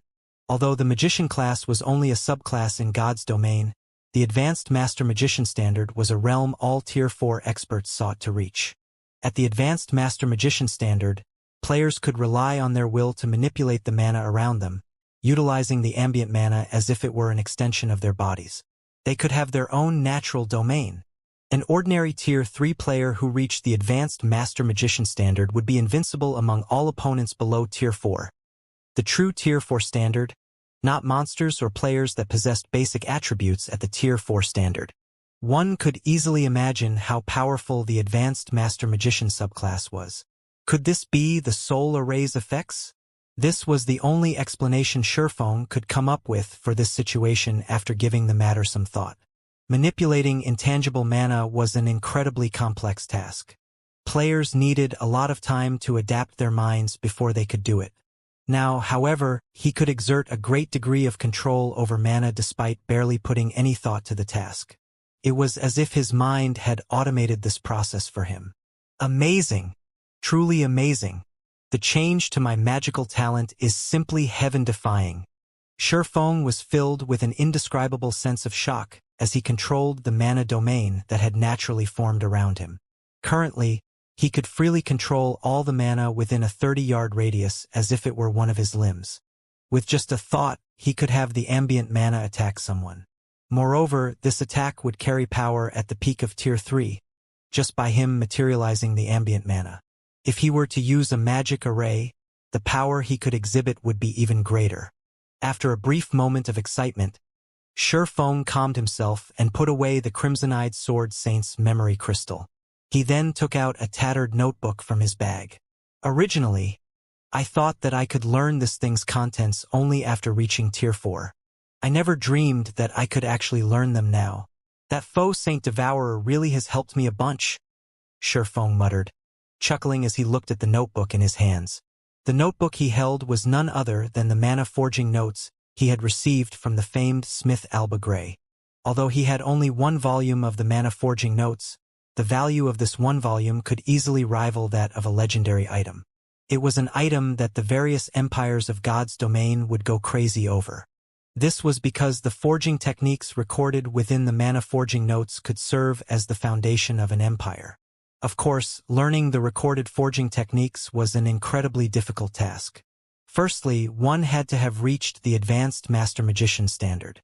This requirement was because Alba Grey's mana forging techniques were different from conventional forging techniques, which prioritized the materials used.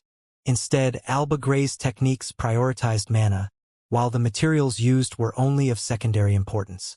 One could consider Alba Grey's techniques a kind of lost ancient technology. Sherfong immediately started manipulating the mana around him to break the mana seal on the notebook. In order to remove the mana seal, one needed to use one's mana to decode it. Utilizing brute force would permanently destroy the notebook's contents. The mana seal consisted of 27 magic arrays, every one of which was at the basic Grandmaster standard. The degree of precision one needed to have when decoding these magic arrays was akin to threading a needle. Only those capable of freely manipulating mana would succeed in lifting the mana seal. This was also the reason why Sherfong had left the mana forging notes sitting inside his bag all this time. 1 array, 2 arrays, 3 arrays.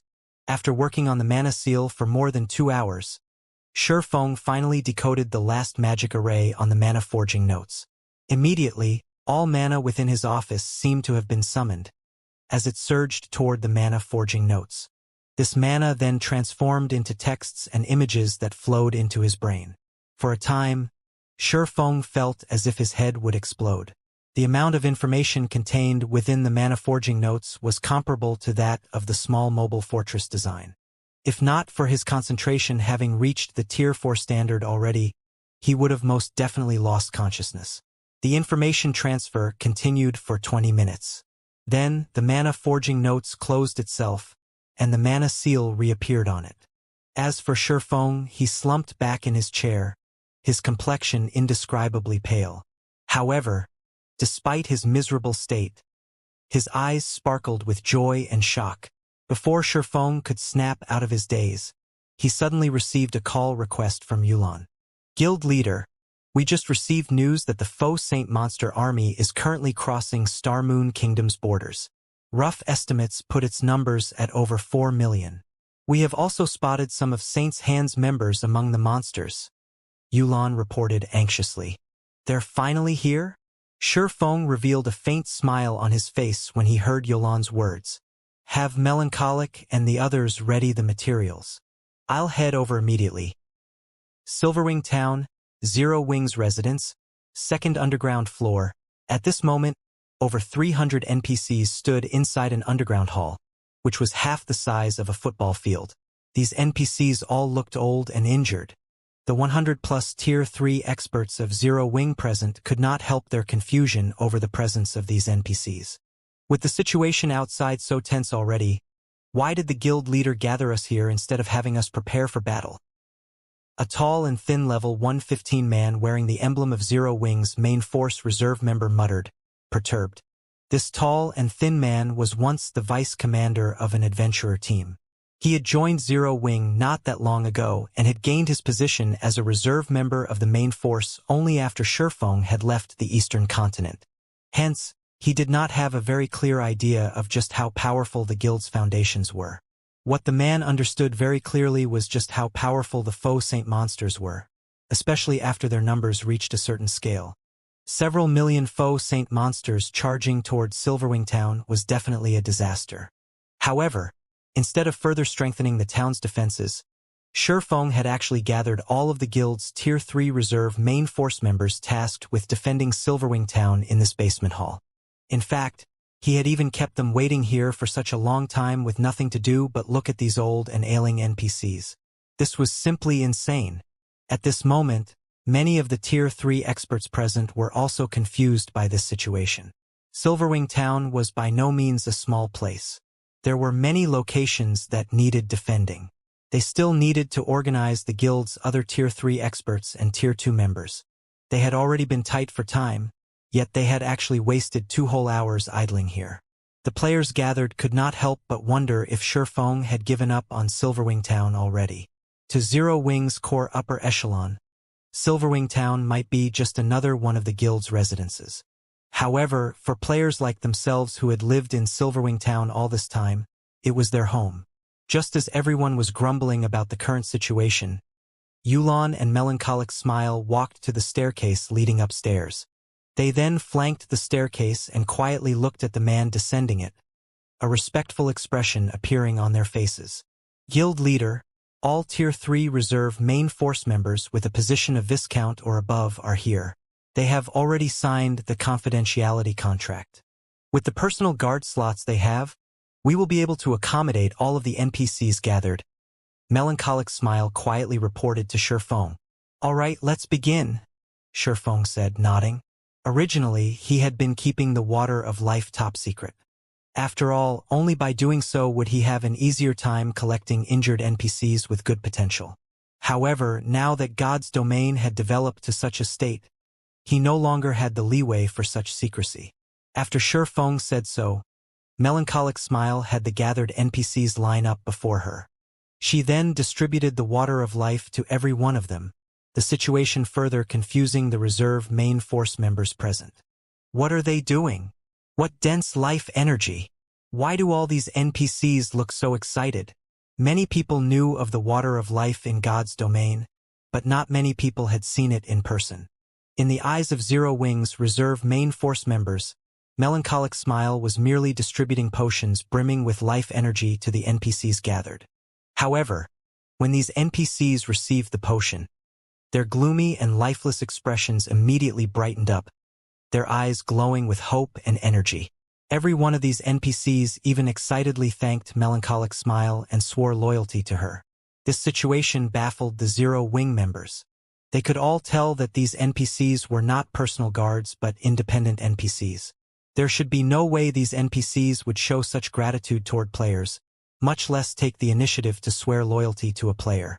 As the reserve main force members were stewing in confusion, frightening auras burst forth from the gathered NPCs, one after another. Previously, none of these gathered NPCs was a match even for ordinary Tier 2 NPCs. Now, however, even the weakest of them radiated an aura that made even the refinement realm experts present shudder. When the auras of these 300-plus NPCs flooded the hall, the 100-plus reserve main force members could not help stumbling back with nervous expressions as they cautiously eyed the NPCs before them. At this moment, they could tell that, so long as these NPCs willed it, none of them would leave this basement alive. Not to mention, the strongest few auras even made them feel as if they stood before a bottomless abyss. The owners of these auras were definitely not just ordinary Tier 3 NPCs. While bathed in these auras, everyone felt as if they were standing inside a muddy swamp, their bodies incredibly sluggish. In fact, they had also lost control over the ambient mana around them. A mana domain? At this moment, even Yulan goggled in shock at this situation. Although she knew that Shifeng and Melancholic Smile had gathered these old and ailing NPCs for a purpose, she never imagined that they would be carrying out such an ambitious enterprise. Not only did they instantly turn 300+ old and ailing NPCs into lively tigers, but 3 of these NPCs even possessed a mana domain. This was simply unbelievable. Normally, a naturally occurring mana domain was something only Tier 4 NPCs possessed. A mana domain was also the biggest difference between Tier 3 and Tier 4 NPCs and the reason why Tier 4 NPCs could trounce Tier 3 NPCs. It was also because of this mana domain that Saint's Hand had never dared stretch their hands towards Silverwing Town. After all, Silverwing Town had the protection of the magic King Craig Midlands, who had already been promoted to Tier 4. In front of the Magic King, Tier 3 players would be one-shot kills. Now, out of the 300+ NPCs present, there were actually 3 NPCs with a mana domain. This meant that these 3 NPCs were only one short step away from Tier 4. Amazing! The harvest this time is massive. Shifeng himself was surprised by this outcome. Although there were no Tier 4 NPCs in the batch of recovered NPCs this time, just gaining 3 Tier 3 NPCs with a mana domain was plenty amazing already. After all, so long as these 3 NPCs received sufficient resources, reaching Tier 4 should be a shoo-in. Moreover, aside from these 3 NPCs, the quality of the other 300+ NPCs was considerably good as well. Of the other 300+ NPCs, 1 actually possessed growth potential at the Dark Gold rank, 11 at the Fine Gold rank, 151 at the Secret Silver rank, and the rest at the Mysterious Iron rank. In God's domain, NPCs that possessed growth potential at the Fine Gold rank or above could only be found by luck. Aqua Rose had already swept through the old and ailing NPCs of numerous countries once.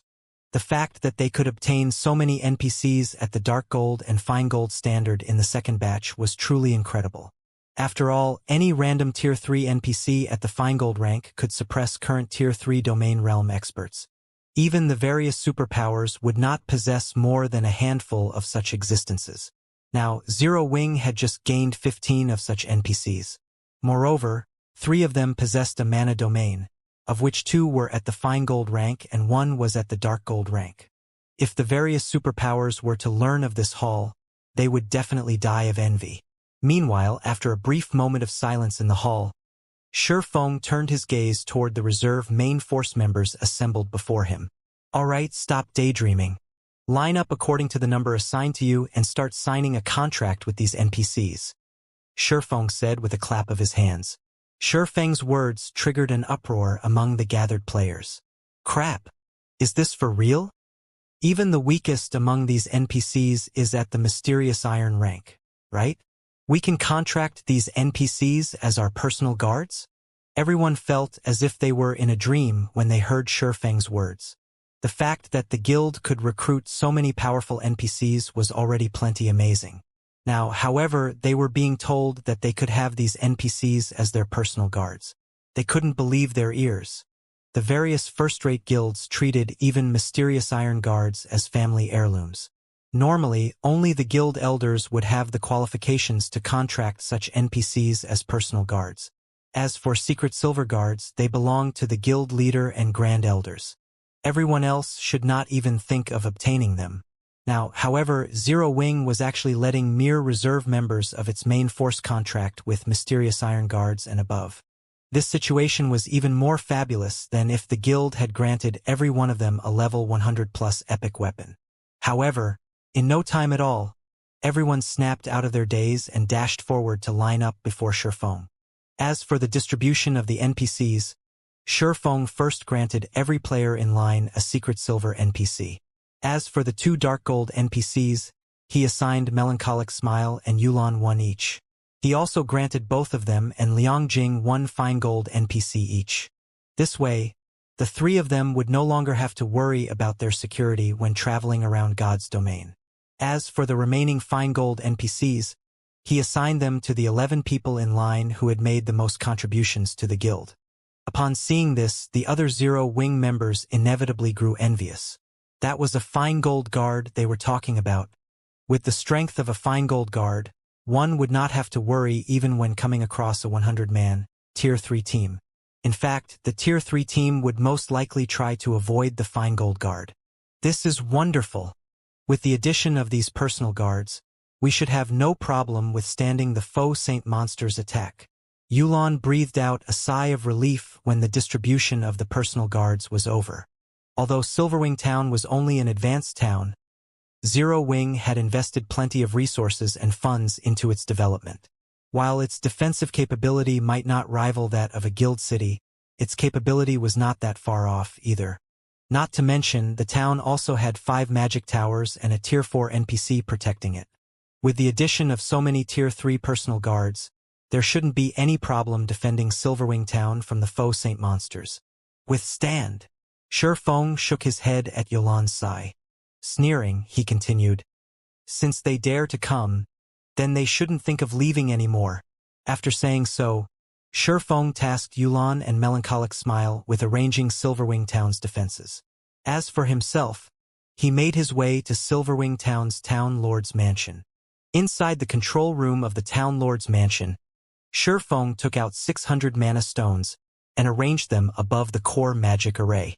The mana forging notes recorded plenty of powerful items. However, the highlight of the volume he received from Alba Grey was a special magic array capable of strengthening other magic arrays to whole new heights. Of course, this improved strength did not come for free. The strengthening would triple the consumption of the target magic array. The target magic array would also take longer to recover naturally. However, compared to the possible benefits, this was a small price to pay. When Shifeng finished drawing the special magic array using the mana stones, a crimson pillar suddenly emerged from the core magic array, following which, the sound of a system announcement suddenly entered Shifeng's ears.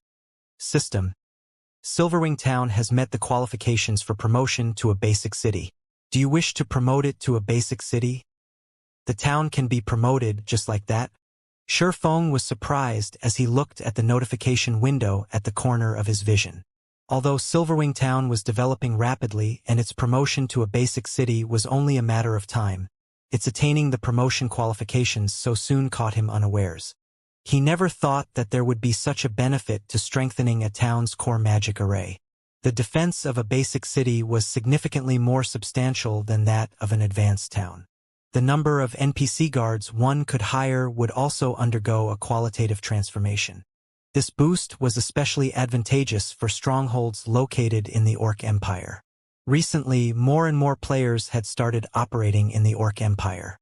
Due to the very low number of player strongholds there, any stronghold that could ensure the safety of its players would become extremely popular, which would, in turn, guarantee its rapid development. However, despite receiving this unexpected boon, Shifeng did not choose to promote Silverwing Town yet.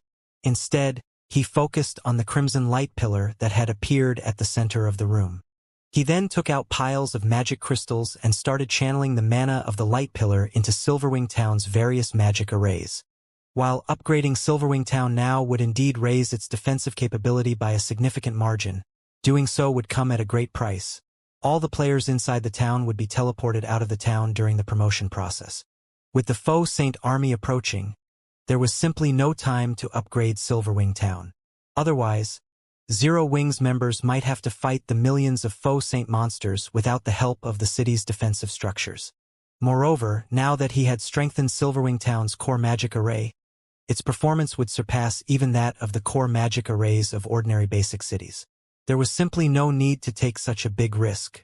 The rampaging mana inside the hall started flowing into the core magic array, together with the mana the magic crystals released. The core magic array then directed this mana into the various magic arrays throughout Silverwing Town, reinforcing them. 3 arrays, 6 arrays, 9 arrays. As Silverwing Town's magic arrays got strengthened one after another, the town's ambient mana changed. By the time half of Silverwing Town's magic arrays were strengthened, a layer of red mist had appeared above the town, enveloping it completely. Quick, look! Why is there a red mist above the town? What's going on? Is this Zero Wings doing? It's highly possible. The ambient mana seems to have become slightly wilder. So long as we use this mana, the power of our skills and spells should increase substantially.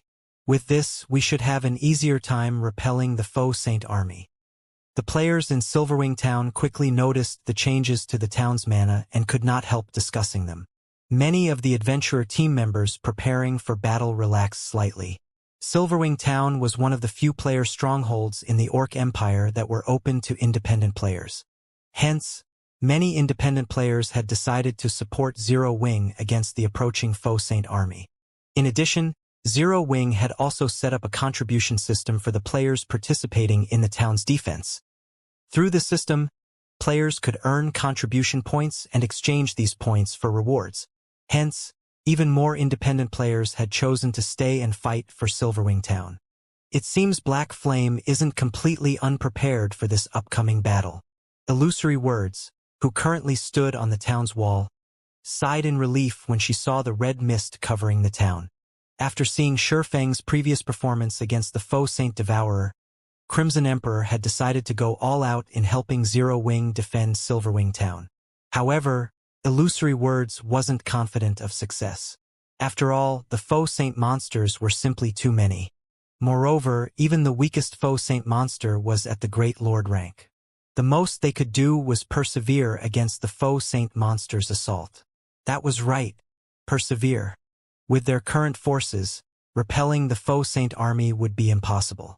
All they could do was persevere. Fortunately, Shurfang had killed the foe Saint Devourer. With this, even the strongest foe Saint monster remaining would be only at the Grand Lord rank. Silverwing Town's defensive magic array would have no problem tanking the hits of Grand Lords. Meanwhile, so long as they ensured the continuous replenishment of the energy reserves of the town's defensive magic array before they got depleted, the foe Saint monsters would not be able to take even a single step into Silverwing Town. With the intellect of those foe Saint monsters, they wouldn't bother wasting too much time on a single task. After seeing that they couldn't break through the town's defensive magic array even after several days, they would naturally retreat. It seems Black Flame has quite a few tricks up his sleeves. He's actually able to make the town's mana go berserk. With this, the strength of the town's defensive magic array should have increased by quite a bit. While the town's defensive magic array has indeed been improved, it will still need to withstand all those foe Saint destroyers. You should know that foe Saint monsters have destroyed NPC cities before. What can a guild town possibly do against an army of them? The various superpowers members, hidden inside the town, disdained the transformation to Silverwing Town's mana. They also considered Shurfang very foolish. While the performance of the town's defensive magic array had indeed improved significantly, there was still a limit to the magic array's energy reserves. Faced with the attacks of tens of thousands of Grand Lord-ranked foe Saint destroyers, how long could the magic array's energy reserves possibly last? Even the defensive magic arrays of NPC cities had fallen swiftly before the foe Saint monsters. In fact, many of these NPC cities also had a large number of level 150 NPC guards and a level 180 Tier 3 magistrate to defend them. In the end, the foe Saint monsters still managed to drain the defensive magic array's energy reserves and destroyed the cities. Shortly after Silverwing Town's transformation, news of it quickly reached the Fire Dragon Empire's Flame Dragon City. Interesting. Since he's able to agitate the mana of a town to increase the performance of the town's defensive magic array, it seems he didn't offend those foe Saint monsters and Saint's hand without any forethought. A smirk appeared on Cold Shadow's face when she read the report she just received. What a pity. This development might have posed a problem for those foe Saint monsters and Saint's hand a few days ago, but it is futile now. After Cold Shadow said so, she turned her gaze to the video livestream playing before her. What this livestream showed was none other than the foe Saint army that was marching towards Silverwing Town and was currently within 5,000 yards of Silverwing Town already. The monsters were so numerous that they covered all the land around Silverwing Town. From what she could see, there were easily more than 100,000 faux Saint Destroyers there, almost double the initial projections. Moreover, aside from the faux Saint Destroyers, there were also quite a few gigantic figures moving amidst this army, and the other faux Saint monsters clustered around these gigantic figures. At this moment, White Feather entered the VIP room Cold Shadow occupied and said respectfully, "Vice Guild Leader, the various superpowers representatives have arrived already. Should we head over now?" "All right, let's go." Cold Shadow nodded. She then dismissed the video playing before her and left the Scorching Flame restaurant. At the same time, the players standing guard atop Silverwing Town's walls were dumbfounded by the sight before them. How is this possible? No, this can't be real. This must be a joke. When the players standing on the walls looked at the massive army before them, despair and reluctance overwhelmed them. There were 8 mythic-ranked faux Saint Devourers. Is this the strength that Saint's Hand has been relying on all this time? Illusory Words, who similarly stood on the town's wall, could not help a bitter smile when she saw the 8 faux Saint Devourers. She had anticipated that Saint's Hand had kept a trump card hidden. Otherwise, it wouldn't have had the confidence to take action so close to Silverwing Town. Nor would it have put its precious mythic-ranked faux Saint Devourer at such great risk. However, she never thought that Saint's Hand had actually managed to produce so many faux Saint Devourers already. At this moment, even the various spectating superpowers were stunned by this situation. Too strong. The faux Saint army boasted not only over 100,000 faux Saint Destroyers but also 8 faux Saint Devourers. With such a force, let alone destroying Silverwing Town, even capturing one of Starmoon Kingdom's main cities wouldn't be a problem. After all, the only real threat in main city-ranked NPC cities was the level 180 Tier 4 magistrates tasked with defending them. As for the remaining level 150 NPCs that were at Tier 2 or Tier 3, while they did pose a problem, they weren't undefeatable. At the same time, several thousand players wearing the guild emblem of Saint's Hand were hiding in a forest several thousand yards away from Silverwing Town. Among them, 1,000 magical class players were currently drawing a gigantic and complex magic array, which constantly drew on the ambient mana and reduced its density. Black Flame. I'll show you just how foolish your previous actions are, and make you regret everything you've done. Thousand Eyes, who currently radiated an extremely weak aura, sneered as he looked at the Silverwing Town displayed on the magic mirror before him. No, I should say that you won't even have time to regret. Your Silverwing Town will turn to dust before you know it. Meanwhile, inside Silverwing Town's Town Lord's mansion, while Sherfong was quietly inspecting the performance of the town's strengthened magic arrays through the core magic array, Yulon burst into the room with an ugly expression on her face. Guild Leader, according to the information we received from the walls, aside from over 100,000 faux Saint Destroyers, the faux Saint army this time also has 8 faux Saint Devourers, Yulon said in a grim tone as she gazed at Sherfong. It might be fine if only 1 or 2 faux Saint Devourers had appeared. At that time, they could simply have Craig Midlands take action. However, the appearance of 8 faux Saint Devourers completely messed up their plans. With so many faux Saint Devourers attacking, it wouldn't matter even if Sherfong transformed into a black dragon again. They're here.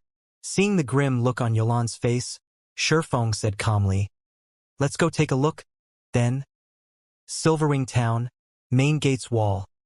Currently, a large number of players were trying to squeeze their way up to the top of the wall, which was over a dozen meters high, to get a better look at the faux Saint army. However, when these players arrived on top, every one of them found the scene that greeted them shocking. The faux Saint monsters were so numerous that their figures dotted the land all the way to the horizon. Moreover, even the weakest among them was a level 110 Great Lord. As this endless army of monsters gradually encircled Silverwing Town, it looked as if night had descended. This scene alone already evoked fear in everyone. Why are there so many mythic-ranked faux Saint Devourers? Can we really stop them? Panic and despair swept through the independent players that had chosen to help defend Silverwing Town as they stared at the scene before them. Originally, they thought that, with over 300,000 players fighting for Silverwing Town, combined with the town's defensive magic array, they should still have a chance to emerge victorious. After all, to win, they simply had to distract 50,000 or 60,000 faux Saint destroyers for a certain period. However, the faux Saint army that appeared before Silverwing Town was far stronger than they anticipated, over 100,000 faux Saint destroyers and 8 mythic-ranked faux Saint devourers. Everyone's confidence vanished at the sight of this army. At this moment, let alone the independent players present, even unyielding heart and illusory words were shocked. Over 100,000 faux Saint destroyers and 8 faux Saint devourers. These faux Saint monsters really think highly of us. Unyielding heart, who had reached level 116 already, said, a bitter smile forming on his face as he took in the 8 gigantic figures standing some distance away from Silverwing Town. In order to assist Zero Wing in defending Silverwing Town, Unyielding Soul had dispatched its strongest trump card Legion and even sent over 2 Tier 4 summoning scrolls and more than 100 heavy ballistas. According to his estimates, this force, combined with Crimson Emperors and Zero Wings, should have no problem defending Silverwing Town. However, it would seem that he had still underestimated the strength of these faux Saint monsters. At this moment, let alone the 8 faux Saint devourers, just the 100,000 plus faux Saint destroyers were already more than enough to instill despair in everyone. After all, the faux Saint destroyers were Grand Lord ranked monsters. Ordinary Tier 3 experts couldn't take them on one-on-one.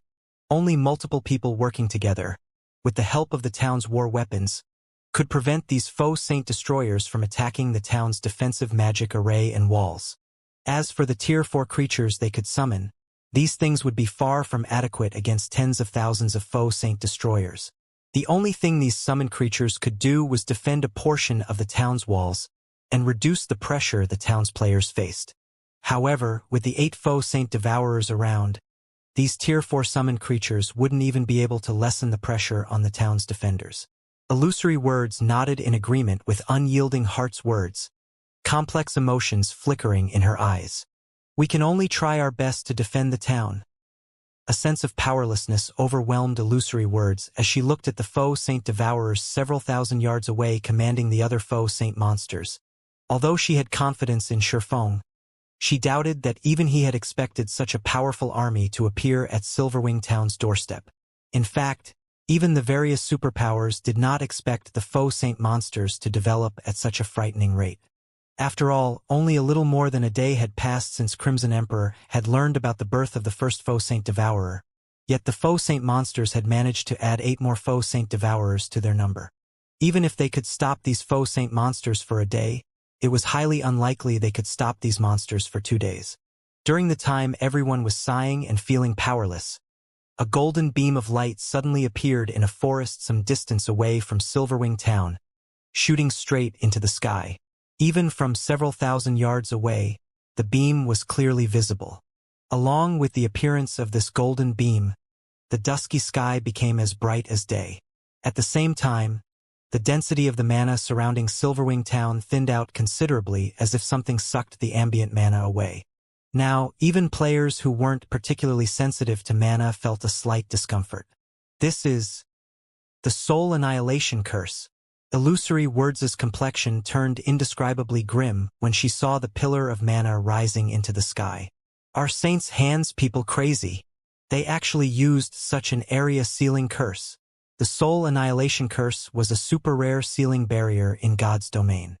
When activated, it could lock down a very large area, preventing players from leaving the sealed space while the barrier was still up, and thin out the mana within the barrier.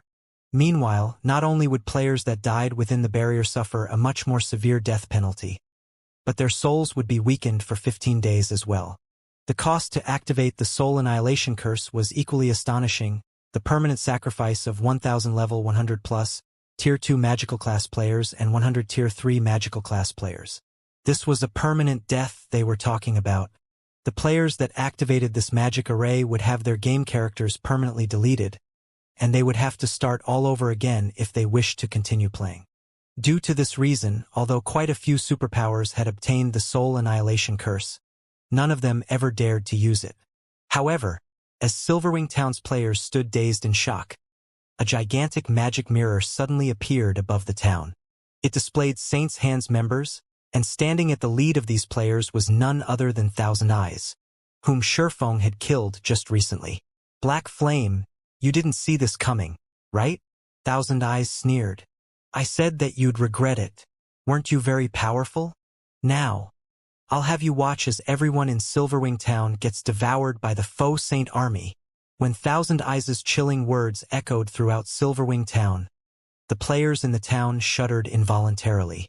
This was simply madness. Saint's Hand had sacrificed not only 1,000 level 100 plus Tier 2 magical class players, but also 100 Tier 3 experts. This was something even super guilds wouldn't dare to do. After all, even to a super guild, 100 Tier 3 experts represented significant combat power. Zero Wing is truly doomed this time.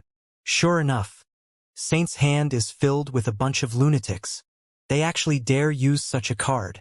With this, not only will Zero Wing and all of its allies have their members devoured by those faux Saint monsters, but they'll even have their souls weakened as well. Despite being spectators, the various superpowers members hidden inside Silverwing Town shuddered in fear when they saw the maniacal smile on Thousand Eyes' face. While everyone was falling into despair, several figures appeared above Silverwing Town's main gate. One of these figures belonged to none other than Zero Wing's guild leader, Black Flame. After arriving above the main gate, Shifeng glanced at the magic mirror in the sky and said nonchalantly, "How noisy. Isn't it just a soul annihilation curse? Do you think this thing is good for anything?" Although Shifeng did not speak very loudly, with the entire Silverwing Town dead silent right now, everyone heard his words very clearly. Hence, the entire town immediately went into an uproar. No one ever thought that even after things had developed to such a point, Shifeng would still dare to provoke Thousand Eyes. Was he so eager to die? Is he tired of living? Pretending to be calm. We'll see how he continues pretending. I'm guessing that Black Flame must have realized the hopelessness of the situation and is merely sassing to get the load off his chest. When the various superpowers members saw Shifeng's calm expression and heard his bold claim through their magic mirrors, they could not help scoffing. The soul annihilation curse itself indeed did not pose any direct threat to players. However, the millions of faux Saint monsters standing outside the town were definitely a nightmare for all players. You think it's useless? In that case, let's see if this soul annihilation curse is really useless or not. Once the faux Saint army starts attacking, Thousand Eyes said. Instead of getting angry at Shifeng's words, he started chuckling instead. As soon as Thousand Eyes finished speaking, the faux Saint monsters surrounding Silverwing Town promptly charged forward. When the army of millions advanced, it looked as if a tsunami was sweeping across the land. The earth shattered underfoot, and explosions kept reverberating through the air.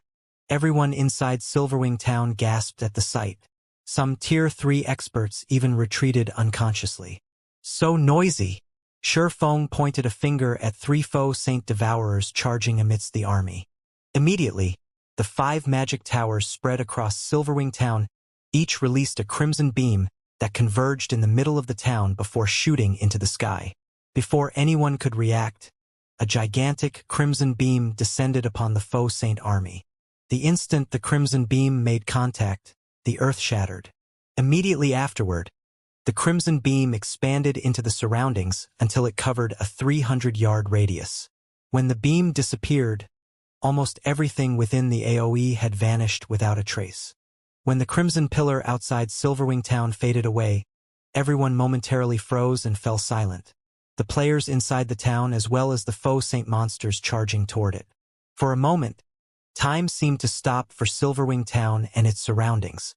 Just one hit, aside from the Grand Lord and mythic-ranked faux Saint monsters, everything within the Crimson Beam's 300-yard radius had disappeared into the void.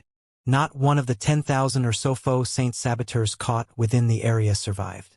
The magnitude of this attack was simply unbelievable. As for the faux Saint destroyers and faux Saint devourers that remained alive, they were clearly heavily injured. Moreover, the faux Saint devourers were barely able to move, and they were currently struggling to escape the void that formed around them. The faux Saint destroyers were incapable of moving at all, only able to watch helplessly as the void slowly enveloping them closed and trapped them for the rest of their lives. This illusory words and unyielding heart were momentarily at a loss for words when they saw the scene, shock and excitement flaring in their eyes. This attack was simply too absurd. This one attack not only exiled close to 1,000 foe Saint Destroyers to the void, but also heavily injured 3 foe Saint Devourers. This outcome reduced the pressure Silverwing Town's defenders had to face significantly. Meanwhile, when Saint's Heart's members saw this scene through their magic mirrors, they were similarly stunned. They never thought that Silverwing Town's magic towers possessed the power to heavily injure the foe Saint Devourers. You just heavily injured 3 foe Saint Devourers. This battle is nowhere close to over. Thousand Eyes said nonchalantly when he saw Silverwing Town's players revealing joyous expressions. It was very normal for war weapons to wreak large-scale destruction in a siege battle. While the power of Silverwing Town's magic towers somewhat exceeded their initial estimates, this difference would not affect the overall picture. For the foe Saint army, which consisted of over 4 million monsters, a loss of 10,000 monsters was practically negligible. Not to mention, the Magic Tower's attack had a very long cooldown. By the time the Magic Towers were ready to attack again, the foe Saint monsters would have long since arrived before Silverwing Town. Moreover, the foe Saint army went berserk because of the Magic Tower's attack. After the 5 remaining foe Saint Devourers let loose angry roars, the other foe Saint monsters resumed charging at Silverwing Town with even greater ferocity, their speed at least 20% faster than before. Upon seeing this, the defending players standing atop Silverwing Town's walls could not help growing nervous. The Magic Tower's combined attack was indeed astonishing, but the foe Saint monsters, which had managed to instantly fill the gap in their battle formation, were even more astonishing. These monsters made it seem as if the previous attack never happened at all.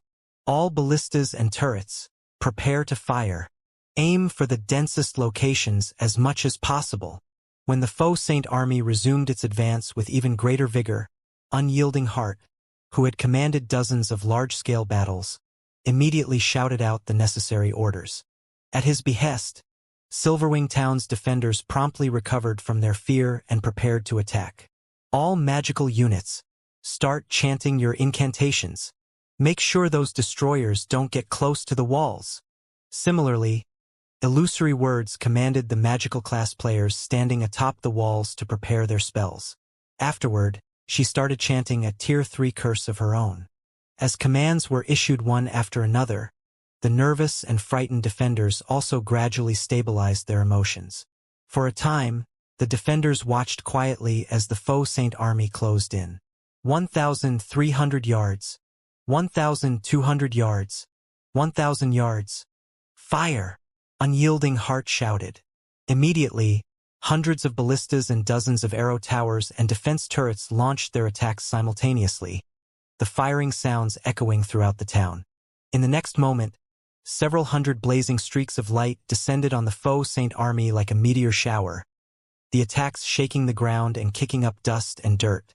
Tens of thousands of foe Saint monsters were also sent flying into the air, and huge craters formed wherever the attacks landed. The sight was simply spectacular. However, contrary to everyone's expectations, the foe Saint army did not falter in the slightest. In no time at all, the endless foe Saint monsters filled in the gaps created by the war weapons attacks, the madness of the foe Saint monsters surpassing everyone's expectations. Reload and aim for the vanguard, Unyielding Heart shouted, a frown forming on his face when he saw this scene. Although he had long since expected this to happen, he still could not help his shock when actually witnessing it. After several rounds of attacks from the town's war weapons, although they had failed to kill even one foe Saint Destroyer, they had killed quite a number of foe Saint Saboteurs, as well as heavily injuring more than 200,000 foe Saint Saboteurs. Unfortunately, compared to the foe Saint army in its entirety, this number was still insignificant. In the next moment, the first wave of foe Saint monsters arrived within 100 yards of Silverwing Town's walls. Illusory Words and the other ranged players standing on the walls promptly released their strongest skills and spells. For a time, tens of thousands of skills and spells bombarded the foe Saint monsters at the forefront. However, Just when everyone thought that the faux saint monsters would get hit and have their charge interrupted, a shocking scene occurred. In the next moment, as if they were veterans of the battlefield, the faux saint monsters started wielding their weapons to block the incoming attacks, mitigating most of the damage from these attacks. How is this possible? Purple Eye, who was casting her spells on the town's wall, was stunned by this scene. These faux saint monsters had even blocked a large portion of the attacks launched by Tier 3 experts. Only Tier 3 Refinement Realm experts and above managed to land their attacks on these faux saint monsters. Fools! Do you think the faux saint monsters before you are the same as those you met a few days ago? Thousand Eyes sneered as he looked at Silverwing Town's defenders. Victory might be possible for Silverwing Town's players if they were going up against an army of ordinary monsters. However, they were up against the faux saint army. Every monster in the faux saint army possessed intellect surpassing that of ordinary monsters. Thousand Eyes' words immediately silenced everyone. Faced with such opponents, just how were they supposed to continue fighting? Only the attacks of the war weapons and a small number of Tier 3 experts were effective. Everyone else's were utterly useless. During the time everyone was distracted by Thousand Eyes' words, the 5 intact faux saint devourers suddenly leaped toward the space above the walls. Not good. Stop them. Unyielding Heart's complexion turned indescribably grim when he saw the faux saint devourers launching an attack. While the town's defensive magic array had indeed been strengthened, the soul annihilation curse had thinned the ambient mana considerably, effectively nullifying the upgrade the defensive magic array had just received. Moreover, an advanced town's defensive magic array couldn't hope to withstand the attacks of several mythic monsters. Before anyone could react, 5 spears tore through space and converged on a single point on the defensive magic array. A combination combat technique? Illusory words goggled in shock at the 5 faux saint devourers' attacks. The fact that the faux saint monsters could use combat techniques was already plenty astonishing. Now, they actually used a combination combat technique, something very few players could execute. This was simply a nightmare. Guild leader Black Flame, what a pity. I never thought that you all would fall so quickly, Thousand Eyes said, a delighted smirk appearing on his face as he looked at Shurfeng, who had remained silent all this time. So long as Silverwing Town's defensive magic array shattered, the players inside the town would be no different from lambs to the slaughter. The Tier 4 NPC guarding the town wouldn't matter. After all, even a ferocious tiger couldn't beat a pack of wolves. Boom! A loud explosion shook the entire battlefield, the shockwave of the impact so powerful that even the faux saint destroyers nearby stumbled. It seems Zero Wing is really doomed now. When the various superpowers spectating members saw the shattered space above the walls, they shook their heads. The faux saint devourers originally already possessed extraordinary strength. Now that they had used a combination combat technique, the power of their joint attack reached the peak of Tier 4, which definitely wasn't something an advanced town's defensive magic array could block. However, as the black void vanished and the dust settled, the various superpowers members with gleeful expressions on their faces were stunned. At this moment, the faint red barrier enveloping the town actually remained intact. In fact, it didn't even have the tiniest of cracks. How is this possible? At this moment, let alone the various superpowers spectating members, even Thousand Eyes gaped in shock, his eyes glued to the red barrier. This was a peak Tier 4 attack they were talking about. During the time the entire battlefield had fallen silent, a voice suddenly came from the town's main gate and echoed throughout the battlefield. Is that it? If that is your strongest move, then we can indeed put an end to this farce. As Shurfeng's words echoed throughout the battlefield, a gigantic phantom world suddenly manifested in the sky above Silverwing Town. Along with the appearance of this phantom world, every faux saint monster in the town's vicinity had their basic attributes reduced by a significant margin, the change causing a commotion all over the silent battlefield. Too strong. So, this is Zero Wing. Earlier, even 5 faux saint devourers working together failed to crack the town's magic barrier. Now that every one of these devourers has been weakened, these faux saint monsters should be impotent against the town's barrier for a short period. Previously, everyone had already fallen into despair over the faux saint army's strength. They never thought that Silverwing Town's defensive magic array would be so powerful that even a peak tier 4 attack couldn't even scratch it. Meanwhile, so long as the town's defensive magic array remained up, the faux saint monsters wouldn't be able to touch any of the players inside the town. Moreover, if the defensive magic array could hold out until its energy reserves got replenished, a perfect consumption replenishment cycle could be formed. At which point, the faux saint army would have to give up its siege of the town even if it didn't want to. What amazing defensive capabilities! Isn't this defensive magic array already on par with the ones found in intermediate cities? At this moment, besides the independent players present, even Illusory Words and Unyielding Heart were surprised when they saw the town's defensive magic array remaining intact. The Soul Annihilation Curse had clearly thinned out the town's ambient mana by a significant margin already, so the town's defensive magic array should have likewise weakened considerably. Nonetheless, the defensive magic array had actually blocked the combination attack of 5 faux saint devourers. It was simply unheard of for a town's defensive magic array to provide such a formidable defense. Now that Shurfeng had used Miniature World, the faux saint devourers shouldn't even dream of shattering the defensive magic array. Presumptuous! Thousand Eyes frowned slightly when he saw the calm look on Shurfeng's face. You merely blocked the faux saint devourer's combination attack once. The defensive magic array's energy reserve is limited. I want to see just how long you can continue acting arrogantly before the faux saint army's attacks. Magic arrays in God's domain needed energy to operate. Even if an attack couldn't overcome a defensive magic array's defensive threshold, it would still take a toll on the magic array's energy reserve. With the numbers and strength of the faux saint army, shattering the defensive magic array of a main city-ranked NPC city would be possible. Even if the entire army was debuffed by a domain skill, it still was more than sufficient to overcome a town's defensive magic array. As soon as Thousand Eyes finished speaking, the 5 faux saint devourers launched another combination attack on the defensive barrier. At the same time, tens of thousands of other faux saint monsters also started bombarding it. Boom! Boom! Boom! For a time, countless explosions rang out in the space above Silverwing Town. This can't go on. We need to stop their attacks. Otherwise, the defensive magic array's energy reserve won't last very long. Unyielding Heart said as he looked at the trembling barrier before him. Individually, the other faux saint monsters might not be a match for the faux saint devourers. However, there were simply too many of them.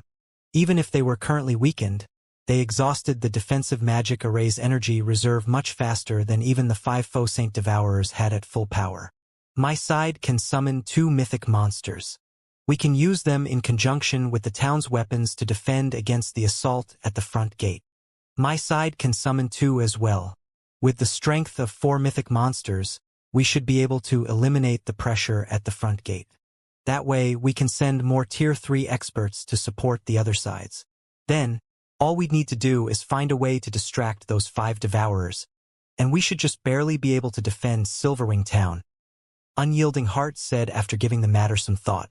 While Tier 3 players might not be capable of doing anything to the weakened faux saint devourers, stopping the weakened faux saint destroyers shouldn't be a problem. This situation was much better than before, when ordinary Tier 3 players were utterly helpless against the faux saint devourers. However, just as Unyielding Heart and Illusory Words reached an agreement, a clear and sweet voice suddenly entered their ears. No need to waste your Tier 4 summoning scrolls. Leave the rest to us. Upon hearing this voice, Unyielding Heart and Illusory Words turned reflexively to look at its origin, surprise and confusion flashing across their eyes when they saw its owner. This was because the voice's owner was none other than Silverwing Town's manager, Yulon. Currently, over 100 Tier 3 experts from Zero Wing stood behind Yulon, every one of them at least level 115. Many of them were even at the Refinement Realm standard. This scene rendered Unyielding Heart and Illusory Words speechless momentarily. While the 100-plus Tier 3 experts before the two were indeed extraordinary, they were far from enough to resolve Silverwing Town's plight. After all, just the Grand Lord-ranked faux saint destroyers attacking the town numbered more than 100,000. What more the Great Lord-ranked faux saint saboteurs? Besides, if these Tier 3 experts wished to stop the faux saint army's assault, they would have to do it beyond the town's walls and defensive magic array. Only Tier 4 summoned creatures could possibly go up against so many monsters simultaneously. Tier 3 experts would simply be charging to their deaths. However, before Unyielding Heart and Illusory Words could say anything, Yulan suddenly waved her hand forward. Immediately, every one of Zero Wing's reserve main force members left afterimages as they split up and made their way toward the various sections of the town's walls. After getting into position, they jumped off the walls without hesitation. Have these Zero Wing members lost their minds? The independent players fighting above the town's walls gaped, stupefied, at the actions of Zero Wing's reserve main force members. As for the various superpowers spectating members, they, too, could only gape in shock at this scene. In their opinions, Shurfeng was already plenty crazy. However, these Zero Wing members seemed to be even crazier. Even Tier 3 peak experts would not dare charge into a horde of level 120 plus Great Lord and Grand Lord ranked foe saint monsters, yet these Zero Wing members, who were nowhere near the Void Realm standard, had actually done so without hesitation. What were they playing at? Fools that are tired of living. Thousand Eyes sneered when he saw Zero Wing's members jumping off the town's walls. The foe saint monsters might have had their basic attributes reduced, but their combat standards remained unaffected. Even the weakest foe saint saboteur was not an opponent ordinary Tier 3 experts could hope to match. He could already foresee the scene of the foe saint monsters devouring Zero Wing's members in the blink of an eye. In front of Silverwing Town's front gate, just as Yulan was about to come into contact with the several foe saint destroyers there, she suddenly took out 2 summon guard scrolls from her bag and activated them. 2 figures then emerged from the 2 dazzling summoning arrays before Yulan. One of them, an axe-wielding man with a tall and robust body, and the other, a blonde woman wielding an aquamarine staff. The instant these 2 figures appeared, 2 frightening auras swept the battlefield. Every player on the battlefield shuddered in response. In the next moment, the axe-wielding man transformed into a tornado that blocked all the foe saint destroyer attacks aimed at Yulan. In addition, the tornado sent several dozen foe saint destroyers and over 100 foe saint saboteurs nearby flying over 30 yards away. In the blink of an eye, a clearing appeared before the town's front gate. As Yulan landed, the blonde woman beside her also happened to complete her spell. In the next moment, the battlefield shook as a gigantic rift up to 300 yards long opened up on the battlefield. Not only did the rift separate the foe saint monsters from Silverwing Town's walls, but it also devoured several thousand foe saint monsters, which suffered over -5 million damage each. All of this happened in just a brief moment. Aren't they a little too strong? What rank are those 2 personal guards? The independent players present gaped in shock when they saw Yulan's 2 personal guards clearing the area before the town's main gate. Although the foe saint monsters had been weakened, ordinary Tier 3 personal guards still shouldn't be able to handle them.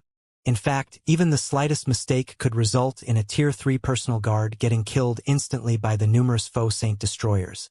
However, with just the help of 2 personal guards, Yulan had easily repelled the 10,000 plus foe saint monsters in front of the main gate. This was simply unbelievable. 2 dark gold guards? When Illusory Words saw the 2 personal guards standing beside Yulan, shock likewise filled her silvery gray eyes. The feat Yulan's 2 personal guards had just accomplished would be difficult even for a Tier 4 summoned creature. The only explanation Illusory Words could think of for this situation was that both personal guards were at the dark gold rank, as only dark gold guards had the power to match Tier 4 mythic monsters. However, in the current God's domain, let alone dark gold guards, even fine gold guards were exceedingly rare, much rarer than even level 100 plus epic weapons. Despite being a super first-rate guild, Crimson Emperor had only 6 fine gold guards. As for dark gold guards, Crimson Emperor still had not obtained even a single one, yet Yulan actually had 2 for herself. What Illusory Words did not know was that only one of Yulan's 2 personal guards was at the dark gold rank. The other was at the fine gold rank. However, the Magic King Craig Midlands' special ability gave both personal guards a significant boost to their combat power. As a result, they currently possessed the strength to match even mythic monsters. Nevertheless, Illusory Words and Unyielding Heart did not relax at this unexpected development. In fact, Their expressions further tensed up because the faux saint monsters that got repelled were charging forward once more. Moreover, they were attacking with even greater ferocity this time. In the next moment, several hundred faux saint destroyers let loose an angry bellow before grouping up and executing combination combat techniques on Yolan's group. The might of their attacks rivaled a normal attack of a Tier 4 mythic monster. In the blink of an eye, over 30 such attacks assailed Yulan and her 2 personal guards. As for the faux saint monsters caught inside the rift, they quickly climbed out of it and rejoined the army in attacking Silverwing Town's defensive magic array. Sure enough, just 2 dark gold guards won't be enough to change anything. The strength of the faux saint army simply isn't something current players can hope to resist. When the various superpowers members saw this scene, they sighed ruefully. Dark gold guards were existences that could be obtained only through luck.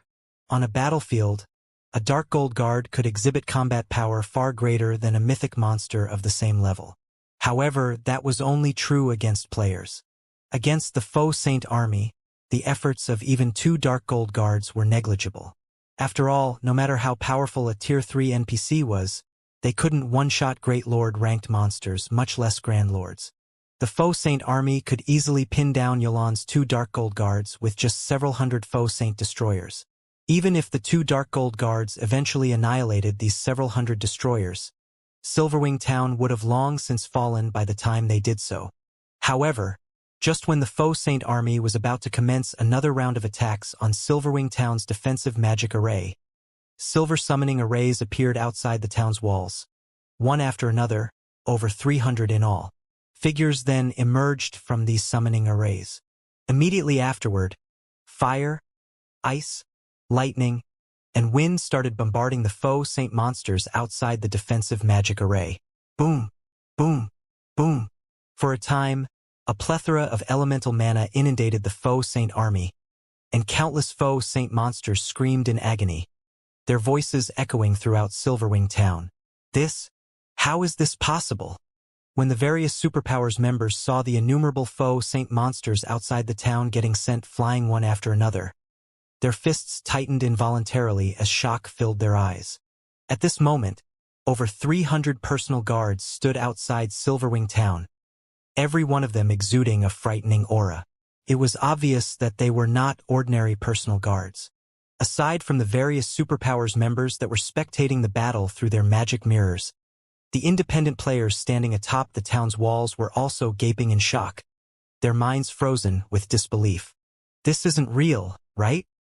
Unyielding Heart suspected he was dreaming as he watched the 300-plus personal guards fighting outside Silverwing Town. As a vice guild leader of Unyielding Soul, he had seen powerful personal guards before. However, this was definitely the first time he had seen so many personal guards of such high caliber. Although the majority of these newly appeared personal guards were weaker than Yolan's 2 personal guards, they were still much stronger than ordinary personal guards. In fact, even the weakest personal guard present made Unyielding Heart feel powerless. Meanwhile, after illusory words saw the 300-plus personal guards, she could not help shifting her gaze to Sherfong, who stood nearby. Is this the real reason behind his confidence? Every one of these 300-plus personal guards was stronger than a Grand Lord of the same level. At this stage of the game, it was unlikely that even the 5 great super guilds possessed such strength. It was no exaggeration to say that, so long as these 300-plus personal guards were present, Silverwing Town would not fall. While NPCs already possessed basic attributes superior to players, after becoming a personal guard, they would gain an additional 10% boost to their basic attributes. Combined with the boost from the town's magic array, these Tier 3 personal guards were far stronger than the town's Tier 3 NPC soldiers. One could even say that Silverwing Town's defenses were currently stronger than even that of main city-ranked NPC cities. After all, the NPC soldiers found inside main city-ranked NPC cities were mostly Tier 2 NPCs. Only a small number were actually Tier 3 NPCs. The only advantage the NPC soldiers of NPC cities had over Zero Wing's personal guards was levels. Meanwhile, although the faux saint army had an overwhelming numerical advantage and even possessed more than 100,000 Grand Lords in its ranks, Silverwing Town's magic towers were extraordinary.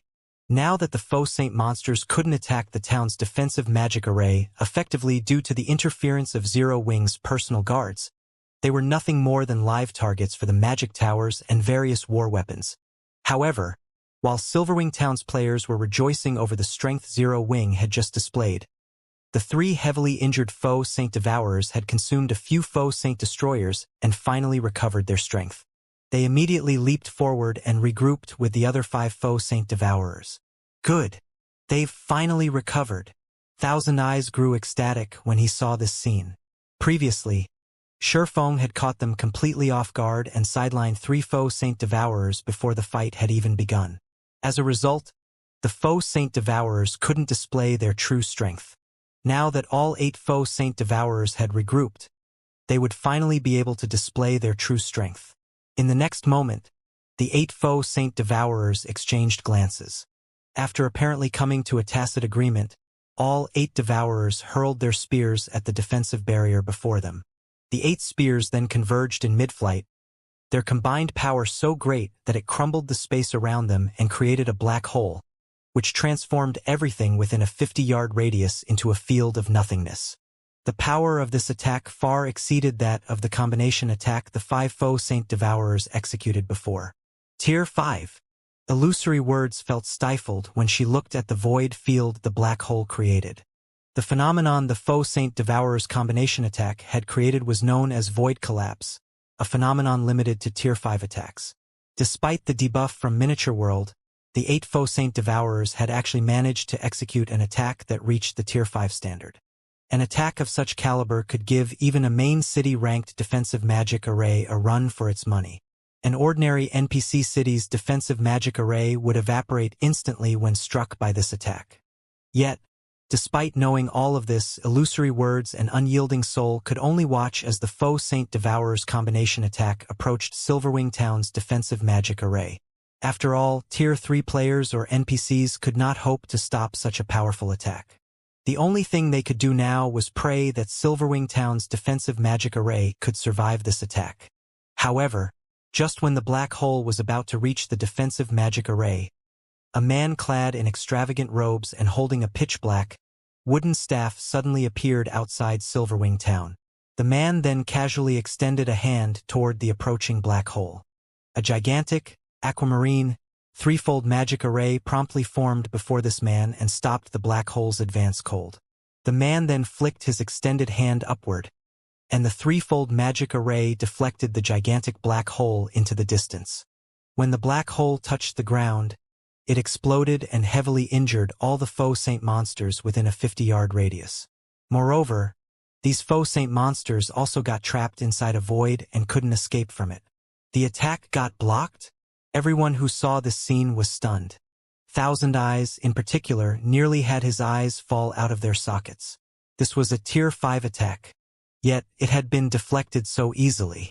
However, before anyone could snap out of their daze, the robed man suddenly waved his wooden staff. Dozens of black lightning arcs lashed down from the sky, bombarding the 8 foe Saint Devourers. As if a truck had hit them, all 8 Devourers got embedded into the ground. Their HP bars also lost a visible chunk, their life auras weakening considerably. Everyone was at a loss for words when they saw the 8 6-meter-deep craters that had suddenly formed on the battlefield. The strength that was just displayed could no longer be described as powerful. Practically challenged their worldview. Damn it! How is that Tier 4 NPC so powerful? Thousand Eyes scowled at the robed man hovering in midair. They had done their research on Craig Midlands, the Tier 4 NPC that protected Silverwing Town. This NPC's presence was the reason why Saint's Hand had not dared to approach Silverwing Town all this time. They had only done so after Shurfeng had riled up the foe Saint monsters into attacking en masse. However, Craig Midlands' strength was simply monstrous. The Magic King was basically casting Tier 4 curses instantly. To top it all off, he was even double-casting Tier 4 curses without incantations. Commander, we can't go on like this. If we continue fighting, I'm afraid that Tier 4 NPC will soon kill all 8 foe Saint Devourers. At that time, the guild leader will definitely fault us. The level 115, Tier 3 Ranger standing beside Thousand Eyes advised hurriedly when he saw the foe Saint Devourers becoming heavily injured. In front of the Magic King Craig Midlands, The 8 foe Saint Devourers couldn't mount the slightest resistance. Their HPs were also rapidly decreasing. It was only a matter of time before their HPs hit 0. If not for Craig Midlands having his area of activity limited to Silverwing Town, he might even be able to annihilate the entire foe Saint army single-handedly. Relay my command. Have all of the foe Saint monsters retreat. Thousand Eyes said reluctantly when he saw the foe Saint Devourer's HPs continuing to plummet and the foe Saint army barely landing any attacks on Silverwing Town's defensive magic array. They had lost. Moreover, they had suffered 2 consecutive losses. Understood. The Tier 3 Ranger nodded before hurriedly relaying Thousand Eyes' command to the other Saints' Hand members. Following which, Saints' Hands members took out a strange crystal from their bags and started chanting an incantation. Immediately afterward, the foe Saint monsters attacking Silverwing Town fled to the surroundings as if they had just received a summons. Upon seeing the foe Saint army retreating, Silverwing Town's players sighed in relief. Many players even cheered in celebration. After all, since the initial outbreak of the foe Saint monsters, this was the first time players had achieved a massive victory against them. However, Shifeng, who remained standing above the town's main gate, did not show any excitement on his face. Instead, he shifted his gaze toward a distant forest. Leave? Do you really think Silverwing Town is a place where you can come and go as you wish? Shifeng said. He then took out a summon guard scroll from his bag and unfurled it. Since you've come here already, then just remain here forever. As Shifeng activated his summon guard scroll, the players nearby immediately felt the ambient mana density rise. They also felt the space around them stabilize, the mana fluctuations from outside the town no longer reaching them. Immediately afterward, a middle-aged man clad in luxurious robes and holding a gem-studded staff appeared before Shifeng. Although this middle-aged man did not have an imposing aura, when everyone checked his statistics, they were stupefied. Tier 4. Another Tier 4 NPC. Crap! Just how much strength does Zero Wing have hidden? When the various superpowers members saw Versailles, they cursed out loud. It might have been fine if they hadn't seen the strength of a Tier 4 NPC yet, but after Craig Midlands' performance, they understood just how frightening Tier 4 NPCs were. There was simply no comparison between them and Tier 3 NPCs. A Tier 4 NPC could truly single-handedly turn the tide of a large-scale war. Now, it was revealed that Zero Wing possessed 2 Tier 4 NPCs. Moreover, both were magical-class NPCs. At this moment, everyone finally understood why Shifeng had killed Thousand Eyes and his team without hesitation back then. If their guilds had 2 Tier 4 NPCs as well, they most likely wouldn't be afraid of the foe Saint monsters either. After all, the gap between Tier 3 and Tier 4 was simply too massive, not one that numbers could make up for. Meanwhile, Shifeng's words enraged the Saints' Hand members hiding inside a forest several thousand yards away from Silverwing Town. What arrogance! That's right. It's just an additional Tier 4 NPC. Black Flame must be dreaming if he thinks he can kill all of us. Let him remain arrogant for now. Let's see how he continues remaining arrogant after the foe Saint monsters grow and return after a while. They admitted that they were no match for Tier 4 NPCs. However, Shifeng had to be dreaming if he thought he could kill them all with just 2 Tier 4 NPCs. Setting aside the several thousand yards separating them and Silverwing Town, just the fact that the foe Saint army stood between them meant Shifeng would take ages to reach them. Expecting to keep them here was simply a fool's dream. Silverwing Town's players shared the same opinion. They also thought that Shifeng was boasting. Even though the foe Saint army couldn't bring down Silverwing Town, it still held the absolute initiative in this war. The foe Saint army and Saints' Hands members could stay and leave whenever they wanted. Stopping them with just 2 Tier 4 NPCs was impossible. However, before Saints' Hands members could finish speaking, Versailles waved his staff. Suddenly, the space before him shattered and formed a space-time vortex. Following which, Shifeng and Versailles stepped into the space-time vortex and instantly arrived above the forest where Saints' Hands members were hiding, quietly overlooking these players, who were preparing to retreat. Teleportation. How is this possible? Saints' Hands members were shocked when they saw Shifeng and Versailles above them. Even this is possible? At this moment, aside from Saints' Hands members, The various superpowers members hidden in Silverwing Town were stunned, as well. A special energy enveloped the entire Orc Empire, preventing the use of all forms of teleportation. In fact, one couldn't even summon flying mounts in the Empire.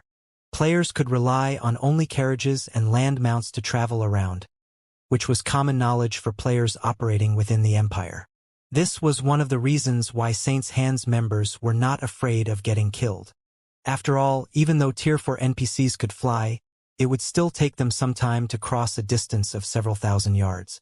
With the number of Saint's Hands members present being over 1,000, so long as they split up and fled in different directions, it would be impossible for Versailles and Craig Midlands to kill them all. Now, however, Shi Feng and Versailles had teleported across a distance of several thousand yards. This was simply unbelievable. Evacuate! Everyone, split up and escape! Thousand Eyes yelled with an indescribably grim expression on his face, reacting immediately to Shi Feng's arrival. Currently, the entire area around Silverwing Town was under the Soul Annihilation Curse. Any player that died within this sealed region would be subject to the curse. Naturally, Saint's Hands members were no exception. In order to ensure the conquest of Silverwing Town, not only did Saint's Hands sacrifice 1,000 Tier 2, level 100+ players and 100 Tier 3 experts, but it had also dispatched over 500 Tier 3 experts and over 1,000 Tier 2 experts capable of absorbing the strength of the foe Saint Destroyers. If every one of these players got killed now, Saint's Hand would suffer unimaginable damage. As soon as Thousand Eyes finished shouting his orders, he took out a Tier 3 flight scroll from his bag. This was an item that granted players the ability to fly for a short time. The movement speed bonus provided was also much greater than that provided by a land mount. This scroll was one of his most important life-saving items. As for the other Saint's Hand members, they promptly snapped out of their daze after hearing Thousand Eyes' reminder and scattered in all directions, fleeing in a panic. If they died now, not only would their death penalties be doubled, but their souls would also be weakened for 15 days. Even Tier 3 experts could not afford such a penalty. After all, in the current God's domain, one would be eliminated from the front lines just for stagnating a few days, what more 15 days. You still think you can escape even now? Shi Feng scoffed, his expression remaining indifferent despite seeing Saint's Hands members fleeing in all directions. As soon as Shi Feng finished speaking, a ripple of mana spread out from Versailles' body and instantly enveloped Saint's Hands members, restricting their movements. In the blink of an eye, all the Saint's Hand members found themselves immobilized. How is this possible? What is that NPC? Silverwing Town's players were stunned as they took in the scene displayed on the gigantic magic mirror hovering above the town. Craig Midlands' earlier performance had already been plenty astonishing. However, Versailles was actually outperforming him. Those were over 1,000 expert players. Moreover, many of them were even Tier 3 experts. Nevertheless, Versailles had rendered them immobile with just his mana domain. Is that really just a Tier 4 NPC? Illusory Words' mind reeled as she looked at Versailles. The fact that Craig Midlands could heavily injure 8 foe Saint Devourers was already plenty amazing. Now, Versailles was even more terrific. Just by unleashing his mana domain, the NPC had subdued over 1,000 expert players and gained full control over their lives. How could this still be considered a fight? This was basically a one-sided massacre. What Illusory Words and the others did not know was that Versailles wasn't just an ordinary Tier 4 Great Wizard but a Tier 4 Great Wizard who had reached the world creation realm.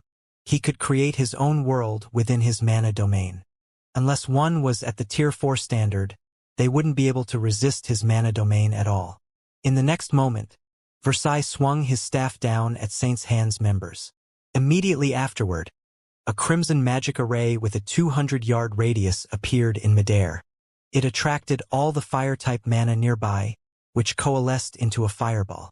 As the fireball descended toward the ground, it continuously grew until it was the size of a mountain.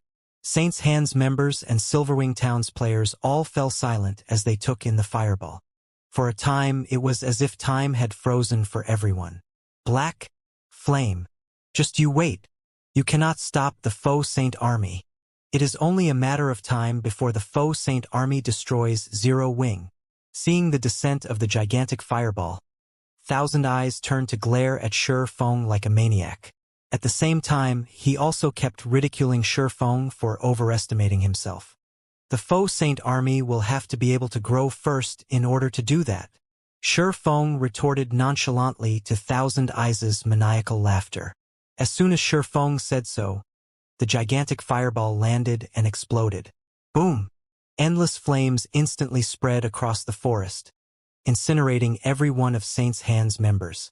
Along with the deaths of Saint's Hand's members, the originally retreating faux saint army went berserk. With bloodshot eyes, every faux saint monster on the battlefield charged at Shi Feng. "Let's return," Shi Feng said to Versailles, nodding respectfully in response. Versailles opened another space-time vortex and teleported back to Silverwing Town with Shi Feng. Only after Shi Feng arrived back at Silverwing Town's main gate did the players there snap out of their daze. Everyone then turned to stare at Shi Feng in amazement. He got the job done, just like that? Looking at Shi Feng's calm demeanor, it looked as if he had just taken a stroll through his backyard. Those were more than 1,000 expert players. However, Shi Feng had simply trampled over them like they were a bunch of ants. With such strength in his grasp, even if the various superpowers Tier 3 experts banded together, they would be helpless to do anything against Zero Wing. Faux Saint Army? It was nothing but a joke. Meanwhile, after Shi Feng returned to Silverwing Town, aside from the 8 heavily injured faux Saint Devourers that were still desperately trying to escape, the other faux Saint monsters resumed attacking Silverwing Town like crazy. However, by this time, everyone understood that Zero Wing would definitely annihilate the faux Saint army in the end.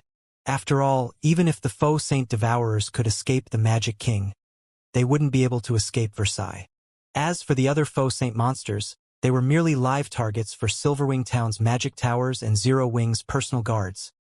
Fire Dragon Empire, Flame Dragon City, Fire Dragon Auction House.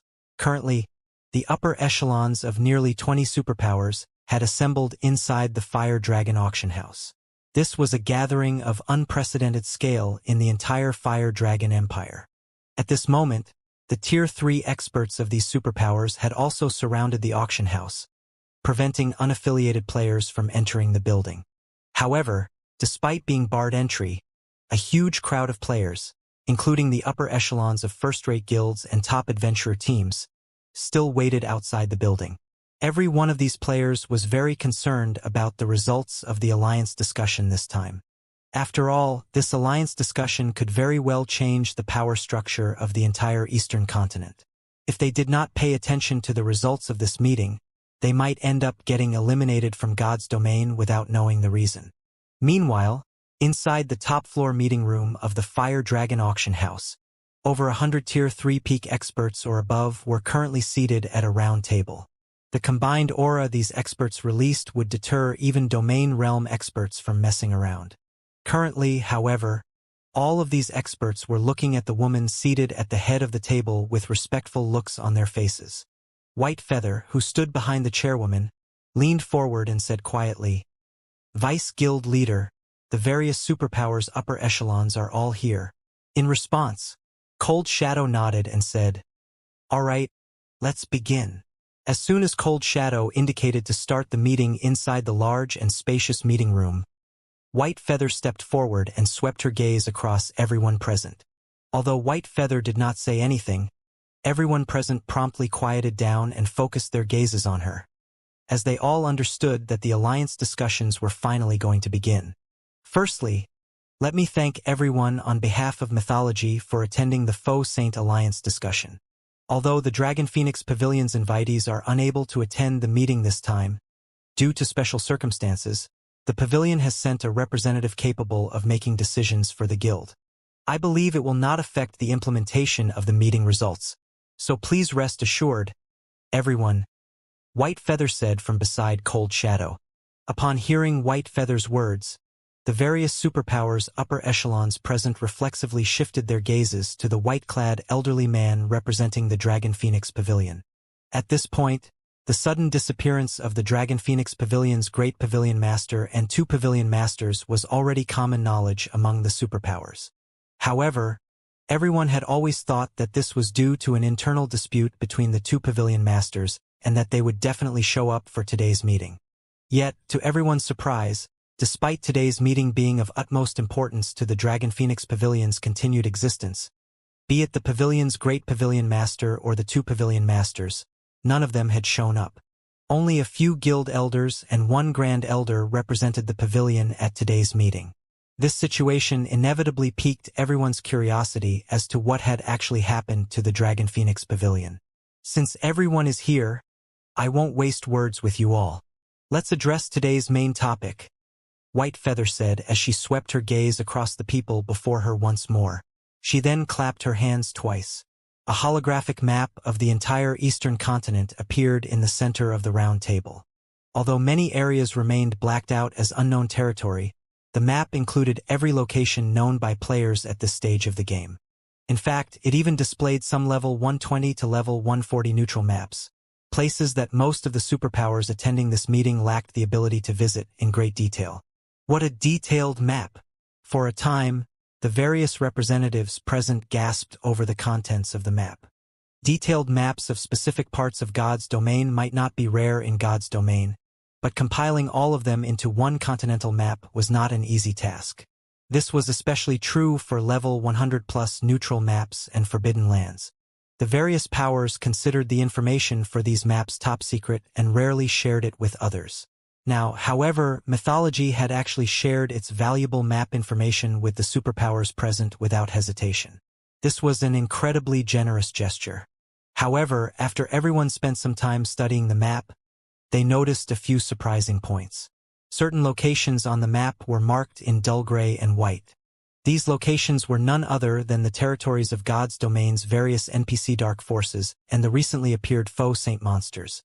Mythology's intel on the territories of the Eastern Continent's NPC Dark Forces mostly matched up with what the other superpowers had, and these NPC Dark Forces were mainly based in level 100+ neutral maps. However, the faux saint monsters territory marked on Mythology's map made everyone present doubt their eyes. How did the faux saint monsters territory grow so large? A gray-clad assassin wearing Shadowless Empire's guild emblem exclaimed. According to their information, the faux saint monsters territory should encompass only the Purple Thorns Kingdom, Starmoon Kingdom, and the Orc Empire. However, according to Mythology's map, the faux saint monsters were about to extend their reach into the 14 other neighboring kingdoms, as well as the Black Dragon Empire and Dark Knight Empire already. This was incredible. Is this really the faux saint monsters territory? Is there some kind of mistake? Besides Shadowless Empire's vice guild leader, the representatives of the Super Guild's Pride Empire, Sky Dragon House, Sacred Temple, and Nine Heavens Pavilion, as well as the representatives of the other superpowers, were stupefied by Mythology's map. Although they had long known that the faux saint monsters were not easy opponents and would definitely pose a huge problem for the Eastern Continent, they hadn't anticipated that the monsters' development speed would be so swift. Everyone need not doubt the validity of this map. It is the result of exchanging information with multiple super guilds. Moreover, this information is just a day old, Cold Shadow said. I know many of you present find this hard to believe, but this is reality. This is also one of the reasons why I invited everyone present to today's meeting. The vice guild leaders of the 4 other super guilds present nodded, acknowledging that their respective guilds had indeed traded information with Mythology. A day old? Doesn't that mean that the faux saint monsters territory is even larger now? A level 116 female druid from the Moon God's Realm's Dark Pursuit asked. That's right. With their development speed, they should have come into contact with the borders of these kingdoms and empires already, Cold Shadow replied, nodding. I'm afraid it won't be long before their territory spreads to nearly half of the entire Eastern Continent. At that time, everyone present will not be able to avoid coming into contact with faux saint monsters. The representatives that remained relatively relaxed before could not help growing nervous at Cold Shadow's words. Originally, they had come to this meeting merely to see if there were any benefits to be had. After all, they all believed that this meeting targeted Zero Wing. In their opinions, the matter of forming an alliance to resist the faux saint monsters was just an excuse. Vice Guild Leader Shadow, since you've gathered us here, Does that mean you have a plan to prevent this situation from occurring? The white-clad elder from the Dragon Phoenix Pavilion asked with a grim expression. The sudden disappearance of the great pavilion master and the two pavilion masters had already dealt a significant blow to the Dragon Phoenix Pavilion. Now, there was also the threat of the faux saint monsters. This development was simply a nightmare for the pavilion. He had seen how the faux saint monsters destroyed Star Moon Kingdom's border cities.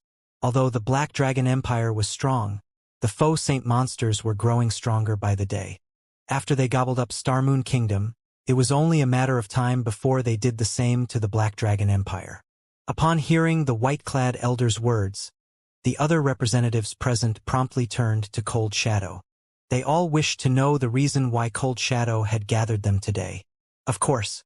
Otherwise, I wouldn't have invited everyone to come, Cold Shadow replied, nodding. Her lips curling up, she continued. I believe everyone already knows by now how powerful the faux saint monsters are. It is simply impossible for us to stop these monsters from spreading their influence. Hence, before today's meeting, I formed a partnership with Saint's Hand's guild leader. A partnership? Everyone perked up their ears at Cold Shadow's words. The guild known as Saint's Hand was not foreign to those present. They also knew very clearly that Saint's Hand possessed tools that prevented the faux saint monsters from attacking players. In fact, the guild even had a tool that could surely prevent the faux saint monsters from attacking guild towns and cities. However, until this day, Saint's Hand had never shown any willingness to partner with other powers. The most it was willing to do was sell some of these tools at exorbitant prices. The conditions of the partnership are very simple. All we need to do is collaborate to take down Stone Forest City. At that time, not only will Saint's Hand sell us a stronghold barrier that can prevent the faux saint monsters from attacking the towns and cities the barrier is set up in, but everyone present will also get some of Stone Forest City's shares, as well as a number of residential slots in the Freedom Hotel, Cold Shadow said, smiling. When Cold Shadow finished speaking, the eyes of the various representatives present glistened. Even if Cold Shadow had not mentioned partnering to take down Stone Forest City, they already had plans to do so. After all, Stone Forest City was simply too amazing. What made Stone Forest City amazing wasn't its location in a level 100 neutral map, but the city's Freedom Hotel. After experiencing the Freedom Hotel's effects, practically every expert belonging to the various superpowers wished to have their own room there. That way, they would be able to not only accumulate the double EXP buff rapidly but also expel much more quickly the foreign energies corroding their bodies.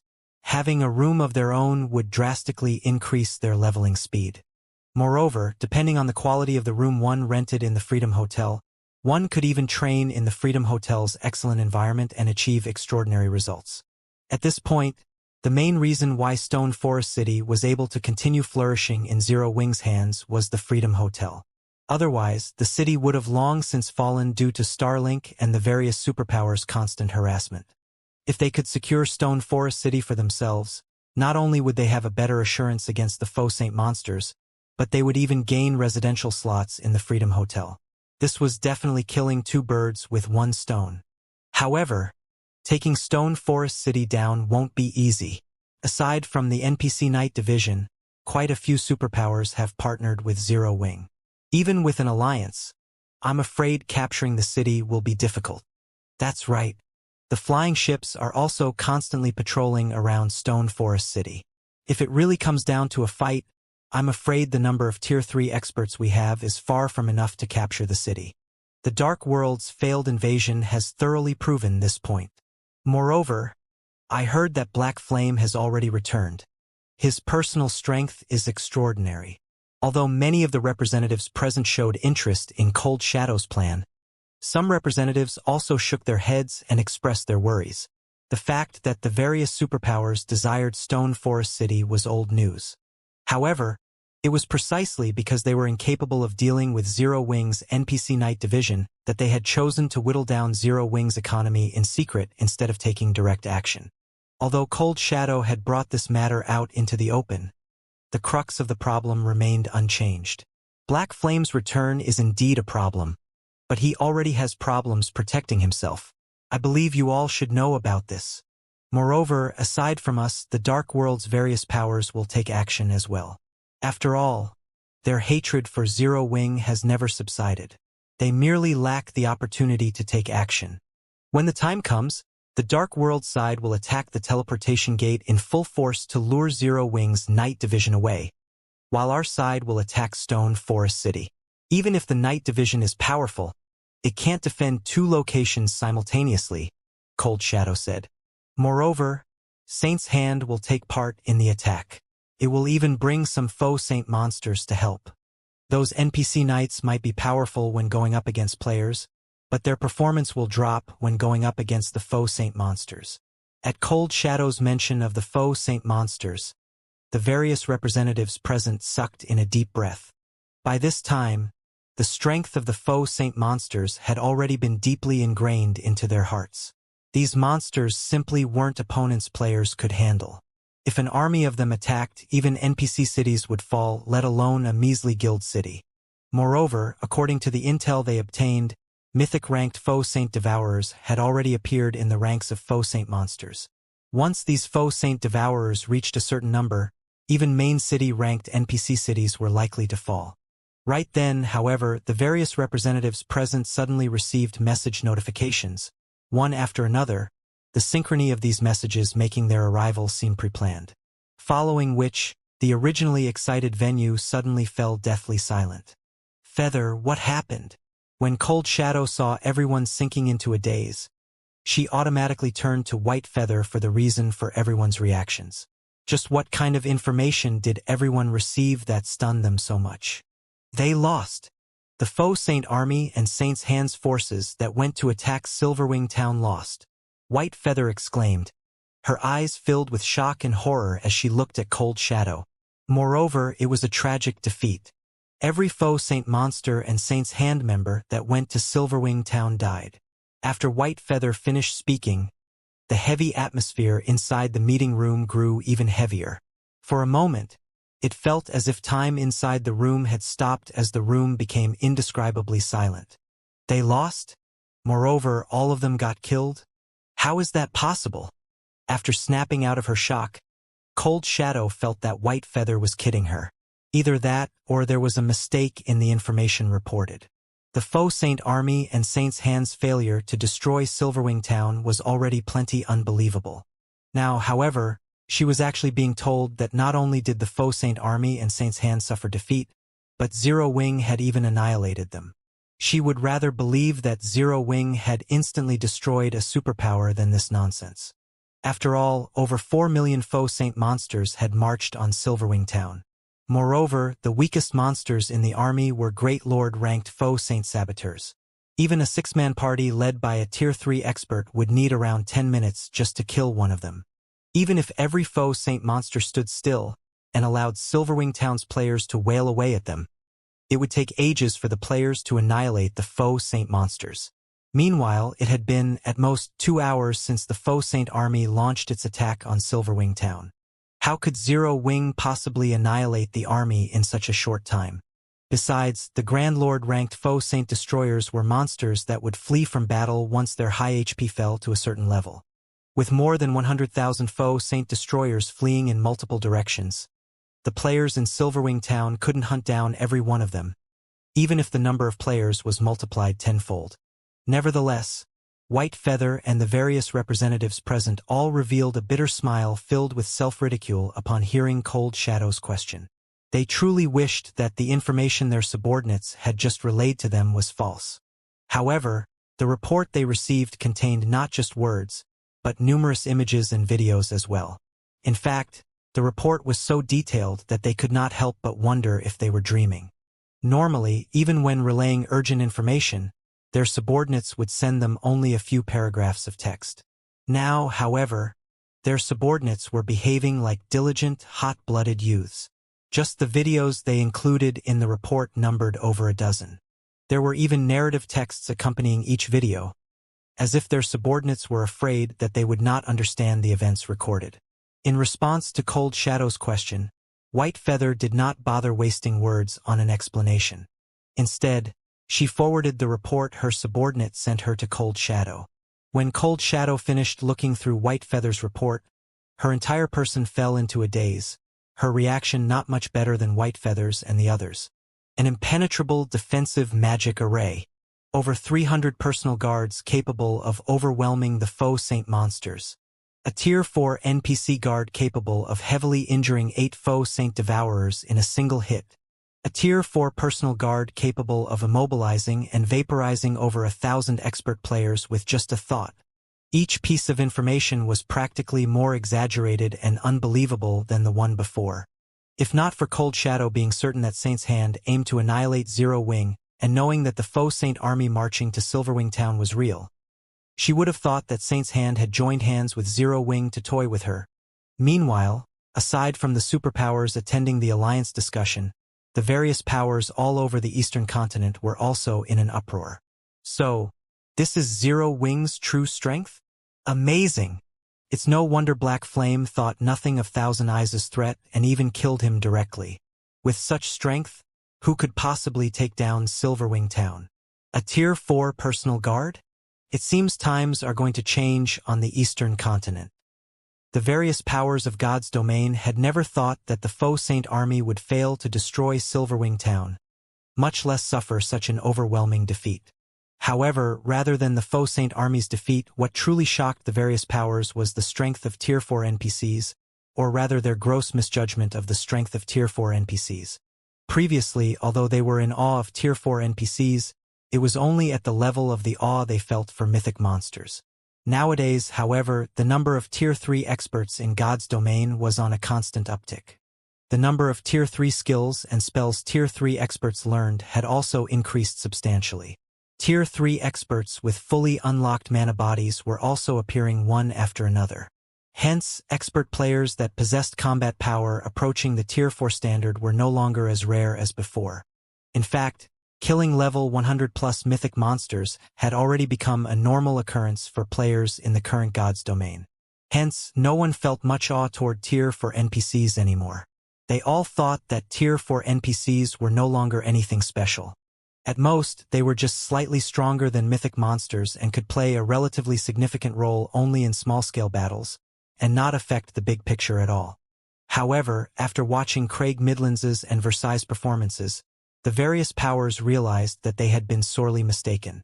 Let alone being capable of affecting the big picture of God's domain, everything below Tier 4 was basically an ant before Tier 4 NPCs. The number of Tier 3 players or monsters that Tier 4 NPCs had to face did not matter. They could easily annihilate their opponents with a single wave of their hands. Previously, many of the Eastern Continent's superpowers had felt gleeful over the fact that they had surpassed Zero Wing in the number of Tier 3 experts they possessed. In fact, their number of Tier 3 experts had grown so large that even Tier 3 personal guards would not be capable of stopping them. This was also why many superpowers had started having designs on Zero Wing's Stone Forest City. However, after Craig Midlands's and Versailles' performances, these superpowers realized that their thoughts were laughable. Zero Wing's main force had disappeared? Zero Wing was no longer as strong as before? Zero Wing was merely relying on its past prestige to survive? It was only a matter of time before the various superpowers devoured Zero Wing completely? What a bunch of nonsense. Every one of these assumptions was outrageously mistaken. Meanwhile, inside the Dark World, a commotion was also sweeping through the entire Otherworld due to the foe Saint army's defeat. Amazing! After this blow, the powers that are secretly taking action in the Dark World will have to think twice. Blue Rainbow balled her fists in excitement when she got to the end of her subordinate's report. Previously, although Dark Rhapsody had managed to develop rapidly due to its partnership with Zero Wing, the pressure the Dark World's various powers placed on Dark Rhapsody had also risen steadily. As a result, safeguarding the Dark World's teleportation gate became increasingly difficult. To make matters worse, World Domination had also pulled off a huge comeback, using some unknown method to raise the levels and strength of its guild members rapidly.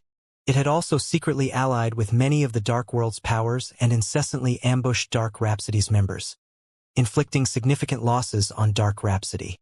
As a result, not only did Dark Rhapsody's influence in the Dark World not increase, but it was even decreasing with each passing day.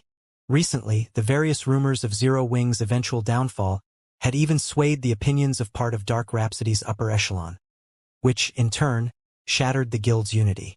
Those senior members all thought that Dark Rhapsody would only be doomed if it continued partnering with Zero Wing, and had suggested that the guild partner with world domination instead.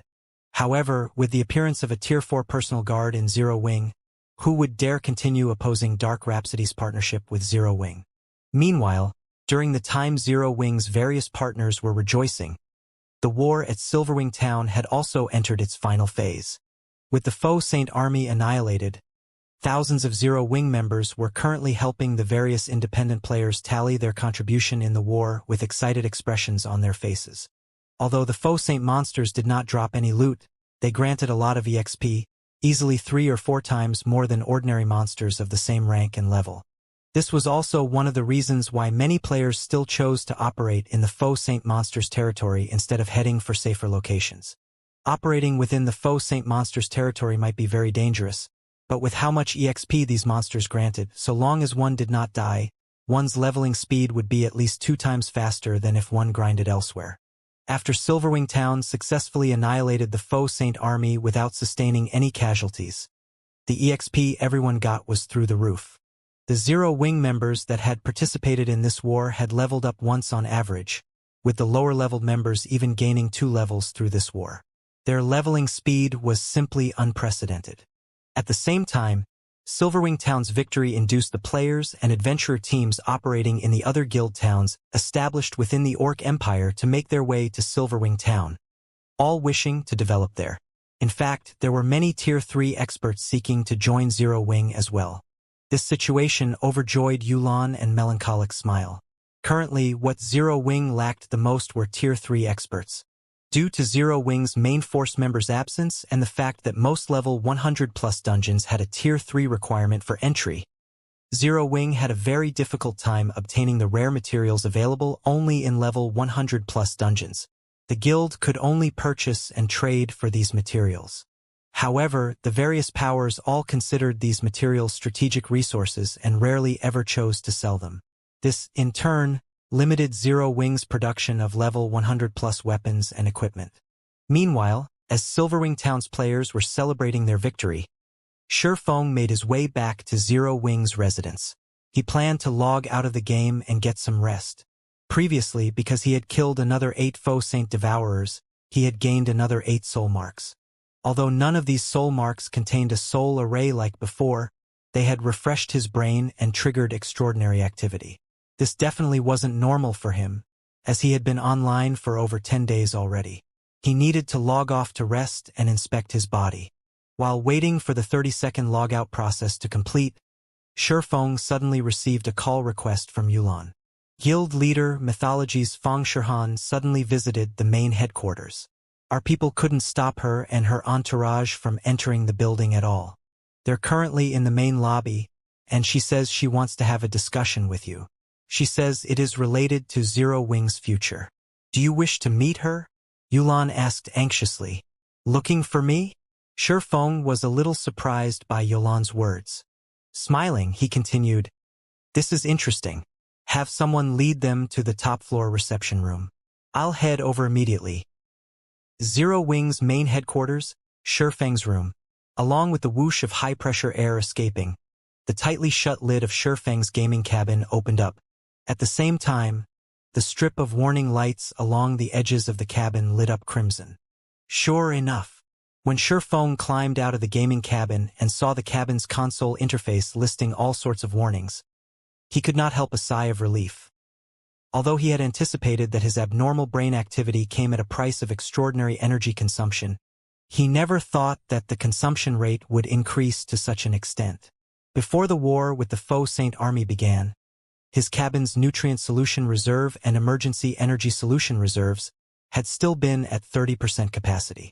Now, however, these solution reserves were dry. In preparation for emergencies, Shifeng had specifically outfitted his virtual gaming cabin with a special modification.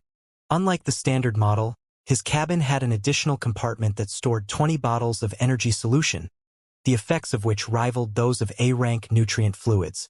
These energy solutions would be used only when the normal nutrient solution couldn't sufficiently quickly provide him with the energy his body required. He had never thought that both his cabin's nutrient solution and emergency energy solution would be depleted. Not dwelling on the matter, Shifeng promptly made his way to the nearby fridge and consumed a life potion, just in case. During the battle at Silverwing Town, he had relied on Versailles to kill all 8 faux Saint Devourers. When the soul marks of all 8 Devourers entered him, his mind had entered a transcendent state. For a moment he even felt omnipotent. It was as if his thought processes had shifted into overdrive. If other players encountered such a situation, they would definitely consider it a stroke of luck. However, Shifeng, with over a decade of experience playing God's domain, understood very clearly the precondition for enjoying this fortuitous opportunity: sufficient nutrients and energy to power his body. If he did not meet this condition, he might even lose his life because of this opportunity. After consuming the life potion, the slight burning and ache in his brain started to ease gradually, the incessant stinging he felt fading. However, as time passed, his recovery rate was also clearly slowing down. It was obvious that just one life potion wouldn't let him recover all of the energy he had exhausted. The life potion had resolved only the immediate dangers to his body. Although he currently looked fine, in reality, both his mind and body were still starving. Sure enough, not having enough S-rank nutrient fluids and life potions is very troublesome. Shifeng rubbed his temple in frustration. Although he had resolved his current problems, if he continued developing at this rate, the burden on his body would keep increasing. And to cope with this burden, he would need more S-rank nutrient fluids or life potions. Moreover, due to the incident this time, many of Zero Wing's members would most likely require the help of S-rank nutrient fluids or even life potions to recover as well. If Zero Wing could not acquire enough of these energy solutions, the guild would have its development speed restricted and its growth potential reduced. For the current Zero Wing, credits were no longer a problem. After all, Zero Wing had partnered with quite a few superpowers. The guild could exchange coins or other in-game resources for credits with these superpowers. This was also the reason why Zero Wing did not face any financial problems now. However, S-rank nutrient fluids and life potions were a different story. As far as Shifeng knew, only a limited number of S-rank nutrient fluids were sold every year, and the various international corporations monopolized over 80% of these S-rank nutrient fluids. Only a small number was actually sold to the public. This was why S-rank nutrient fluids sold at astronomical prices and were incredibly difficult to obtain. Shifeng did not feel particularly surprised by this situation. After all, the S-rank nutrient fluid did not just possess powerful recovery abilities. It could also help maintain a person's youth to a certain extent. Meanwhile, youth was priceless. As for the life potion, it was a new solution the Green God Company recently created. Not only was its value far above that of the S-rank nutrient fluid, but it was also much rarer. Despite S-rank nutrient fluid being rare, it was still possible for people without connections, like Shifeng, to obtain some from time to time. However, the life potion was not available to the public at all. Previously, the fact that he was able to obtain some was already plenty fortunate. During the time Shifeng was having a headache over the rarity of S-rank nutrient fluids and life potions, a knock came from his door. "Instructor Shi, they're in the top-floor reception room already," Liang Jing said through the door.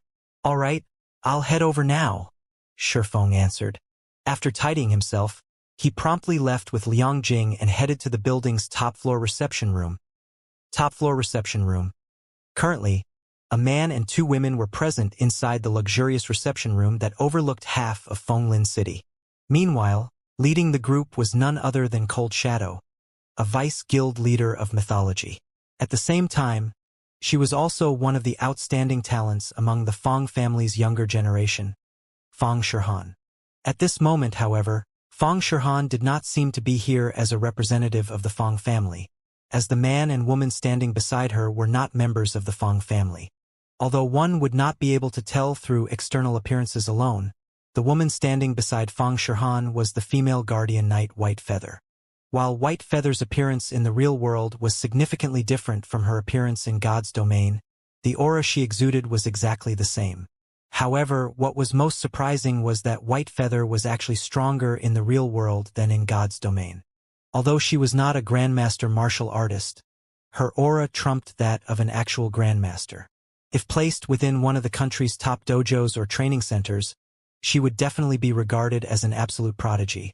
Yet she was actually unknown in the fighting industry for some reason. As for the man standing beside Fang Shihan, he was none other than Matt, who had previously visited the Heaven's Rumble training center with Fang Shihan. Based on his aura, he was much stronger than before.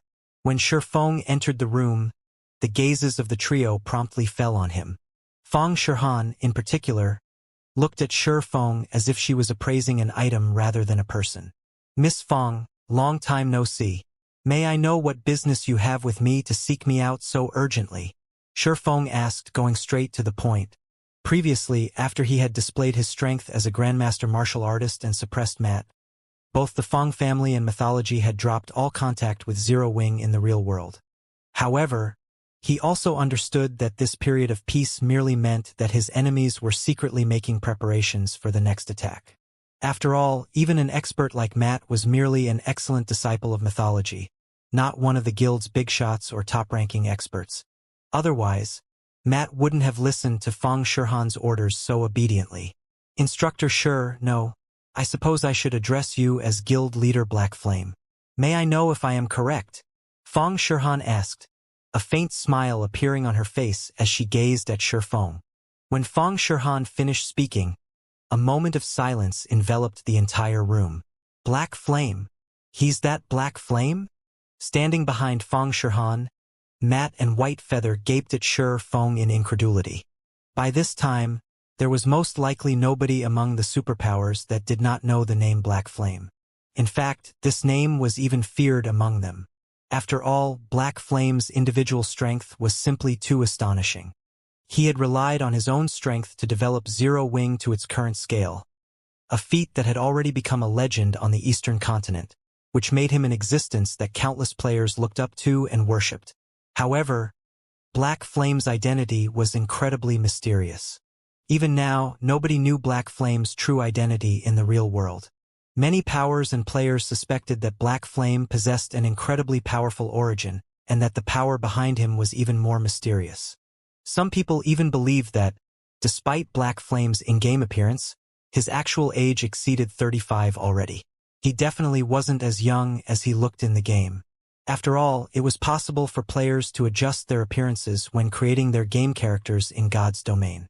It wasn't strange for someone to look a decade or two younger. However, Fang Shihan was saying that Shifeng, someone who was still in his early 20s, was the legendary guild leader of Zero Wing, Black Flame. This was incredible.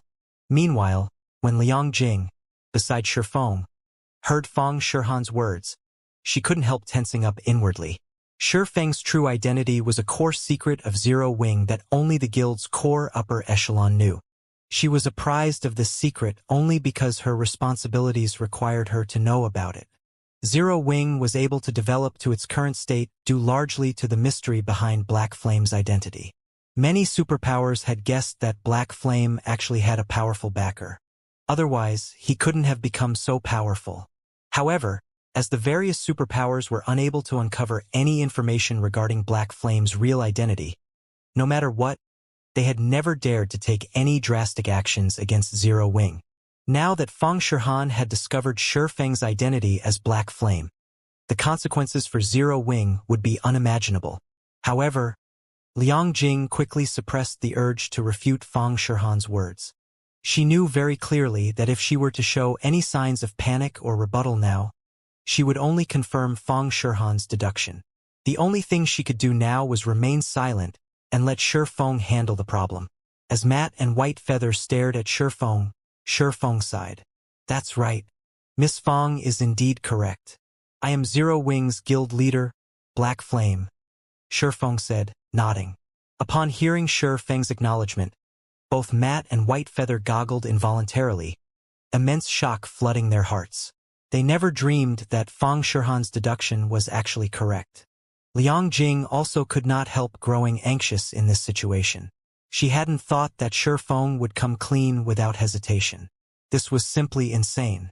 You're actually not even going to try to refute me? Fang Shihan was a little surprised at Shifeng's response. In her opinion, Black Flame's identity was pivotal to Zero Wing's development.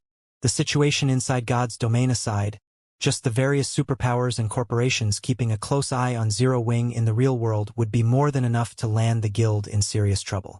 After all, with Black Flame's identity exposed, the various superpowers and corporations would no longer fear Zero Wing. I doubt it would matter even if I tried to refute you. After all, I suddenly got stuck inside my virtual gaming cabin and lost contact with the outside world for so many days. With you constantly probing the situation inside Zero Wing's main headquarters, it'd be difficult for me to avoid suspicion, Shifeng said.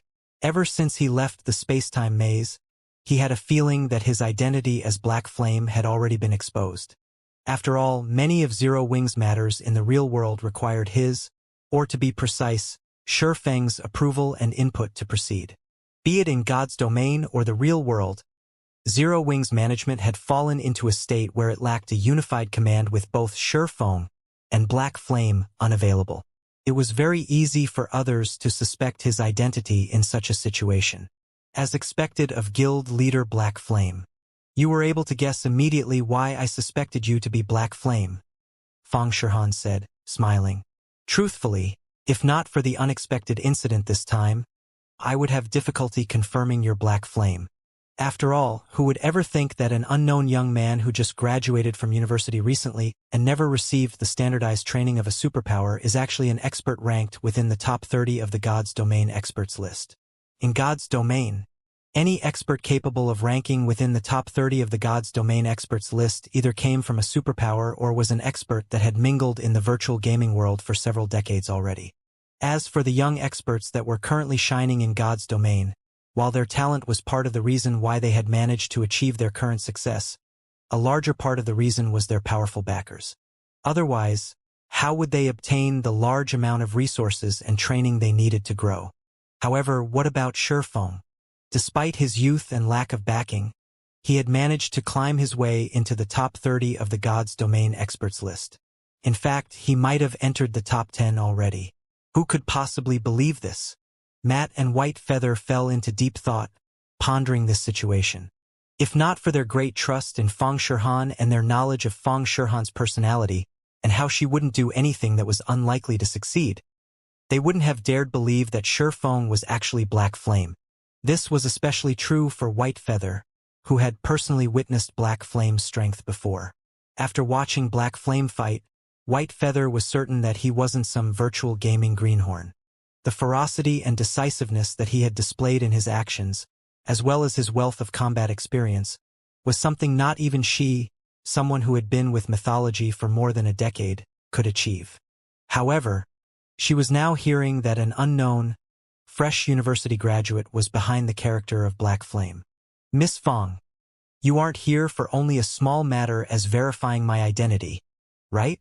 Shifeng asked calmly as he looked at Fang Shihan, who had a slightly excited expression on her face.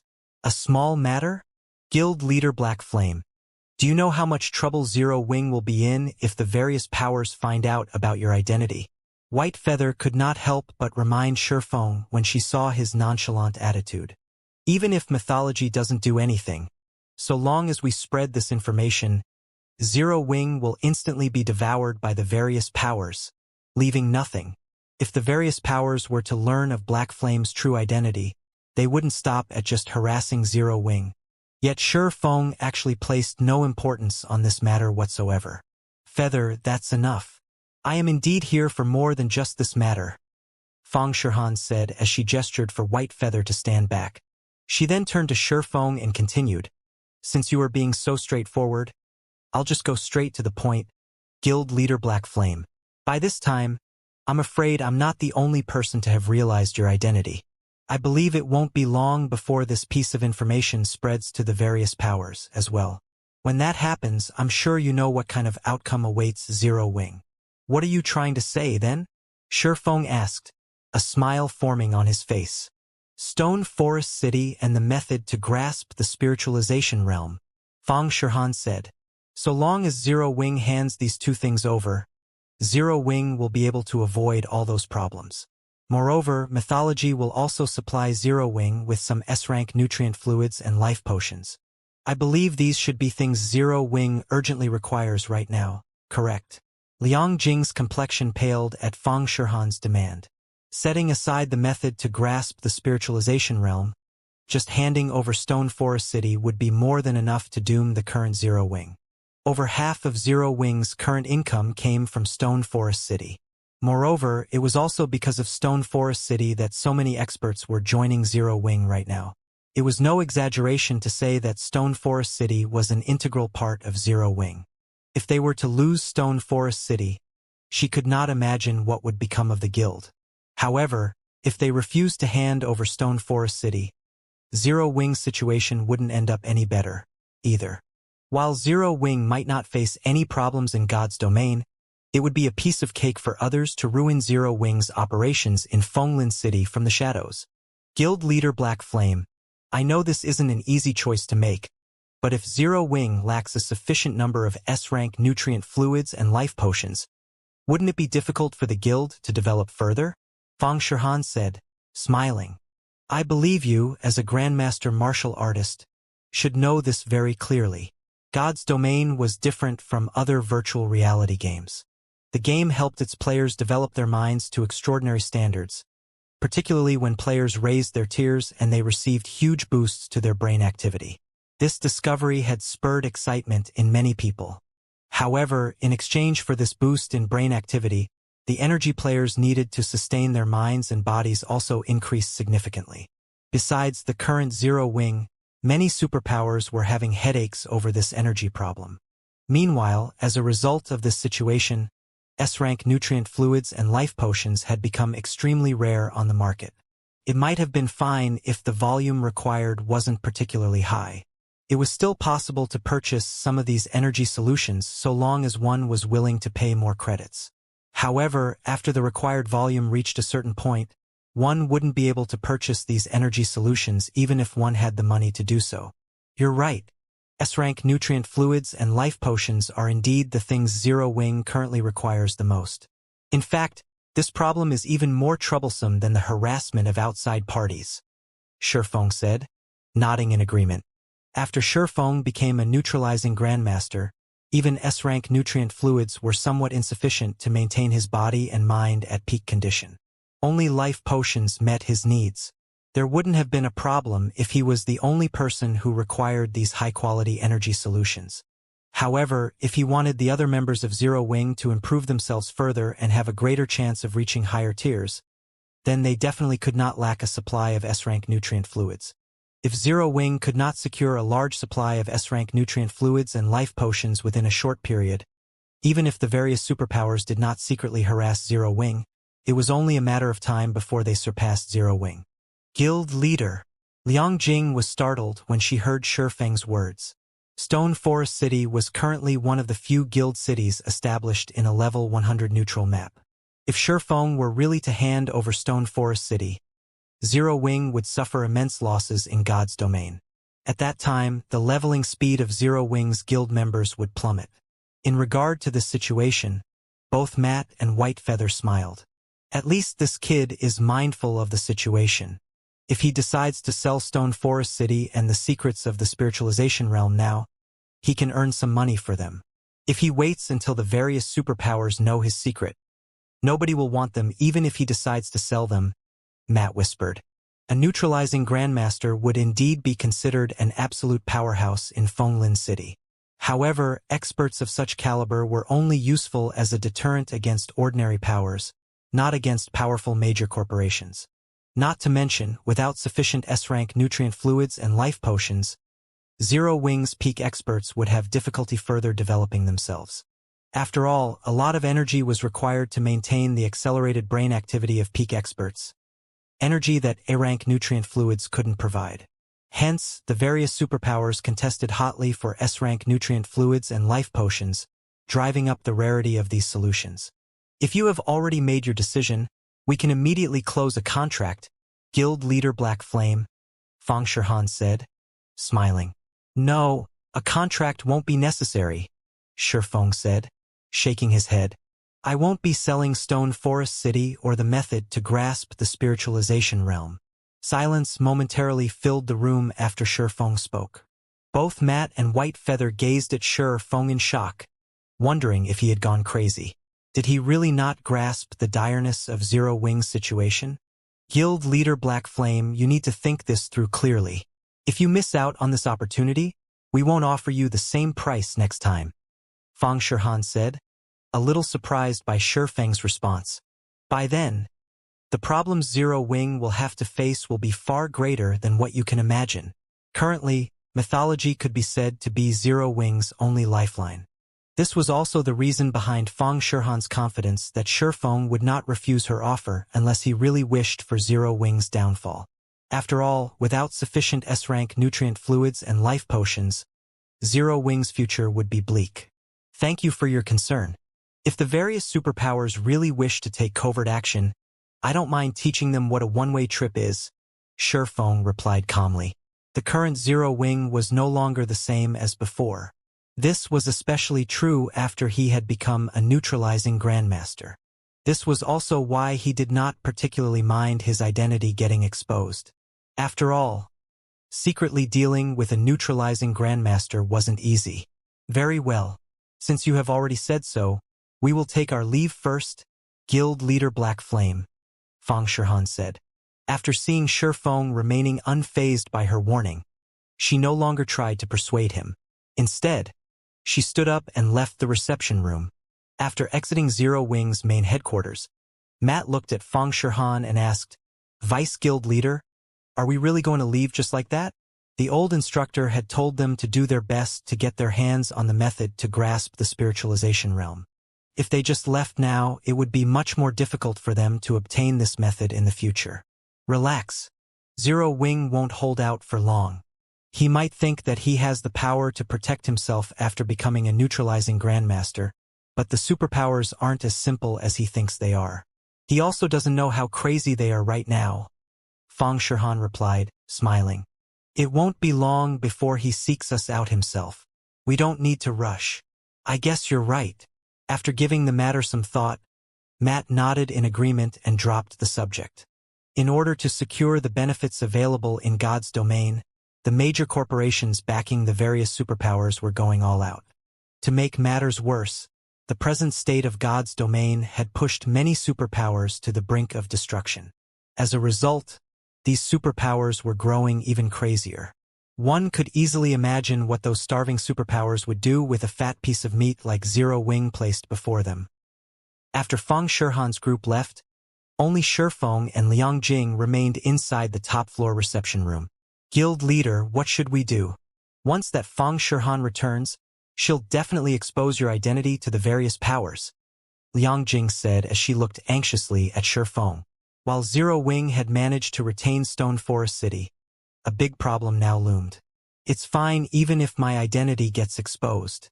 They can spread it all they want. What we need to do remains the same, Shifeng replied calmly. What do we need to do? Liang Jing asked curiously as she took in Shifeng's calm expression. Earn money, Shifeng retorted, chuckling. Whether it was developing the guild in God's domain or purchasing S-rank nutrient fluids and life potions, these actions required money to accomplish. Without money, nothing would get done. Currently, it was basically impossible for Zero Wing to obtain additional S-rank nutrient fluids and life potions from its usual sources. Fortunately, he had the invitation to participate in Green God Company's auction, which was also the only way for the guild to secure a large volume of these high-quality energy solutions. However, with how desperate the various superpowers were for S-rank nutrient fluids and life potions right now, if he did not prepare a sufficiently large sum of credits, he wouldn't stand a chance in the auction. Hence, what he needed to do now was earn money. Earn money? When Liang Jing heard Shifeng's answer, she shook her head dejectedly and said, I'm afraid that will be very difficult right now. Due to the constant suppression of the various superpowers, we have no choice but to obtain resources by ourselves. However, the resources we obtain are barely enough for our own use. We don't have any surplus to sell. Moreover, Stone Forest City's player population has also been decreasing because of the harassment. In addition, the faux saint monsters have already conquered nearly half of Starmoon Kingdom. Our guild's income is decreasing by the day. Relax. That is in the past, Shifeng said, chuckling. After saying so, Shifeng had Liang Jing send someone to replenish the nutrient solution for his virtual gaming cabin. He then did some simple exercises and had a proper meal before logging back into God's domain without hesitation. Once Shifeng was back in Silverwing Town, he promptly called out the town's interface and chose to upgrade the town. Shortly after, a system notification sounded in the ears of every player in Silverwing Town as they got teleported out of the town. Orc Empire, Silverwing Town. After Zero Wing's victory over the faux saint army, independent players started flocking to Silverwing Town from all over the Orc Empire. The members of many powers also came for a better look at Silverwing Town's situation. As a result, Silverwing Town became incredibly lively for a time. As players crowded into Silverwing Town, a 20-man team entered the town in an orderly manner. The players who saw this team could not help gaping in shock. What? Even they have come to develop in Silverwing Town? Every member of this 20-man team was a level 115 plus, Tier 3 expert geared in dazzling equipment. Even the weakest piece of equipment they sported was at level 110 fine gold rank. The two people walking in the lead were even geared in level 100 plus epic equipment. This was an incredibly rare sight even among the various superpowers experts. However, compared to the levels and equipment of these players, what truly surprised everyone was their identities.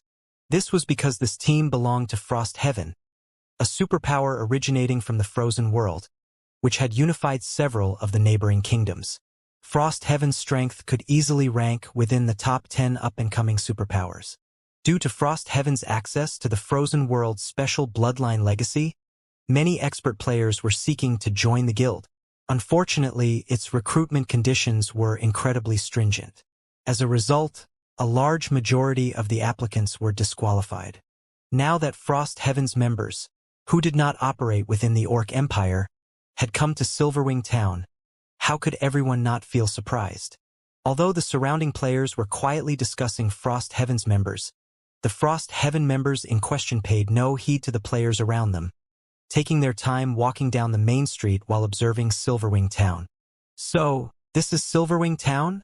A black-clad, level 116 female summoner muttered after inspecting her surroundings. Calmly, she commented, "While the town's defenses are good, it's still considerably inferior to the other allied guilds' guild towns. It is completely reliant on those personal guards to stay afloat. This town is already quite excellent. At the very least, it has managed to stop the attacks of the faux saint army. It is worth recruiting into the alliance," said a female cursemancer, who was similarly level 116, bitterly smiling at her companion's words. The faux saint army was something even ordinary NPC cities were incapable of stopping, let alone guild towns and cities. Just the fact that Silverwing Town was able to defeat the faux saint army was already an incredible feat after all. Not every guild town possessed the frozen world special methods. While these personal guards are indeed strong, those faux saint monsters are no pushovers, either. Those monsters have already spread out to over a dozen kingdoms and the Black Dragon Empire. With their growth rate, I'm afraid a large group of Tier 4 faux saint devourers will appear in a few days. At that time, these personal guards will most likely have trouble fending off the faux saint monsters, much less taking the initiative to hunt down those monsters," the black-clad summoner said as she shook her head. "Moreover, our purpose in coming here is to observe whether Zero Wing is truly qualified to join us in dealing with the faux saint monsters or not. We're not necessarily here to recruit it. After all was said and done, personal guards could only be considered an external tool. The first reason for this was the incredible rarity of powerful personal guards. The second reason was the difficulty of resurrecting fallen NPCs. Currently, Silverwing Town might have a lot of players, but the town's Tier 3 player population was pitifully low. I guess you're right. Zero Wing might seem to be flourishing right now, but it is actually in a very precarious situation. The guild simply doesn't know that Saint's Hand has already partnered with many superpowers. Even if the faux saint monsters don't take action against Zero Wing, Saint's Hand can simply supply the various superpowers with the necessary support tools to thrive in the faux Saint monsters territory, and in return, the various superpowers will do their best to suppress Zero Wing's members. If Zero Wing does not possess enough players to fight for it, it can only hole up in its guild town and rely on the protection of its personal guards, unable to do anything more, the black-clad Cursemancer said, nodding in agreement after giving the matter some thought. Just like the summoner had said, a guild that could only defend and not retaliate did indeed lack the qualifications to join their alliance and become their partner. Meanwhile, as the level 116 summoner and level 116 Cursemancer from Frost Heaven were conversing, a system notification suddenly entered their ears. System: Silverwing Town has been promoted to Basic City. You will be teleported out of Silverwing Town in 30 seconds. What's going on? The town got promoted? The system notification stunned the players in Silverwing Town, their minds falling into a daze for quite some time as they stared at their notification windows. As for Zero Wing's members, they revealed ecstatic expressions on their faces. As an advanced town, Silverwing Town had already been able to repel the faux Saint army's attack effortlessly. Now that Silverwing Town was getting promoted to Basic City, it would pose a much more difficult challenge for the faux Saint army. Before anyone could properly react to the situation, every player inside Silverwing Town was teleported out of it. At the same time, a magic array enveloped the town. How is this possible? The black-clad, female summoner from Frost Heaven exclaimed as she gazed at the magic array veiling Silverwing Town in astonishment. Setting aside Silverwing Town's prosperity, its player population alone is still far short of the requirements of promotion. It should have taken the town at least another month to get promoted to Basic City. How could it get promoted so quickly? Frost Heaven had ample experience in promoting guild towns and cities. Hence, the team could tell that Silverwing Town's defenses already met the required standard for promotion, but its player population was still insufficient. This was a condition that could be fulfilled only by gradually accruing popularity among players. Yet now, Silverwing Town had actually gotten promoted. At this moment, aside from Frost Heaven's members, even the other Superpowers members secretly operating within Silverwing Town were stupefied by this situation. A third guild city. Some Superpowers didn't even have 3 guild cities, yet not only did Zero Wing possess 3 guild cities now, but all 3 guild cities were actually established in strategic locations. This was especially true for Silverwing Town. After all, the faux Saint monsters had already extended their sphere of activity to the dozen or so neighboring kingdoms, as well as the Black Dragon Empire. Due to the arrival of these faux Saint monsters, many of the local maps had been transformed into high-level maps, with some even becoming level 120 maps. In addition, since these kingdoms and empires would have to deal with these faux Saint monsters, plenty of kingdom and empire quests would definitely be issued in the future. Through these points, one could easily predict that the players of the affected kingdoms and the Black Dragon Empire would be operating in the faux Saint monsters territory in the future. However, as these maps were originally at the borders of the various countries, there were hardly enough shelters or strongholds for players to rest in nearby. Since the Orc Empire served as a hub connecting the various countries, the future development of any guild city there would be terrific.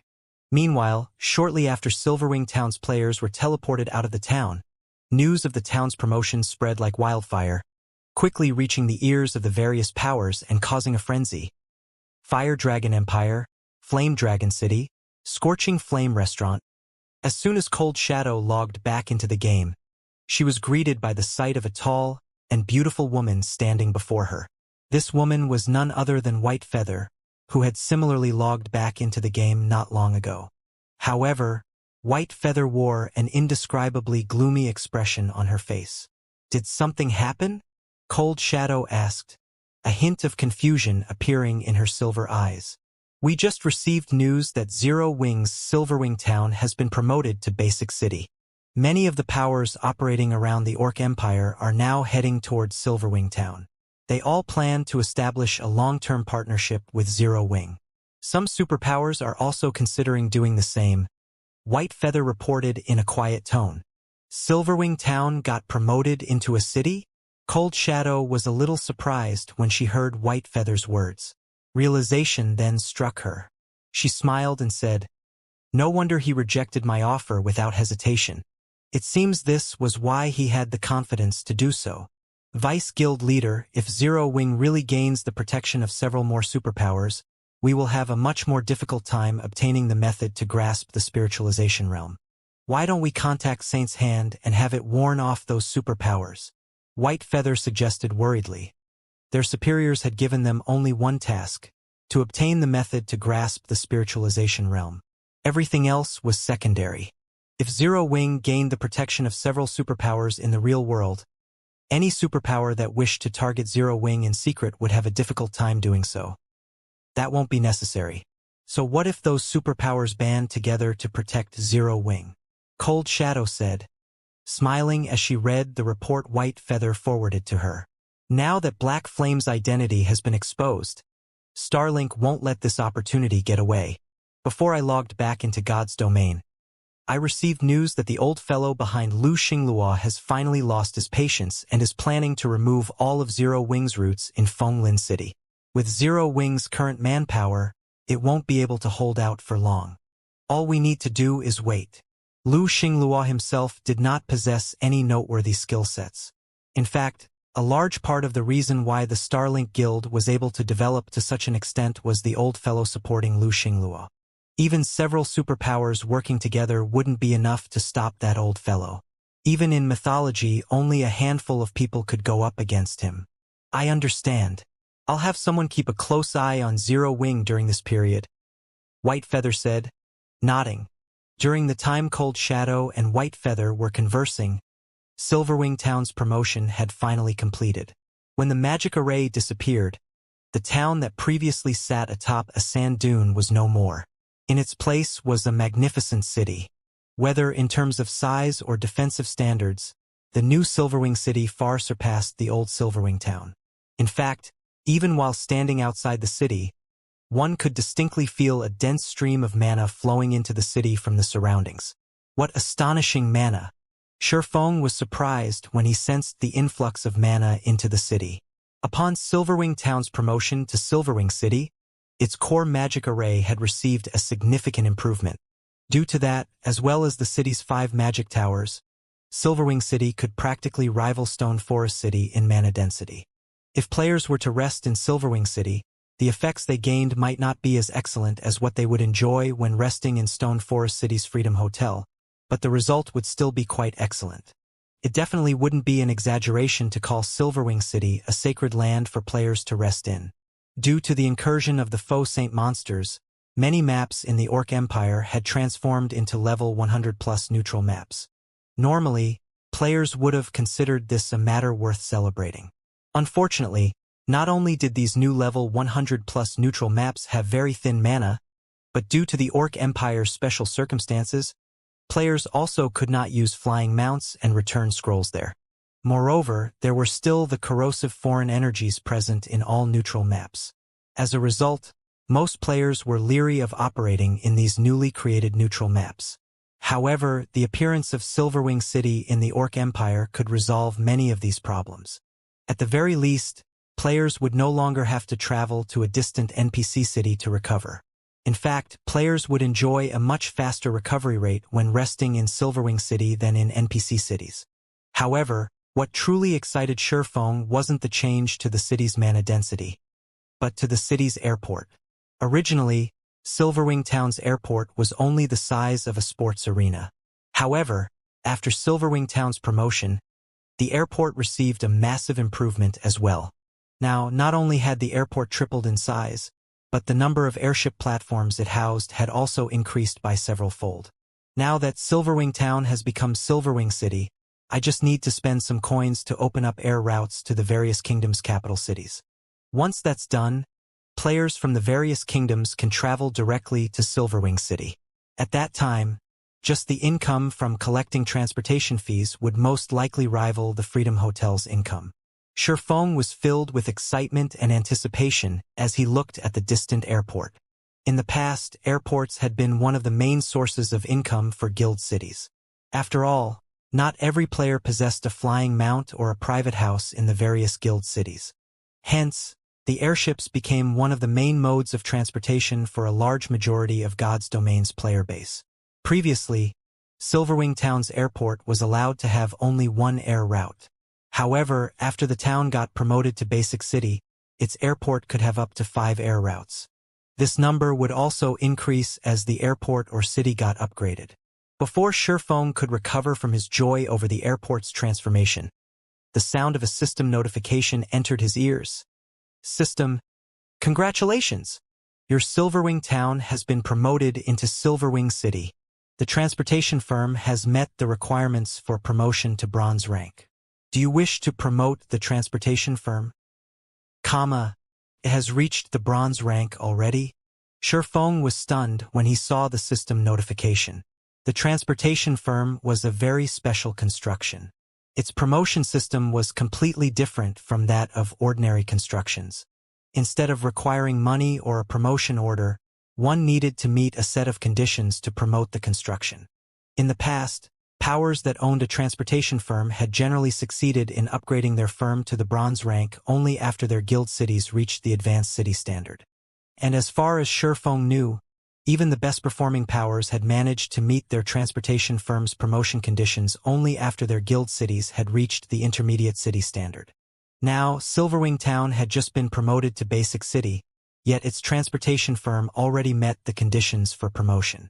Naturally, Shurfeng was surprised. Once a transportation firm reached the bronze rank, it would truly gain the ability to drive a guild city's economy. After all, at the bronze rank, the transportation firm would no longer limit its business to the country it was based in. It would expand its operations beyond the borders, becoming a hub that connected the neighboring kingdoms and empires. Even NPCs belonging to neutral powers would start using it as a hub. In other words, not only would it become possible to find merchandise traded by the various countries' neutral powers in the transportation firm, but the transportation firm itself could even become a place where NPC merchants would develop their business. To put it simply, so long as a guild city possessed a bronze-rank transportation firm, the members of the ruling guild would gain a significant boost in income. The guild city in question would also have a much easier time becoming a main city. Meanwhile, after glancing at the system notification, Shurfeng chose to upgrade the transportation firm without hesitation.